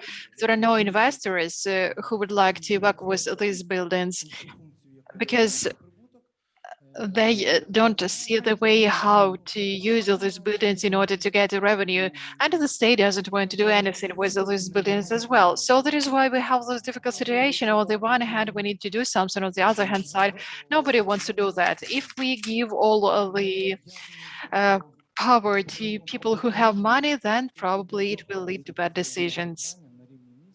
I think that the state must take part in this process, probably at the level of different ministries. I would like to tell you that there are now amendments to some of the draft laws, for example, amendments to the law 5655, but there is nothing about cultural landmarks in this law. There are no references, there's no information about cultural landmarks. And it's scary because we don't know what might arise because of this problem. As for the arsenal, then yes, there were a lot of violation of the law. This territory belonged to the factory, and the factory itself had their own regulations. And of course, they didn't care much about preserving the surroundings or part of the building. They just needed to streamline the industrial process, to use the facilities for their workshops, and they did it themselves. You can take a look about the interior of this building, because obviously it was made for industrial purpose. Something was happening here, and it was used for industrial purposes. And you can see that some of these parts, some of these construction structures, they were not regulated, and sometimes they harmed the building. What was the most difficult part of the restoration process was to change the engineering networks. Because if we are talking about this building, you can see the roof, you can see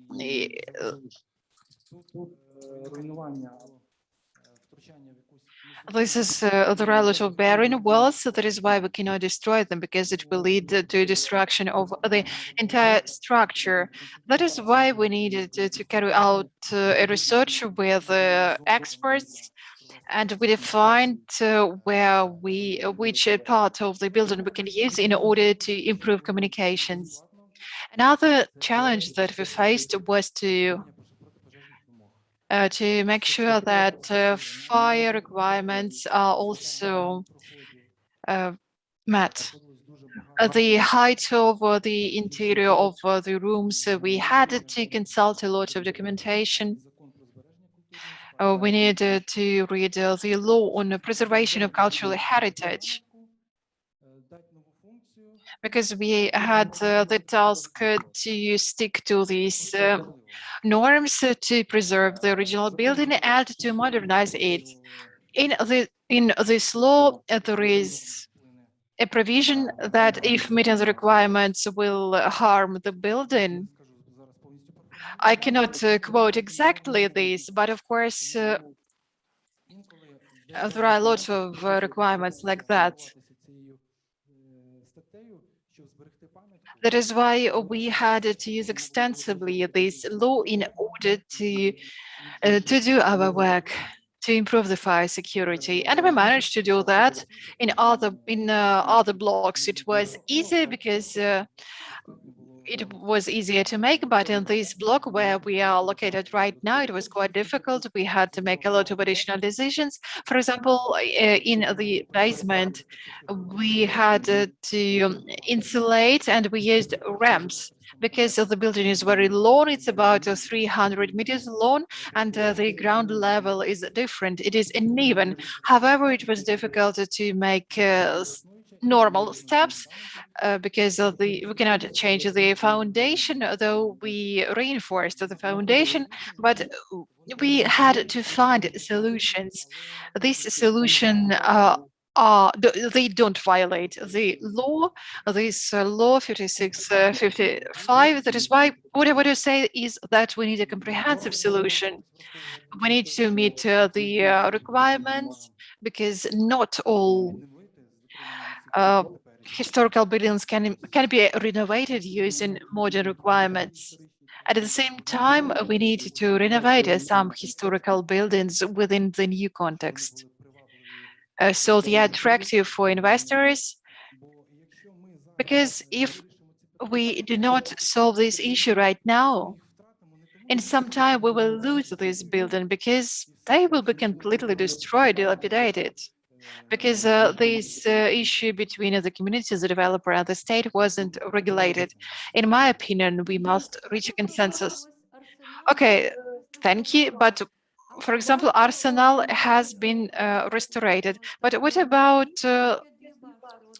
two buildings which are located as two towers located as a territory of a local hospital, which was used for storage of vegetables, and there is another tower in lower. In this tower, only roof has been changed, but 15 years has passed since this renovation, and this roof is in awful condition.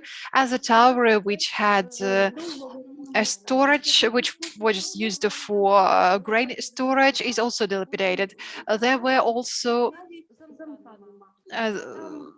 there was also storage of arms in this building, and there are a lot of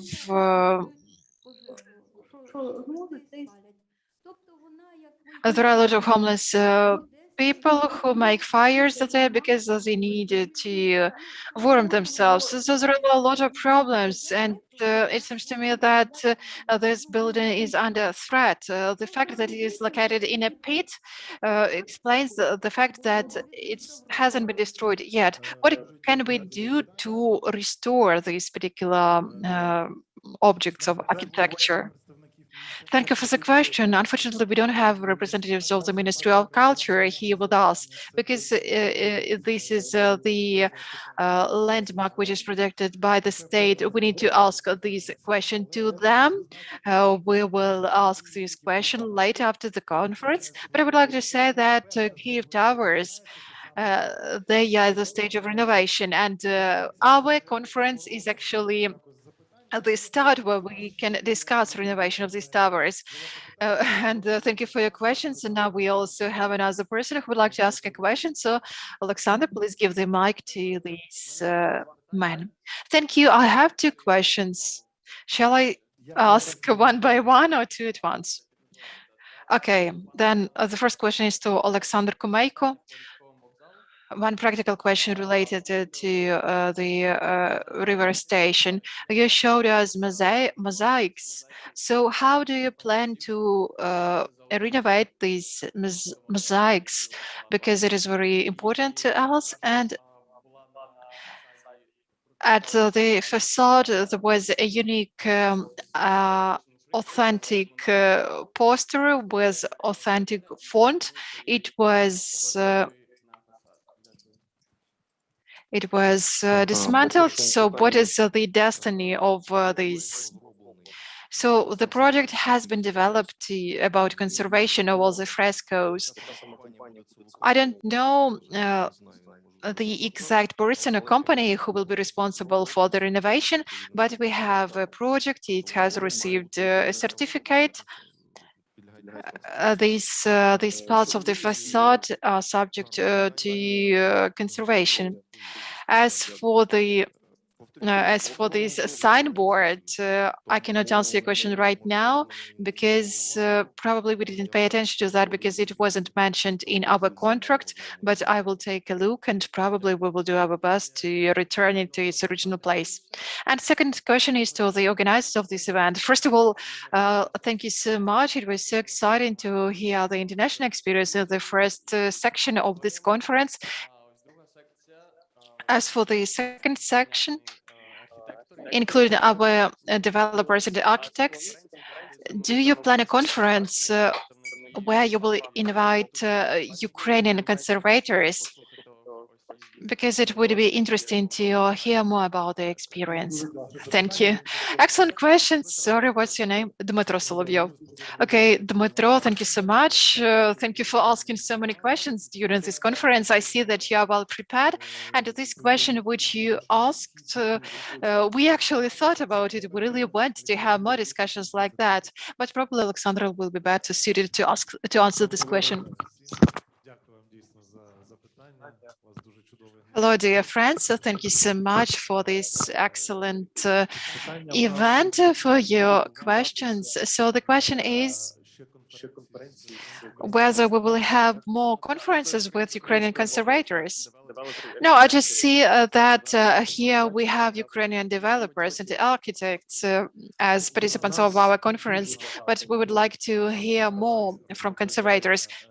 Thank you. Yes, we really have a lot of projects that we raised during the conservation meetings with conservators. So today we just wanted to talk about conservation, which are related to adaptation, because this is a painful issue. Because if you're talking about restoration of the buildings, the conservators, they have special regulations. But as for the adaptation to modern requirements, so this is a topic which is more complex. So we wanted to discuss it today. We wanted to hear проекти, адже ми в Європі, ну, наприклад, багато з нас, хто був в Європі, ми бачимо проекти реставрації дуже сміливі. Наприклад, сьогодні нам показували також дуже сміливий об'єкт, де пристосовані 3 3 такі вежі прямо на пам'ятці.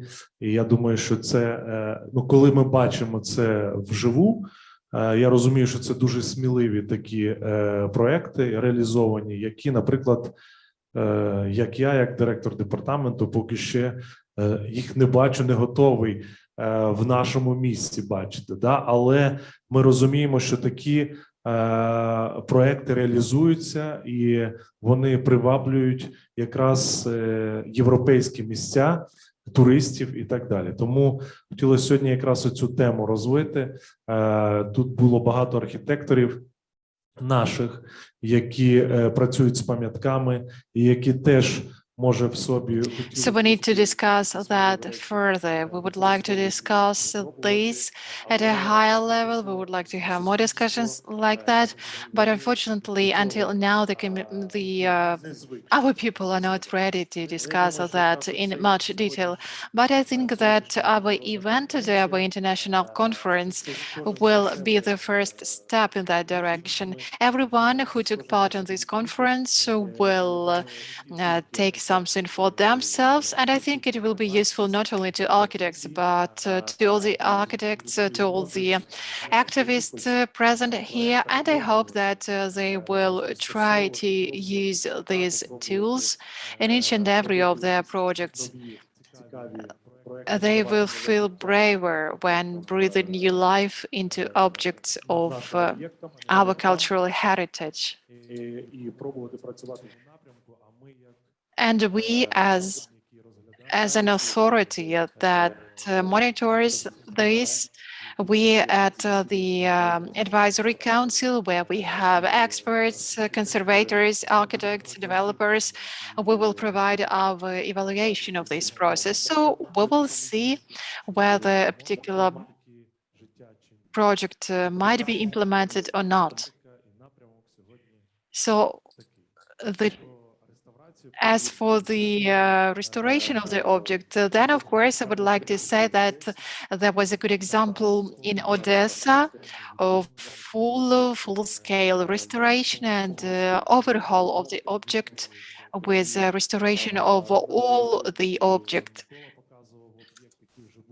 Today, Mykola, I have already show you how one of the projects was almost completely destroyed, but they used historical documents to renovate it. Thank you so much.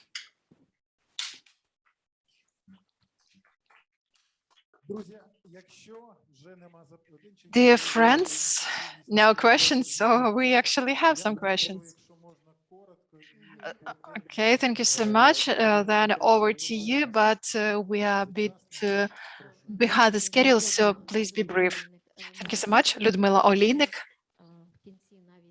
At the end of our conference, out of respect to such an important event, I would like to comment, because there are a lot of people who practically implement different projects. I would like to ask you, do you have enough experts to be ready to meet these challenges? Because we have a lot of functions mentioned here: restoration, revaluation, adaptation. So have you analyzed what you managed to achieve, what you failed to achieve? Because we know that UNESCO Convention is related not only to the preserving of cultural heritage, but we also have a convention in 2015 of UNESCO, where we have to take into account the local population, local community. We need to take into account their way of life, their customs and traditions. So big restorations do not harm them, do not cause them any trauma. So do you have enough experts to do that? Because we know that there are a lot of architects that such as Lyudmila Mishkova, who are very talented, who are excellent, and how many experts do you have? Thank you so much for the question. It was very professionally asked. So you asked, do we have enough experts, and are they of the relevant quality, if I may say so? I would like that Mr. Drobanyov can answer this question, but I would also like to say that the problems with the Soviet School of Restoration has ended. Fortunately, our conference is one of the very important steps towards this renovation of renovators in Ukraine. So please over to our colleague. Well, that's true. There is a problem with our staff, with our experts, because those projects that we presented to you, I mean, those objects of architecture, they were overhauled back in 1970s, so more than 50 years ago. There were no money, no investments, and nobody renovated anything. The story is the same in Kyiv, in Odessa, and other cities of Ukraine. I am often asked, for example, when a building is destroyed, when a balcony falls down, what happens? We see that people who privatized these buildings, they do not have money for renovation. Our colleagues from abroad told us about programs with subsidies, with investment. For example, in Poland, if you wanted to renovate a building, there is a state program using which you can buy this building for $1 for $1, and then using this program you can do that, but only if you restore this building to its original state. So we just needed a more comprehensive approach to the situation. As for the experts, well, you see, when there was a decrease, a lower demand for conservators, a lot of them switched professions. So now there is truly a shortage. And there was, before there was a special education program. There was a program by the Kyiv Institute, St. Petersburg Institute, and also institutions in Tbilisi and in Moscow. And now this program doesn't exist. For example, our Kyiv Academy. There are experts there, but I would say that they are of a more senior age, I would say, and it seems to me they cannot meet the modern requirements. I would like to say that this restoration work has been intensified just recently due to the different state programs, to big construction program, thanks to decentralization reform, which brought more money to the local budgets. But a lot of people don't understand what to do using this project. There are no experts. How do we carry out a tender? We would like to remind you that as of now in Ukraine, we don't have such diploma as conservators diploma. Today we have with us MPs who want to add this educational program to the higher education establishments in Ukraine. But of course, we can discuss that later because we are now discussing legislative issues, but unfortunately our time is limited. That is why I give it over to our moderator, Alexandra.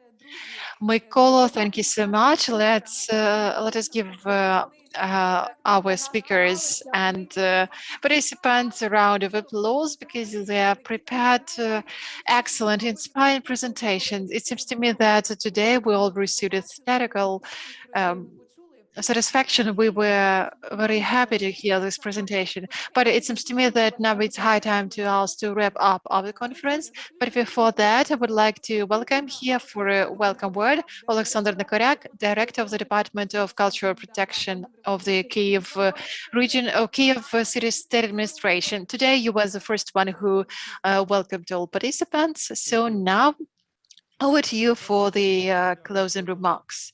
First of all, I would like to thank all of you, dear colleagues, dear friends, all of you who joined our conference, our international conference today. Thank you for finding your time to come here in person. Without you, this event wouldn't happen, of course. I would like to sincerely thank all of our speakers, those who were here on site and those who were present online. Mykola, thank you so much for being our moderator today. I would also like to thank those speakers who joined us online via Zoom, those who sent their videos to us. Unfortunately, because of the pandemic, we couldn't see all of you in person, but I hope that next year, if we organize a similar international conference, we hope that they will be able to come here in person, because nothing can replace face-to-face communication. Of course, it's much more efficient. And I would also like to sincerely thank organizers of this event, who did their best to hold this conference. Thanks, Osvitoria, our facility. I'm also grateful to the team of my department, also to the Kyiv Methodological Center who joined us. So they didn't sleep enough today to prepare this conference. So thank you so much and see you. Bye. Thank you so much, dear friends, dear speakers. I, Alexandra Zhirko, say goodbye to you. I wish you a great evening today and see you later. Thank you.